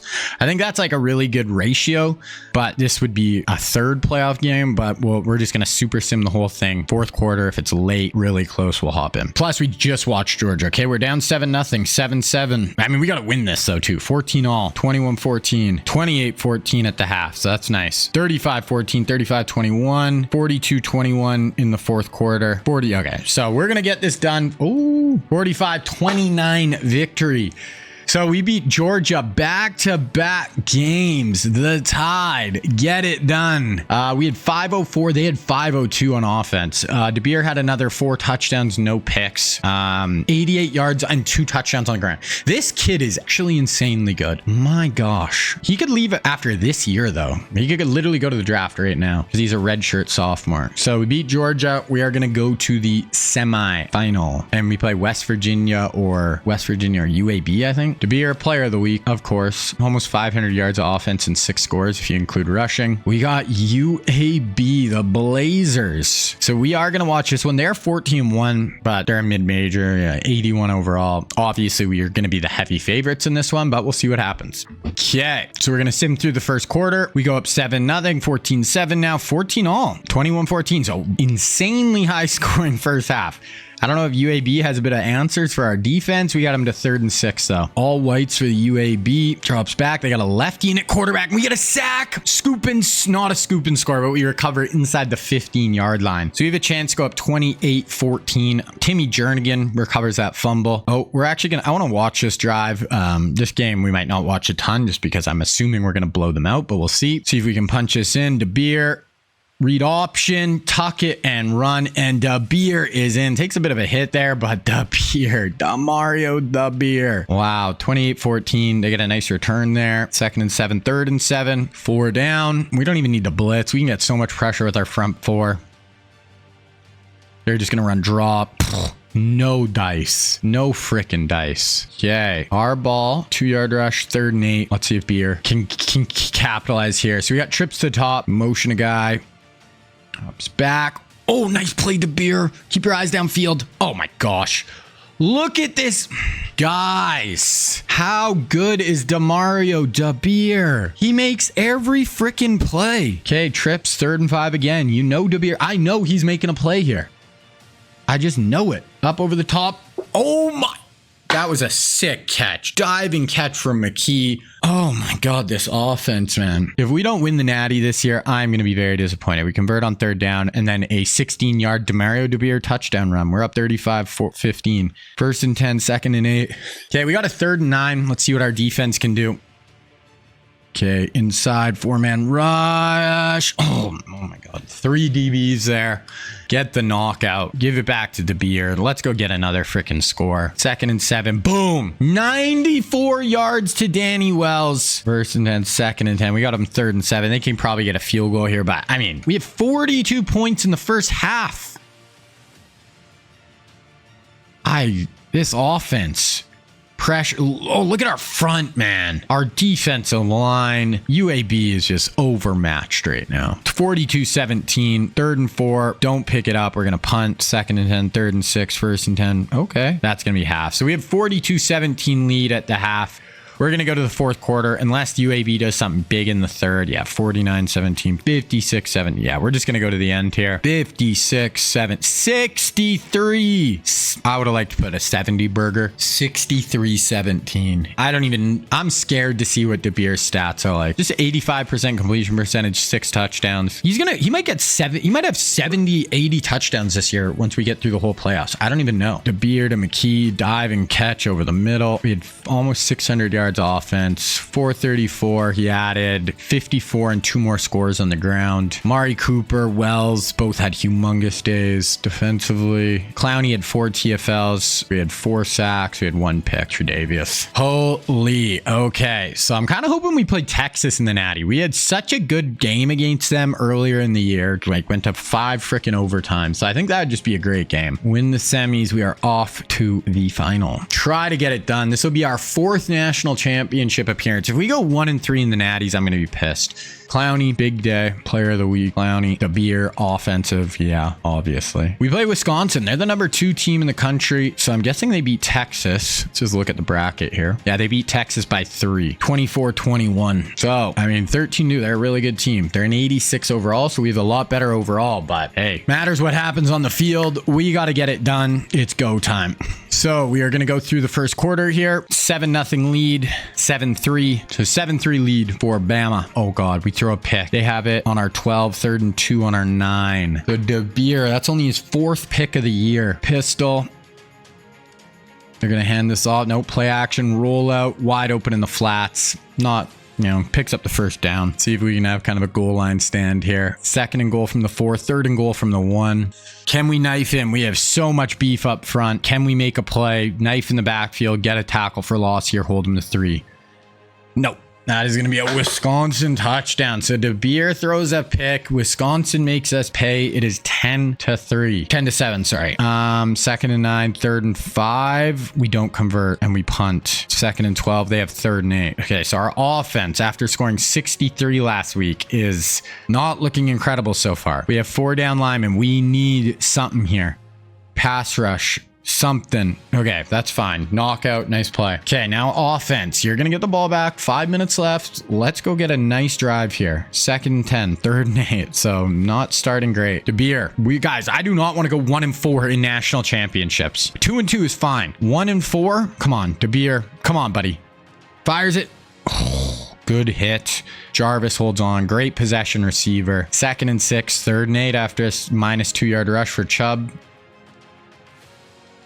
Okay, spread look, 2x2. DeBeer shotgun. Drops back. Pressure. Runs away. What a freaking play. Runs away from the pressure on the run. Finds his tight end for a 13-yard gain on 3rd and 8. 2nd and 10. 3rd and 13, though. So, like, we're not getting ahead of the sticks here. We're long 3rd downs. 10-7. They're going to blitz. DeBeer. Right over the middle. Oh, what a spin. I think that was Walls. Wow. Danny Walls caught it, spun out the safety, in for the score. Danny Wells, not Walls.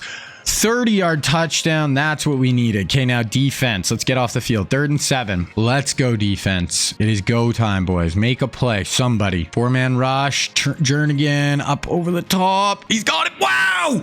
Driving knockout. Who's number 38? I got to know who that was. I don't usually do this, but that is such a good play. Ronald Darby. Look at the diving. Knockout. If he misses that, that's a walk-in score too. Wow. Okay, let's go offense. 2nd and 14 though. So like we're always behind the sticks, and then DeBeer makes some crazy play on 3rd down. So let's see if he does it again. 14-10. Wisconsin defense is playing really good. We're gonna just hand this off. Not good shot at getting that. Yeah. Kamara goes for like 5. Okay, their ball. 2nd and pick them off. Clinton Dix pick 6 to go up 21-10. Wow, huge play. But they hit a couple big passes. They're already at our 30, and then they get a 30-yard rush touchdown. So they answer right back. We're up 4 here. DeBeer throws a pick. They have it on our 22. 1st and 10. 2nd and 8. 3rd and 8. DeBeer. He threw 3 picks coming into this game. He's thrown 2 in this one. Both in our own end too. This is such a big play. Okay, so hold them to 3. We are going to take a 21-20 lead going into the half. Wow, crazy. Wisconsin has given us all we can handle. We're going to go through the 3rd quarter. We get a field goal, 24-20. 24-20. We have it 3rd and goal on, 3rd and goal on the 3-yard line here, though. Wow, punching this in. We go up 11, or we kick a field goal. We're up 7. What a huge swing play right here. DeBeer hands it off to Kamara. Oh, he dove in. He stopped us. Never stop your feet on the goal line. But Alvin Kamara able to dive in for the touchdown. Okay, so 31-20. 2nd and 6, 3rd and 11. What a huge touchdown. Up 11, 9:22 left.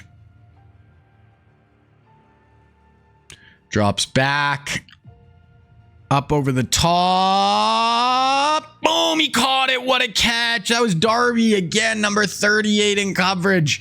Not able to make a play this time, though. Wisconsin, 60 yards down the field. They're just hanging in with us. And then they score a 19-yard touchdown. Next play, down 5. 2nd and 7. We hit for 13. Boom. DeBeer, Jarvis Landry, 60 yards of our own. Then they hit right there for 30. 2nd and 8. 3rd and 4. 4 down. Up 12. Lefty drops back, fires a little out route along the sideline. Nice catch. Wisconsin is not going away. They won a national championship right here. -2, 1st and goal from the 4, 2nd and goal, 3rd and goal from the 1. Can we make a play on the goal line here? We didn't last time we were down here. Up 12, 5:30 left-handed. Oh, we're there. They got to go for this, I think. They ended up losing a yard there. I think you got to go for this on 4th down. You do. Wow. This is basically the game right here. No, they're in. Oh, let's go, defense. Goal line stand. We are on our own end zone here, so you have to be careful. Obviously, we hit for an 11-yard run to Chubb. Then we hit a 14-yard catch. 1st and 10, 14-yard catch. We can just end this. Hold this ball here. 3rd and inches. Pick it up, 4-yard run, lose 5, 3rd and 16. So here, no picks. There's only 1:30 left. So this one is over. DeBeer, maybe go make a play now. We're just going to hand it off. That's fine. Make them use their set. Yeah, this one's basically over. 12 minute 26. They need, absolute miracle here. Crazy touchdown, onside kick, touchdown to win it. So 2nd and 8. Clinton Dix picks them off. That is going to do it. We win our 2nd national championship of the sim. Good way to end off this episode. We'll still all got all the off-season stuff, but yeah, so we went 14-1, 14-1, dub in Natty, dub in SEC. There it is. Demario DeBeer just had one of the, I cannot wait to see this dude's stats. We did not have a great day offensively, honestly, but he's going to have over 70 touchdowns. I hope we're all aware of that. That's a sophomore leading his team to a national championship with 1 loss. Or sorry, we were 15-1, not 14. Yeah. Player of the week in the Natty. Landry, player of the week offensively. National champs, we unlocked CEO. Ooh, okay. So final top 25, obviously we're number 1. Wisconsin, Penn State, Texas, Ohio State, Georgia. We know DeBeer won the Heisman. We'll look at all Americans. DeBeer, Wells, Luna. That's it. 2nd team. Wow, nothing? Not one 2nd team All-American. Okay. Freshman Nick Chubb, Debo, Virginia. Got Granger and Marlon Humphrey as well. So let's look at our stats here. DeBeer, 5,600 yards, 61 touchdown passes, 6 interceptions, 219 rating. He also ran for 8, so he had 69 touchdowns. 69. Chubb 881. Holy Danny Wells 1,800 yards. He averaged 25 yards of reception. Then Jarvis, then Amari, McKee. It was basically you throw to those 3. 21, 16, 16 touchdowns each. Spiegel had a ton of tackles. Ragland, Ramsey, TFLs, Clowney and Cargyle. Sack Cargyle, and then Maurer, Audra, Clowney, Jernigan. Interceptions. Marshawn had 6 picks. We had a lot more interceptions this year. We have a ton of talent in our secondary. I also want to look at just the whole country here. So DeBeer, by far the most touchdowns, 1,200 more yards than the next closest quarterback, 350 a game, blows everyone out of the water. QB rating, for guys that actually throw, Mahomes had a really good rating, even though he's really young. He only threw 2 passes. 219 rating. Absolutely just an insane year. Walls, by far the most receiving yards, and then Landry was 2nd and Amari was 5th. That is actually nuts. Okay. Team stats. I just want to see where our offense was. Our points per game must have been high. 44 points per game. 1st in the country. Wow. What a season. Okay. So we're going to get into the offseason here now. This is a big offseason. We are going to see, is DeBeer going to leave after 1 year? He could leave right now. He's a redshirt sophomore. No, we do lose Amari Cooper. So we lose all of our 3 receivers. We lose Luna. Looks like we'll get McKee and Pena back for O-line. But we lose a lot of receiver talent.